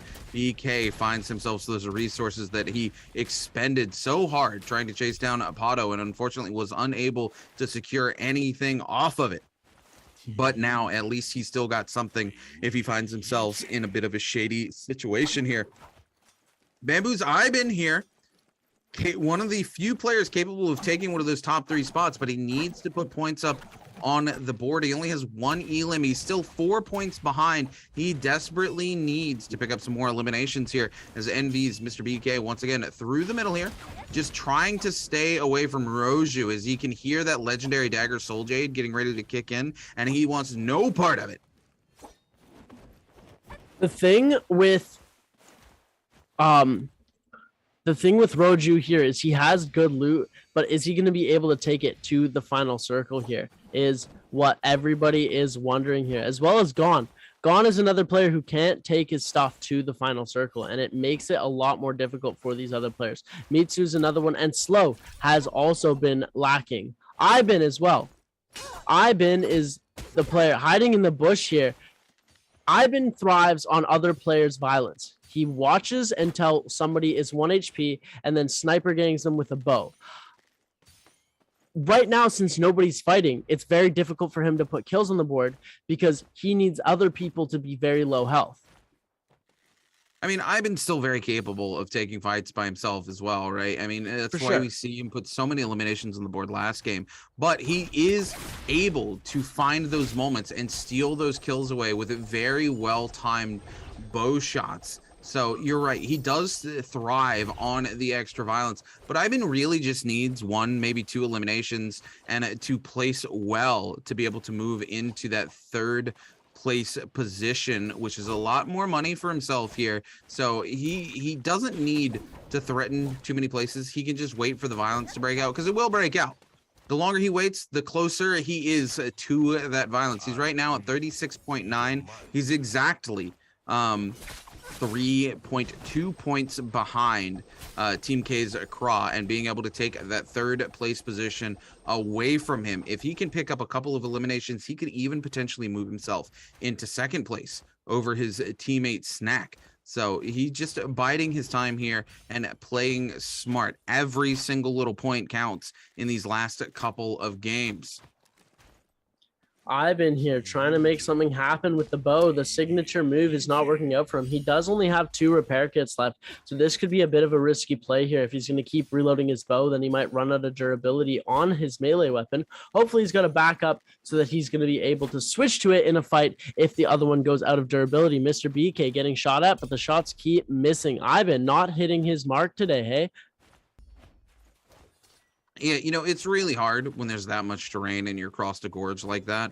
He's just happy to be able to hold on to that space that he's got there, but he needs to be careful. Resource management's kind of the name of the game right now, and he does have no repair kits, and Mitsu goes massively low as that charged right click from the dagger catches him, and it doesn't clink on to the F3, but continues to hit them through the hut. Mitsu able to get a reset here, thankfully, because they did pop their F3 before crawling up into that hit. Now NV's Mr. BK going super low as NV Roju comes in and gets some hits off of him. He's got to wait for that F3 to go away though, so he can use this legendary Soul Jade and make something happen, but it doesn't look like he's going to be given the opportunity here, as we see the Assassin's Lunge continue to come out from Mr. BK to try to keep exactly that from happening. We're going to see that go down now, but he's not able to connect on it like he was hoping to. Gone Skeeter chilling over in the corner here. Roju trying to connect onto anything and pump some damage out. We're taking a look. We're seeing Mitsu here as well in the top of the tree, trying to make some shots happen as well. All of these players are just starting to play territorial because they do not want to go down here. Some of these players, it is make or break time. This game is the difference between somebody getting a bag and someone walking home empty-handed here. A Claire Chan down in the bottom, always keeping moving, just watching out for where everybody is, hitting a scale rush just around, making sure he knows where everybody is so that he can plan his strategy for the next section of this game, as Shadow Corruption 6 is spreading onto Shadow Corruption number 7, the final Shadow Corruption. We've got 2 minutes and 31 seconds left in this game. It's going to be very interesting to see what happens here. NV's Mr. BK taking some bow shots, find himself going very low, and multiple players trying to capitalize on it as Zone 6 collapses down, and we're to see more and more of this zone go down. Things are about to get crazy. There's still 8 players left alive as we head in to Zone 7. Half the lobby still going head to head here. Mitsu gonna clank here. Unfortunately, he's not gonna be able to make anything happen. He does turn around and get a little bit of damage on 2 and onto NV's Roju. I do believe Roju able to get a little bit of reset though. Eclairchan gonna take some damage himself. Coming in, catches Roju with a little more damage off of the dual blades as well. 8 players left alive, 1 tree, and a little bit of a heal side. NV's Mr. BK able to use that F3 to find himself a reset. He's in desperate need of trying to hold onto that space using the charge left click from the dagger there. NV's Roju utilizing that huge legendary Soul Jade here from the dagger to just buy himself space, buy himself time. He's playing Yodohime. He just needs to wait for the final zone to collapse here and hold on to HP as much as possible. So he's just buying space here. Gonna continue to use this dagger Soul Jade. Looks to go for a reset here. Is able to get it amongst all of the chaos. Goes to try to get a kill here onto VNGC Flow. doesn't find that either, as the F ability comes out and is going to clash with the legendary Dagger Soul Jade here. We are 9 seconds before Zone 7 collapse. All 8 players still alive here. This is going to be crazy. We're going to see a huge ton of ults come out here. Eclair Chan goes low, though. No armor left on them, and a little bit of HP missing. Eclair Chain going to be the target coming out here. Roju able to connect a little bit of damage onto one of the players. Also catches Ivan out with a full legendary Dagger Soul Jade there. Roju is going to catch Eclair Chain out as well. Roju going to pick up their first elimination here. We're down to 6 players as we also see another player eliminated. Roju pops the ult just a little too early here. Unfortunate. He's going to cancel it, hoping he can get enough damage out here with the Soul Jade so he can get it back in time. The question is, will he be able to? Mitsu's going to pop his ult and going to pick up Gone Skeeter. We're down to 5 players left alive. Will he be able to pick up any more off of this? He's going to be able to pick up Ivan as well. Mitsu picking up more kills. Roju picking up multiple kills as well. Down to 4 eliminations, but it's Envy's Mr. BK who picks up the final elimination in first place here in game number 8. I'm stunned. The amount of Yodohime ultimate F3s, like when you throw the F3 from your ultimate as Yodohime, there was a box. 2 here and 2 like this. There was a whole box from the 4 Yodohimes in the final circle.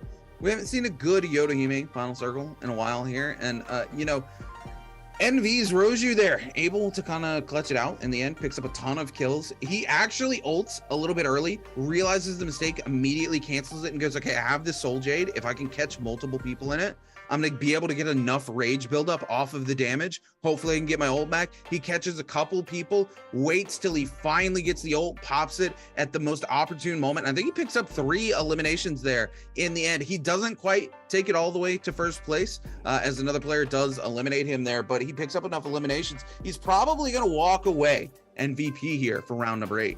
Oh, for sure. I'd think so too. He did so much work in that final circle to not be put. He did way too much work to not be put in first place in this game.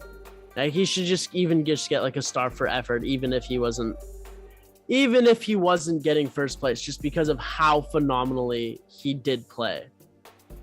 Look, he played it very well. He waited for his opportune moment, and that's exactly what he ended up getting. Unfortunately, I've been there, waited way too long for his opportune moment, got into the final circle, and there was no place really for him to capitalize on anything there. It was just pure chaos. 8 players left alive as Zone 7 starts to collapse. Is not where you want to be if you're trying to steal kills out under third parties.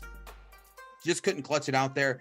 We saw Mitsu putting quite a bit of work as well here on Yodohime, picking up quite a few kills before Roju was able to pop his ultimate and then turn around and do exactly the same thing. It was a really great ending to game number 8. Personally, this has probably been my favorite game to watch in terms of final circles here today in the Asia Challenge Cup for solos.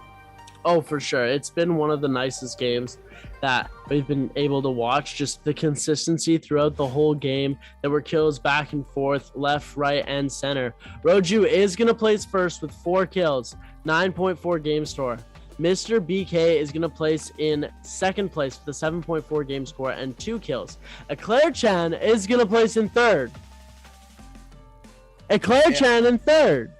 Yeah, Eclair Chan with 6.2 game score total, 4 eliminations, 5.2 kill points from the multiplier. Pato, unfortunately not able to really climb much higher this game. Got the 5.7. He's going to hold on to his top 8 position here, but not able to claw his way to that top 4 position off the back of this game. Biggie doing okay, getting 4 eliminations, getting 4.4 kill points, but unfortunately no ranking points to his name as he was eliminated fairly early after he picked up those 4 eliminations, but still staying in the top 6 because that's how important eliminations are here. Kra able to pick up a couple of eliminations, but our top 3 kind of all eliminated early here. So the gap being closed out just a little bit with 1 game left to go. Things are getting tight here in the Asia Challenge Cup. Roju going to be walking away MVP with 4 eliminations, 15,356 damage, 11,000 of it dealt with melee weapons. 9,320 was used by the dagger, and then I'm pretty sure 2,000 was from his ultimate, and another 2,040 was used from his bow and arrow. What a crazy play. He used the bow to like the best of his ability there. As when you have somebody who can use the bow just like him, and they're all really good with the bow and arrow and the musket, of course, because they've been training and practicing and they're professionals. But the way that some of these players use it, the creativity they used, are so crazy. Oh, absolutely. Unfortunately, I've been not able to use the bow to his advantage here in game number 8. It all comes down to game number 9.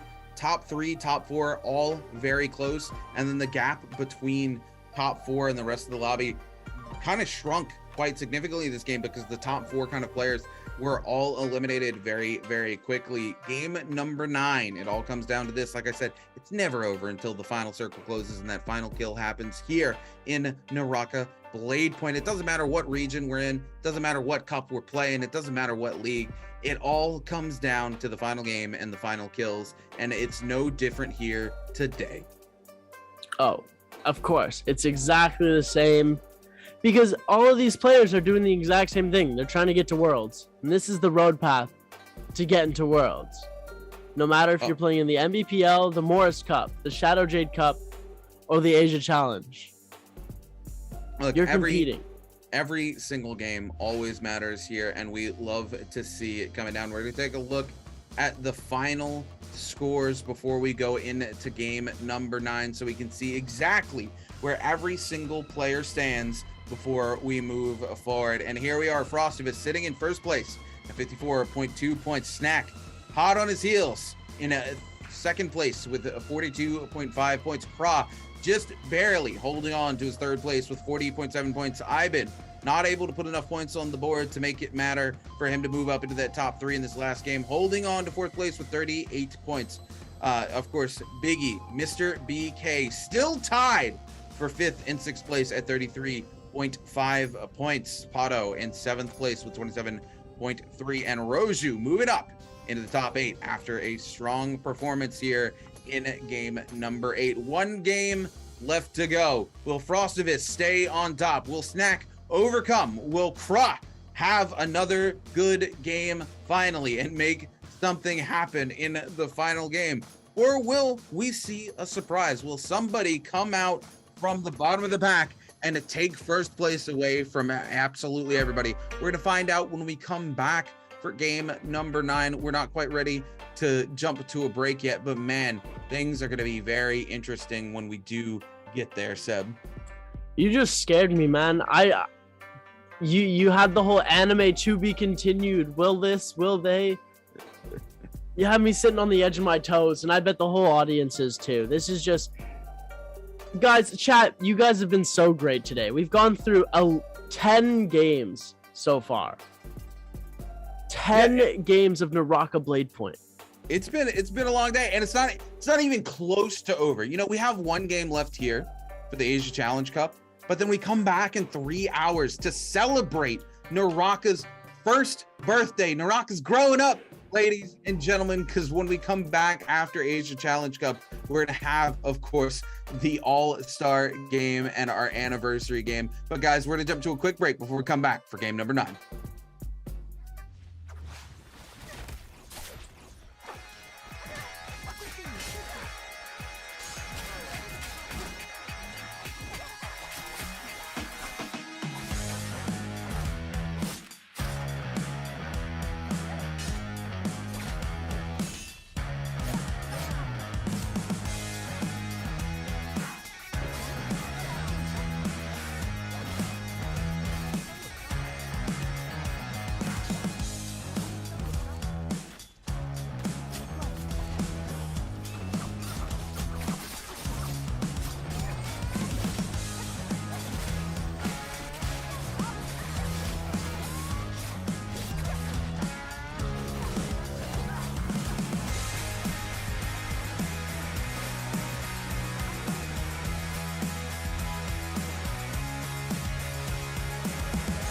ฉันตื่นขึ้นมาในที่แห่งนี้นับครั้งไม่ถ้วน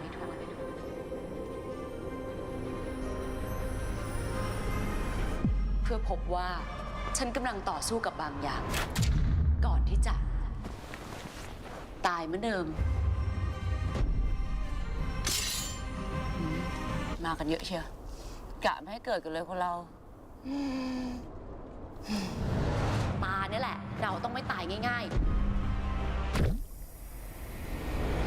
ทำไมคุณลูมิอ่อนอย่างเงี้ย ตายง่ายจัง แกสิอ่อนอ้าวเดินโง่ๆแบบนี้ไม่ตายได้ไง ลองไปขวาดู เข้าใจปะ ต้องให้สอนตลอด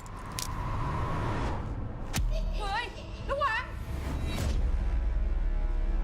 ว้ายช่วยคุณลูมิด้วยหลวงพี่ช่วยคุณลูมิด้วยค่ะ ช่วยคุณลูมิด้วยนะคะแย่แล้วหนีแล้วอะไรวะพี่หนีอะไรอะเดี๋ยวเฟิร์นอย่าเพิ่งดีใจ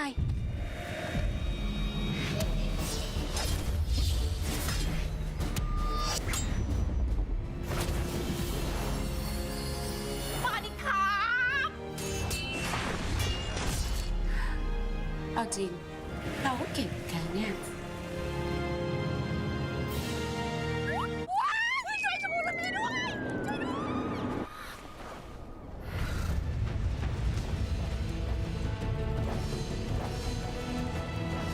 มาช่วยคุรุมิกันนะนารากะเบรดพอยต์ฉลองครบรอบ 1 ปี มาพร้อมแมปใหม่กับเสียงภาคใบเฟิร์น พิเศษทดลองเล่นฟรี และเกมลดราคา 50% รีบมาช่วยคุรุมิในนารากะกันนะคะ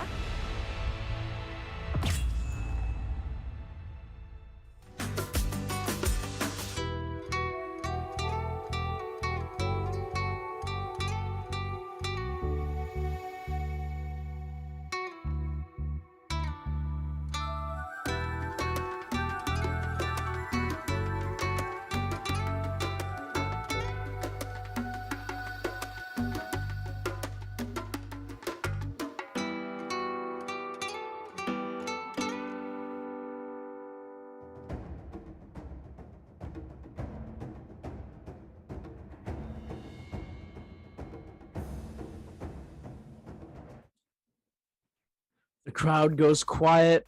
Everything gets ready for our final game. The crowd is intensely watching this. We are about to be winning, and we're about to see who is going to come away with the victory for the Asian Challenge of Naraka Bladepoint Asia Challenge Cup. What is going on, my Naraka fam? As my man Runekeeper says, I am joined with him man himself, the literal magician over here. I'm Seb. I'm also your caster for tonight. We've been having such a fun time throughout this entire weekday experience, the MBPL, the Asia Challenge. It's just been so much fun doing all of this, being here with you guys through this journey. I'm so grateful to be here. Runekeeper, talk to me. What's going on? Look, man, I'm gonna get a little teary-eyed over here today. This is gonna be it. This is my last game in Morris Cup, where I come back later this afternoon. We're moving on to Hollowroth. We get on the boat. We bid Morris Isle goodbye as we head across to Hollowroth, and then I do believe season 2 of NBPL is going to be Hollowroth as well. It's going to be a long time before we come back and see Morris Isle again. You know, it's been 2 years of absolute insanity. It's been a roller coaster from becoming one of the first content creators for Naraka Bladepoint to now being your esports caster here for all the big events from NA to EU to CN, and now even over here in the Asia Challenge Cup as well. Don't forget you're also a magician. You know, it's always an absolute ride, and very few OGs remaining. It's super nice. You know, we're getting to watch Frostivus tonight. He's sitting on the top of the leaderboard. We see if he can clutch it out here in the final game, one of the OGs as well. And then also I want to give a shout out over in chat. I see my boy Mime over there, one of the very few people who can say they've been here since the very beginning as well. So big shout out to Mime, guys. If you haven't already, go drop Mime a follow for me. I really appreciate it. Mime, love you, brother. But we got one game left here today. Game number 9 for the solos, but game number 11 for broadcast. It's been a very long day, and then we take a very short break. You guys are going to get an opportunity. Go get yourself some lunch, take care of yourself, take a short nap, and then come back and we celebrate Naraka's birthday. 1 year since official release, almost 2 years since the very first closed beta. And it's going to be very interesting. We're heading over to Hollow Roth. We got a lot of people coming in. We got some of, you know, the top streamers from NA coming in. We've got a lot of players and people coming in from Team Alliance's org as well. We've got some players from TSM and a couple other surprises as well. It's going to be a lot of fun. And, you know, I'm super excited as well. Nathanius, one of the casters from the original Morris Cup, is going to be coming back to Naraka Bladepoint. He's going to be here with me for that birthday celebration for Naraka. It's a big day of nostalgia across the board. And, you know, today has been really interesting. There's been a lot of storylines told, a lot of these players, you know, grinding it out, but clearly top three have come out on top. Frostivus, just holding on right now for dear life. You know, he's a player with a lot of expectations coming from some of the guys here in NA, because he went across to SEA and he's been, you know, hanging out over there with the boys, and here he is competing in one of these cups. And, you know, hopefully he's able to make something happen, and I would love to see him go to Worlds this year, represent. But you know, we got to lock in and get ready, because we still have a game left to play, and like I said, it's never over till the final circle closes and that last kill is laid bare. Preach, Rune. Preach. It's actually getting, I know we're all in our own respective houses and all across the world, but I'm feeling the emotion. Like, I'm always feeling the adrenaline whenever I'm watching Naraka, just because of how fun the game is. But I'm actually feeling the emotion and the heart that you've put into this game and that you're getting out of it. And chat, just give a big shout out to Runekeeper right now. Big round of applause. This guy's been with us from the very start, like the actual OG. All right, you have other people coming in. You have your pro players and stuff. This guy's been here before them. He's like, they should look. There's still a couple OGs kicking around. It's not just me. Like, I've had my part in building the community, making the game what it is, and I'm not going anywhere anytime soon. None of you guys have to worry about that. I'm going to be your esports caster for a very, very long time when it comes to Naraka Bladepoint. You guys know there's no place else I would rather be. But there's a ton of people who helped build this community. You know, I remember the original Discord. Speaking of which, guys, go join the original Discord. You have one opportunity left to predict who's going to walk away the champions here and get yourself some goodies over in the official Naraka Bladepoint Discord. Make sure you go give that a join very quickly right now. But again, you know, I watched the Discord grow from 50 people. Now we're 120,000 people strong over in the official Discord, and every single person here, from all of the viewers to the original content creators to the staff over in the Discord, everybody has played their hand in helping Naraka Bladepoint to grow into what it is. And you know, we're far from over. This is just the beginning, baby. This is just the beginning. As far as I'm concerned, Naraka Bladepoint and the esports are still in its infancy. There's been growing pains. There's been a lot to happen, but it's so far from over. We're going to take one more look at the scoreboard before we get ready to jump into game number 9 here, so we can see just how tight these scores are. Of course, we're taking a look at our bottom 16 here. Shin Yu, unfortunately, 2.1 points on the board, but I got to give it up to my boy Clarichan. 0 points in the first 3 games, and he's been able to move all the way up to 14th place and put some points on the board. I'm proud. But here we are, our top 3. This is who we're talking about here. Frostivus, first place with 45.2 points. Snack holding on to second place with 42.5. And Team K's Kra holding on to third place with 40.7. And of course, we can't forget about Iben sitting in fourth place with 38 points, holding up the rear. It's a very close game between these top 4. Anybody could walk away victorious and claim a championship title here in the Asia Challenge Cup.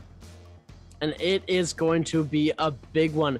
Watch it happen. You know, I'm sort of expecting, I know I don't want to, you know, curse anything, but I'm expecting one of the top 3 players to go out early, like incredibly early, unexpectedly, and it's gonna happen. It's gonna be either Cross, Snack, or Frostivus, and I'm just hoping it won't happen, but they're gonna end up going out way too early, and they're not gonna get to put any points up on the board, and it's just gonna be done out for them within the first 10 minutes of the game.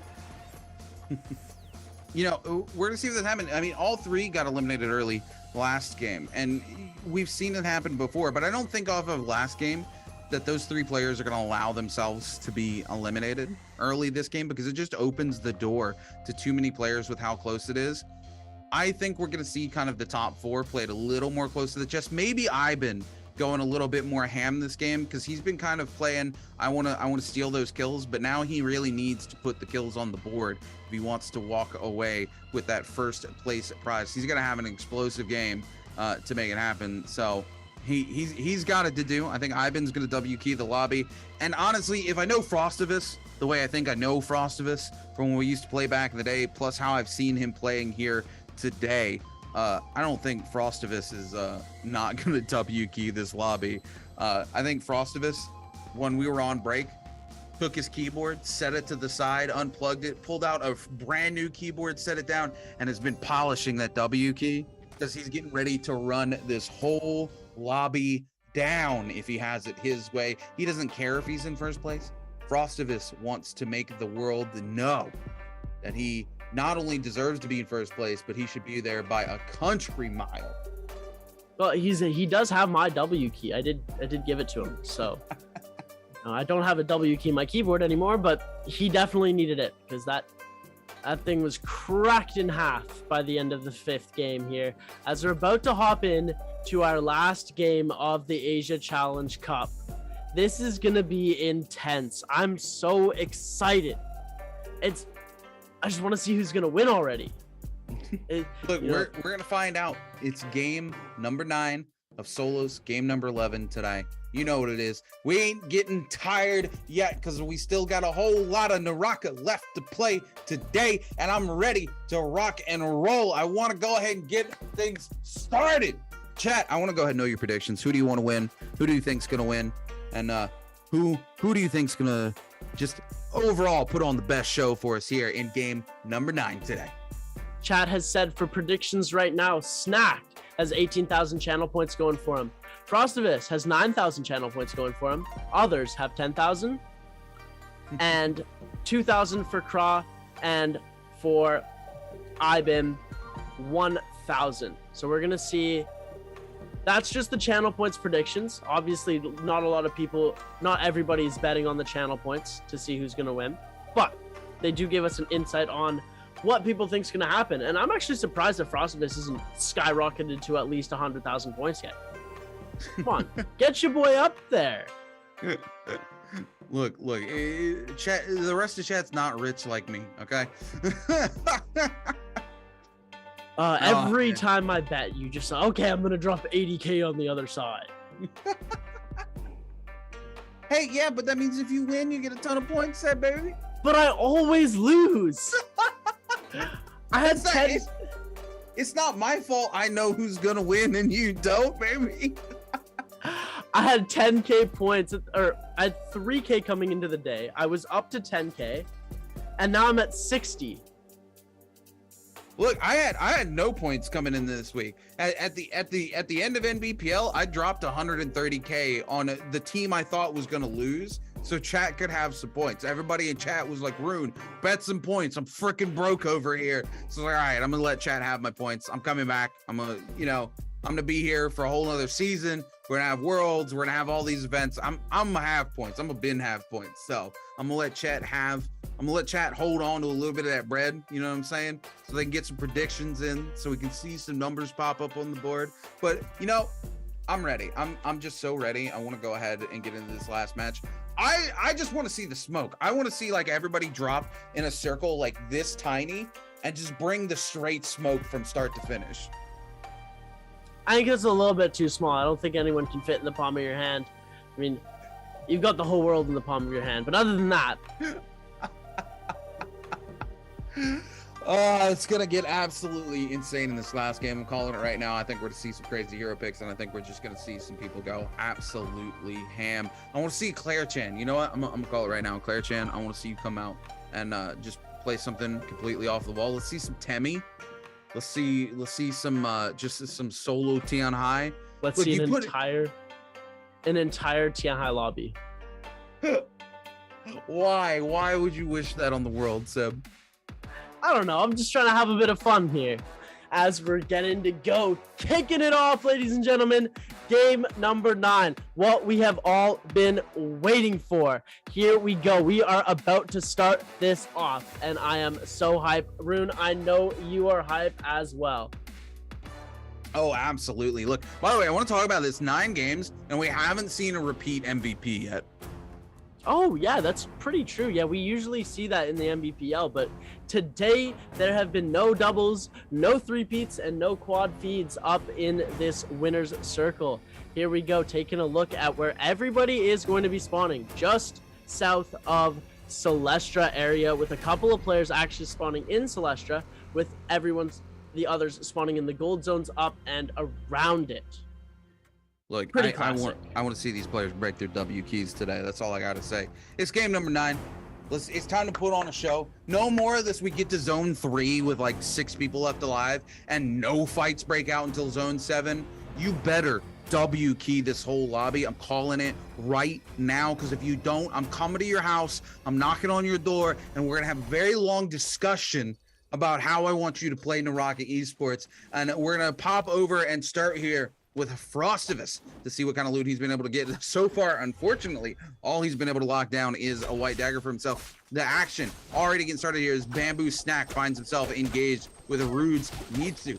Mitsu on the receiving end, and some huge punishment out of the Nunchuck Snack also finds himself a reset on the armor with a quick swap and the first kill of game number 9 here. Bamboo Snack already put himself onto the board as we pop over to NV Ryoju, the winner of last game, who's engaged here with HG's Shin Yoon trying to secure himself some more points to climb out of last place, but somebody catches him with a bow shot. VNGC comes out of nowhere and now slows, trying to make something happen onto VN Ryoju. And wait, is somebody already completely eliminated?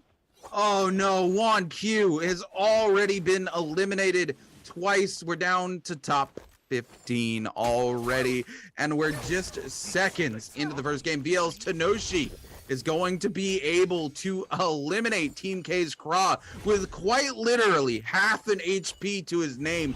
Tenoshi putting himself onto the board. Kra is going to be forced to use that resurrection early here into the final game of the day. Now over to Frostivus, playing Takeda here, still looking for some better armor, some better weapons in general. Looks like he finds himself a blue bow. Now over to BD, use Zhao Ming, engaged with the likes of Envy's Mr. BK, looking to find some armor here before he goes back for the engagement, is able to find himself some white armor and hold on tight. Now to BSC's Pado. Pado walks into the charge, right click from Mr. BK, and is now looking to get away as the third party comes in. Frostivus finding himself engaged with VL's Tenoshi here. Both of them here playing Takeda. A little Takeda on Takeda action, not something we're used to seeing here in Solos. Tenoshi going for a reset, but as well as Frostivus, but it looks like Frostivus has got some full big boy bots, and Tenoshi not gonna get that full reset. Tenoshi, however, does have his ultimate available to him here, and Frostivus does not. Frostivus, however, though, gonna just completely blitz Tenoshi down. Tenoshi forced to pop the ult, but the F comes out from Frostivus, and Frostivus picks up his first elimination here in game number 9. The absolute cheese of Frostivus just standing there while the animation happened. He gets flipped onto his back and then just comes away with the kill. As we're taking a look at Mr. BK getting dangerously low there, Xiao Ming is going to be able to come away with the kill. We're going to see the ult come out onto Pado pretty early here. It's going to take away almost all of his shield. He's going to be able to get that Soul Bloom Essence as fast as he can. Pado coming over with a retaliation shot, taking Xiao Ming's health very low right now. We're going to see the ultimate come out from Pado here. He's going to be able to freeze Xiao Ming and take him out of this game here. And I'm pretty sure we're going to be seeing him come back here, but it looks like Gone is going to go down to Ibin here as well. And it looks like Ibin is also taking some shots from a third party source on the other side here. It looks like Biggie is trying to enter in on this action as well. Biggie with already a kill on the board as well. We're going to see Bin try and come through, but it looks like he's taking a lot of damage here. He gets another shot in, but the F3 comes out to be able to block him. Biggie using those shields to get a little bit of recovery here. So we're going to see Biggie taking a lot of damage from Ivan here. He gets the parry onto Ivan. Biggie able to do the whole combo here. He's almost able to get the kill. He's so low.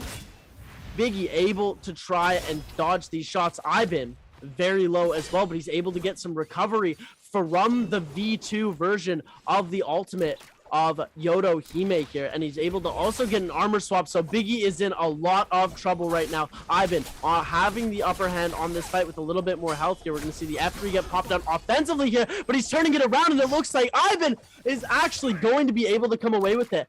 Frostivus here already back onto Tenoshi here. Tenoshi has used his resurrection already in this game. We're going to see Frostivus v Tenoshi, Takeda on Takeda a second time in this game. Ladies and gentlemen, it is getting spicy. And I would just like to say, Juan Q did not start the game here. I'm pretty sure he did not participate in this final game, which is why there's a bar instead of a 0 next to his name. Oh, that's super unfortunate. I guess he decided he wasn't going to be able to make anything happen here and just backed out. You know, you're tired. Things happen. It's just unfortunate. But now Frostive is here continuing his chase on to VL's Tenoshi.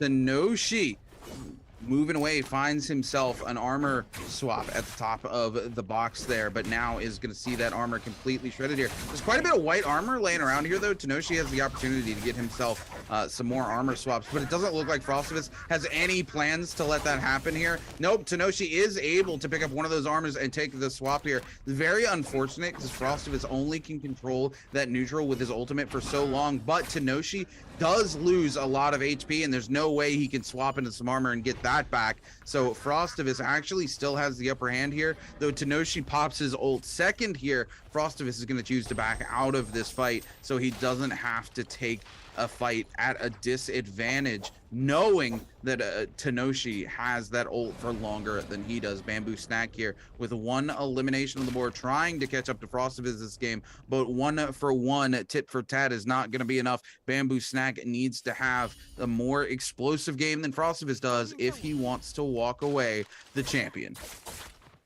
We're going to see Bamboo's Ivan here trying to make something happen with the katana. He's going to try and take Kra out of the game here. Kra's already used his resurrection. And what did I say? I said one of the top 3 was going to go out pretty early, and it looks like Kra is going to be in that position here. So we're also going to see Slows here taking a lot of damage from Snack here. And we're going to see Ivan come in and steal the kill again here. Ivan also trying to pull on Chase onto Snack as well. We're going to see a third and fourth party enter this fight as Bamboo Snack needs to get out of here as fast as he can, as Team K's Kra taking a lot of damage from Roju here. He's going to try and teleport out of the way and use the dagger to get some extra movement around Celestra, but Roju is hot on his tail here. He's going to be able to scale rush up onto the bridge here, but he runs right into another player here, and this could be it for him. He is so close to death right now. He's able to find an armor swap. Kra here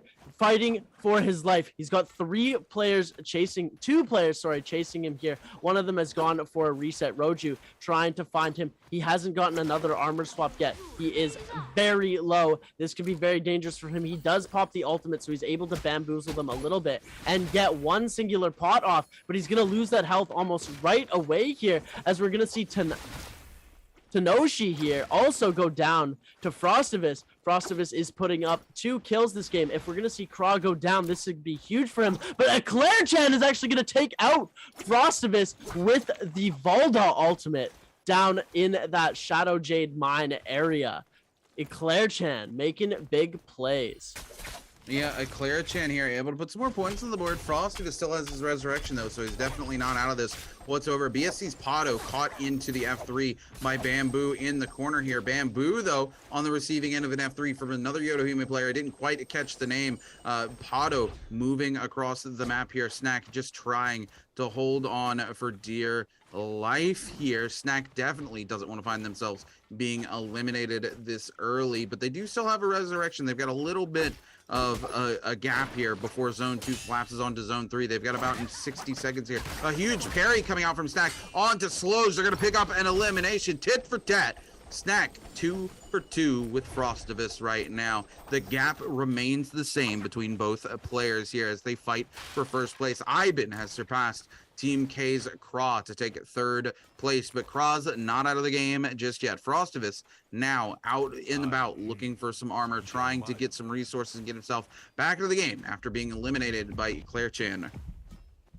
Eclair Chan taking out the lobby kill leader here. He's going to be able to get purple armor, and going into the storm looks like it was worth it here for him, as Bamboo Snack is actually going to lose a decent amount of shield here. And here you go, ladies and gentlemen, the last codes of the day. Usually on your birthday you get gifts, but today Naraka is the gift that keeps on giving. All of these codes and all of this fun for you. Get them while you can, because they do go out very fast, ladies and gentlemen. So we're seeing Roju here taking a lot of damage from Craw and his musket up at the top here. There's also Mr. BK around this area as well. They're trying to hold the positions and make sure that nobody is going to mess with him, because he needs to put kills up on the board if he wants to place in that top 6 area. So we're going to flip over. Snack here sending out some huge shots to Iben.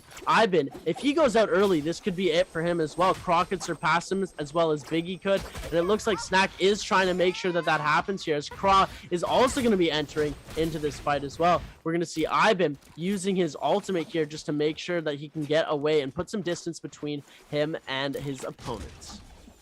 Yeah, hopefully Iben can continue to put some points up the board, because he has taken third place. He does have a chance to climb up to that first place if he continues to press the way that he is pressing here. Bamboo's Snack trying to come out and get a hold of some more kills here, because he desperately needs to surpass Frostivus here if he wants that coveted first place, and he's trying to do it off the back of his teammate Iben right now, who goes extremely low. This could be it for Iben as he's locked down into the zone by Snack. Snack is going to be on the receiving end of a charged right click from Iben's dagger here, but it doesn't look like it's going to be enough, as Iben is going to be eliminated here by Bamboo Snack. Iben does, however, still have a resurrection, and he's got time to pop it off before Zone 3 is fully collapsed onto here. Frostivus finding himself on the receiving end of some huge damage here. Needs to find a reset, and he does, as he sees BDU in the distance and now wants to return the favor. He's got his ultimate popped right now, so he needs to press the advantage while he has it. Zhao Ming, though, wants to stay away for as long as possible. Actually misses the scale rush onto Frostivus. Frostivus is going to catch him here with a huge charge left click, as well as an F from his ultimate. BDU is going to come in, but it's not going to be enough. The ult's going to come up, but it's nowhere going to be near enough damage to go Frostivus. Zhao Ming going to go low. Pato trying to come in and steal the kill. Frostivus between Arag and Hardblitz. Frostivus really wants to get this kill. He does get the kill, but now he's on the receiving end of Pato. Can he make something happen? He's able to get a little bit of an armor reset here. Turns things around onto Pato. Can he get a second elimination here? Pato going to pop the ult. He needs to be really careful. The parry. Oh! Pato is going to go to 1 HP. He's got the ult again. Pato gets the freeze. Frostivus is going to give chase here. He hits a shot. He hits a second shot. No way! Picks up his 4th elimination in game number 9. It's done. It's done. It's I mean, not done. Snack still has 3 eliminations. Nowhere near done. It's not over till the fat lady sings, till the final Bane's breath is dropped, till the final zone collapses and the last kill comes in. I held my breath through that entire play. Frostivus there was so close to going out. I was so scared for him, and I was also very frightened for my channel points, as we're seeing Mitsu here trying to get out of the way of Mr. BK. He's going to try and get that Soul Bloom Essence, but he's going to get knocked off of it here, as it looks like it's going to be able to go to Bamboo Snack here. Snack able to get the heal off and the reset in this area before anybody else is able to go for it. Snack needs to desperately put kills up on the board right now as much as he can here. As I said, we're going to see one of our top 3 already has been completely eliminated here. Yeah, super unfortunate there for Iben, as he was securing himself the opportunity to climb up even higher, but he does get eliminated. He wasn't top 3 coming in, made it into top 3 though, but Kra only 0.4 points behind. Kra just needs to stay alive long enough to be able to get himself 3rd place back. Frostivus here on fire this game though. Speaking of Kra here looking to pick up a kill onto NV's Roju. He needs to be really careful. Obviously, he doesn't know what the leaderboard looks like right now. He doesn't know what position he's actively in.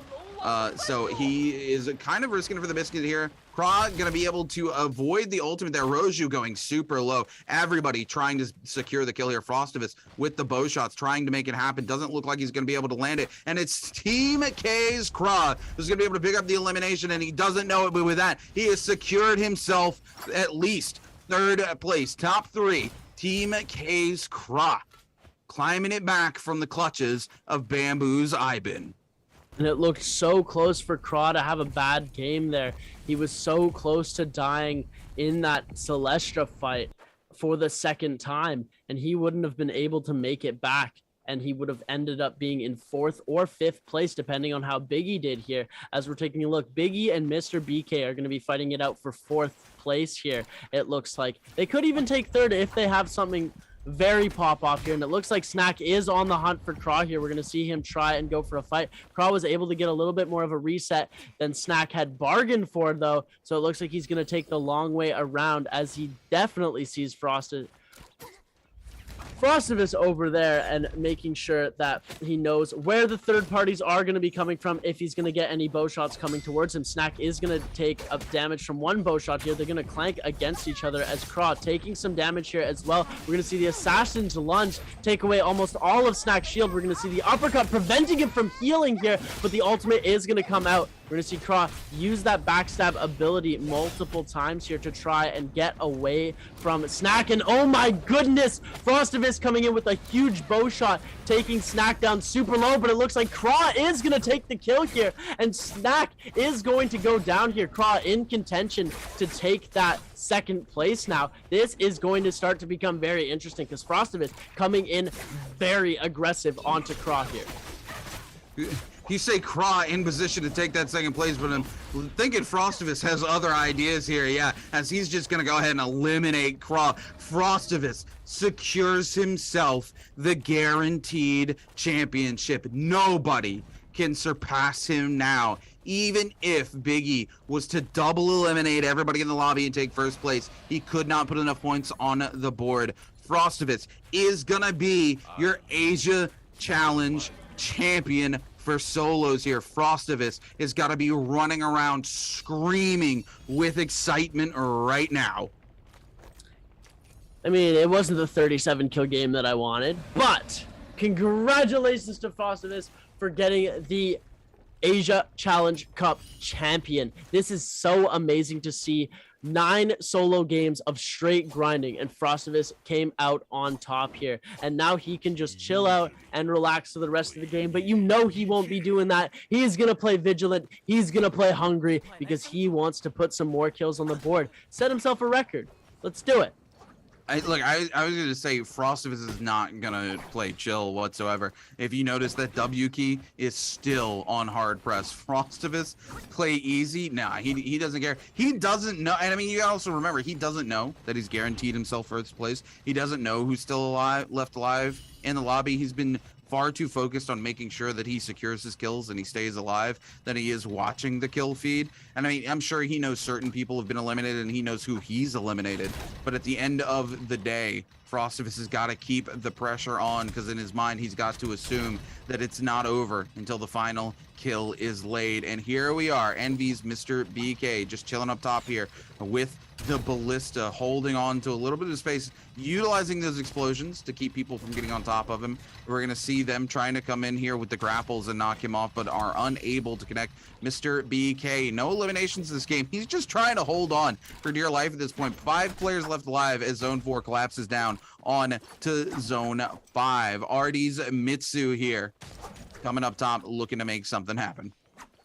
Mitsu ending up going to the bottom here, trying to find a scale rush angle that will actually allow him to get up on top, which I think he just did here. But we're going to see Biggie here just holding that angle as much as he can, holding the top here by charging that left click, of the dual blades, moving around to make sure that nobody is messing with his top spot here. And welcome back to Ballista Watch, ladies and gentlemen. I'm your host Seb, and I'm joined with Runekeeper. What's the Ballista looking like today?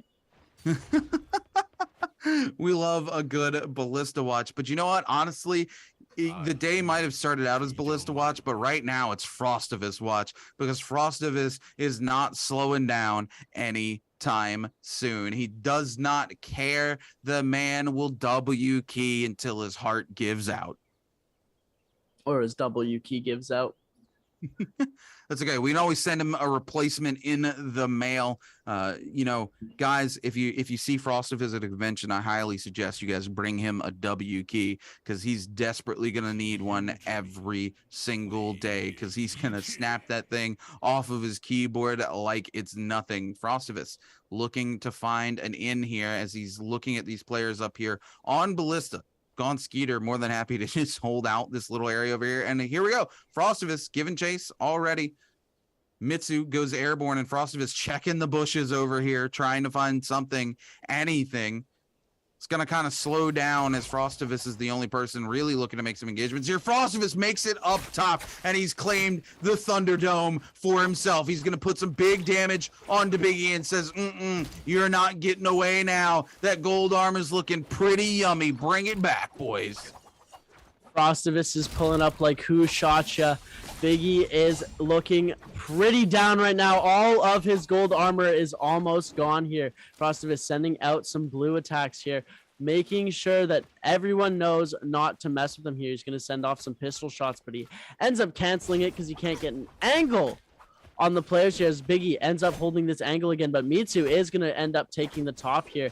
So we're going to see Biggie try and go for a parry. He does miss time it here, as Mitsu is also going to whiff a parry, and they're both going to be able to get combos off. Mitsu getting dangerously low here for Biggie, picking up another kill, trying to pick up another kill, but he's unable to at this point. Frostivus is at the top now. He is just going up, down, and around. It is one giant game of 5-player Ring Around the Rosie, except everyone's got knives.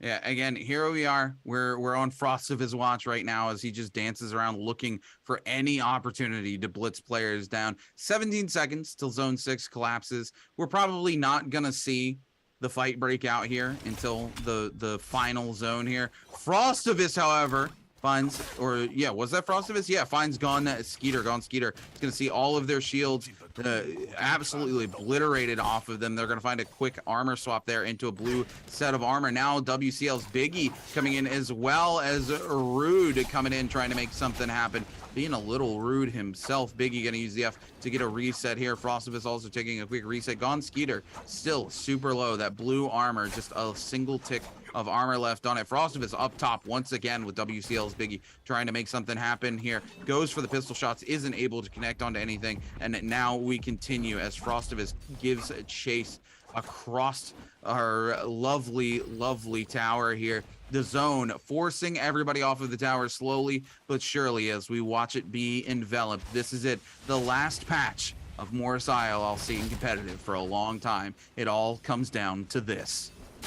And this is the moment where it's getting exciting. It's getting a little bit emotional, a little bit sad. It's every single mix of all of your emotions you could possibly think of going through your head right now. Frostivus just absolutely decimating anybody that comes close to him. There's no shield left for these players who ever make it near him. Mr. BK, look at getting absolutely thrashed here. So close to dying here, and it looks like Mr. BK is going to go down here. Biggie getting sent into the circle a little bit as well. Frostivus needing a bit of a reset, so he's going to take it right in the middle of the entire group here. He's going to try and get a charged attack off onto some of these players, but he's not going to let him here. Mitsu almost getting hit with that uppercut, and it looks like Gone almost got hit as well. Biggie is going to get hit as well. Biggie is going to land the hit on Frostivus with that charged attack from the dual blades here. We're going to see the uppercut come in to the Assassin's Lunge, and then the uppercut a second time. Biggie getting super low. The Assassin's Lunge going in. Biggie barely getting enough shield back so he can survive another couple of days. The uppercut's going in again to the Assassin's Lunge. Frost is just absolutely murdering the entire crew here. He gets the kill onto Biggie here. Goes into the storm to get that Soul Bloom Essence. There are 3 players left here. If he gets gone, this is going to be huge. Nox gone into the storm here. We're going to see the ultimate come out from both of them here. He's going to get frozen. Mitsu here also getting frozen. He gets the parry onto Mitsu here. Sends him into the circle. Gets the kill onto Mitsu. Almost gets the kill, but the meter dump comes out here. And it looks like he might also get the kill onto Gon. He gets the parry on the Gon. And he comes away with a 9-kill victory. You thought he was going to win, and he said, this is what I'm going to do. And Did he just I comes and not- kills the entire lobby. Did I not tell you Frostivus was going to come into this last game with absolutely zero chill?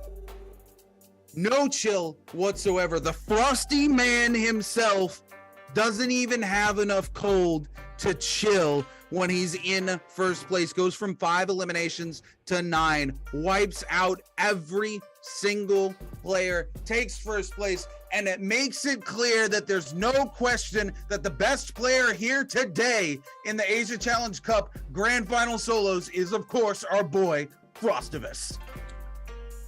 I'm at a loss for words. You're like, okay, yeah, he's won. Great, cool. Let's play this game out. Let's see how it goes. Let's skip all this formalities. He's probably just gonna die pretty early, anyways.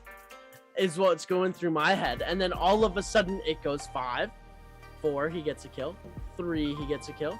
2, he gets a kill. And then he gets the kill again. It decimated the entire lobby. Frostivus, like I said, man, I called this from the very beginning coming into game number 9. No chill. He's just going to come in, W key the whole lobby. Was on top from start to finish. I mean, he never lost. He never left top position in the lobby. Like he was always the maximum number of kills, and it was like Frostivus would get one more kill than our boy Snack there in second place. Snack would catch up, and then Frostivus was like, cool, I'm just gonna pick up another kill. Then Snack would pick one up, and then Frostivus was like, oh hey, don't mind me, I'm just gonna pick up a couple more. Oh hey, now I'm gonna blitz down Snack. Oh hey, now the only other person left who could do anything would be Craw. Oh hey, I'm gonna blitz down Craw. Don't mind me, just slowly eliminating the competition one at a time, and then comes in here top 5 and secures all 4 kills for himself, brings himself to 9 kills. And I mean, just huge. We're gonna take a look at the total points here. There's no surprises here. We already know what's coming. Frostivus by a country mile after this final game. Oh, for sure. There's no way he's not. Like, man, dude.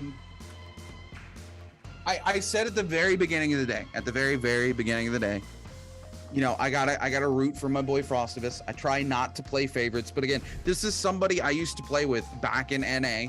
This is somebody who's since gone across the pond, and it continues to be a force to be reckoned with. Here we are in the last 3 games. He puts up 29.6 points, almost 30 points, almost 10 points a game here, and walks away with a total score of 63.7 points.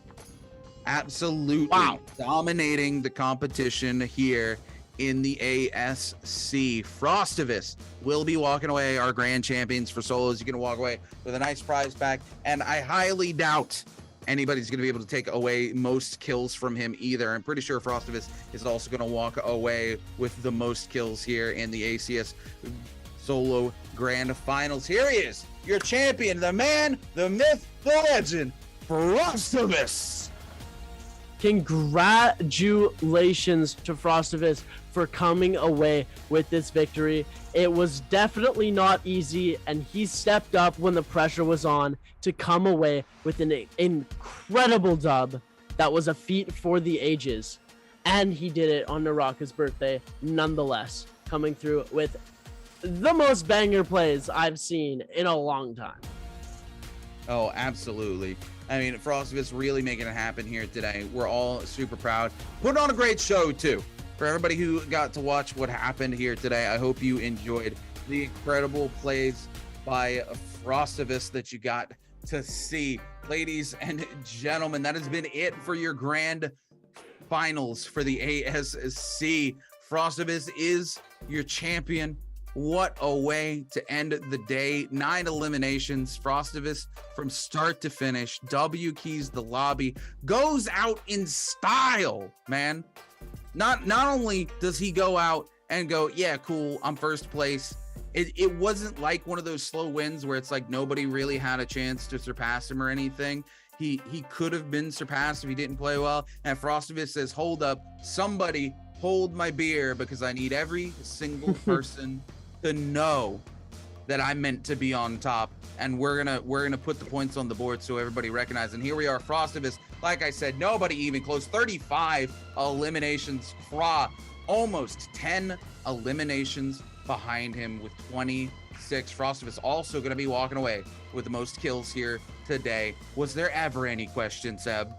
No, there wasn't, and he was actually 2 off of my 37. So I'm proud of Frostivus for getting that 35 kills. It's just he's a mile away from everybody else. Mr. BK 16, 15 at Tanoshi. Biggie had 22 and Snack had 22 as well, which is not a bad play. It's just Frostivus with 35 kills. Oh yeah, absolutely. I mean, it just comes in, blitzes the competition, deletes all of his competition from the game there. Literally, he just turns it around one after the other and says, nah. By the way, don't forget, guys, we're going to be back in a couple of hours for, of course, our lovely celebration of Naraka's 1-year anniversary. We've got a lot going on, so make sure you stay tuned here. But also tomorrow, we still have 6 games of trios to play for the ACS as well. You're going to be able to come back, and Seb will be walking you through those 6 games. So make sure you stay tuned. Oh yeah, we're gonna have a great time tomorrow going through trios. It's gonna be me and Creatives. If you guys don't know, he's a amazing Naraka content creator and player. Shout out Creatives. We're gonna be working together tomorrow, and it's gonna be super sick.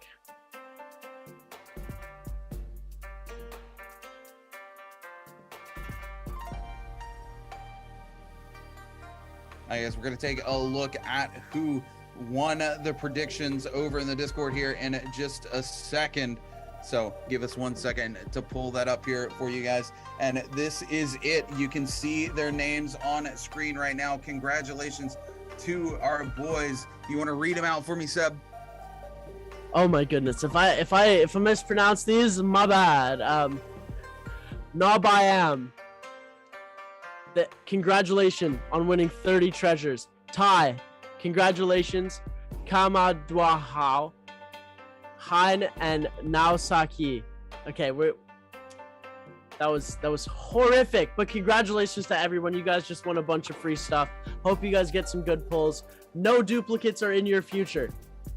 No duplicates at all.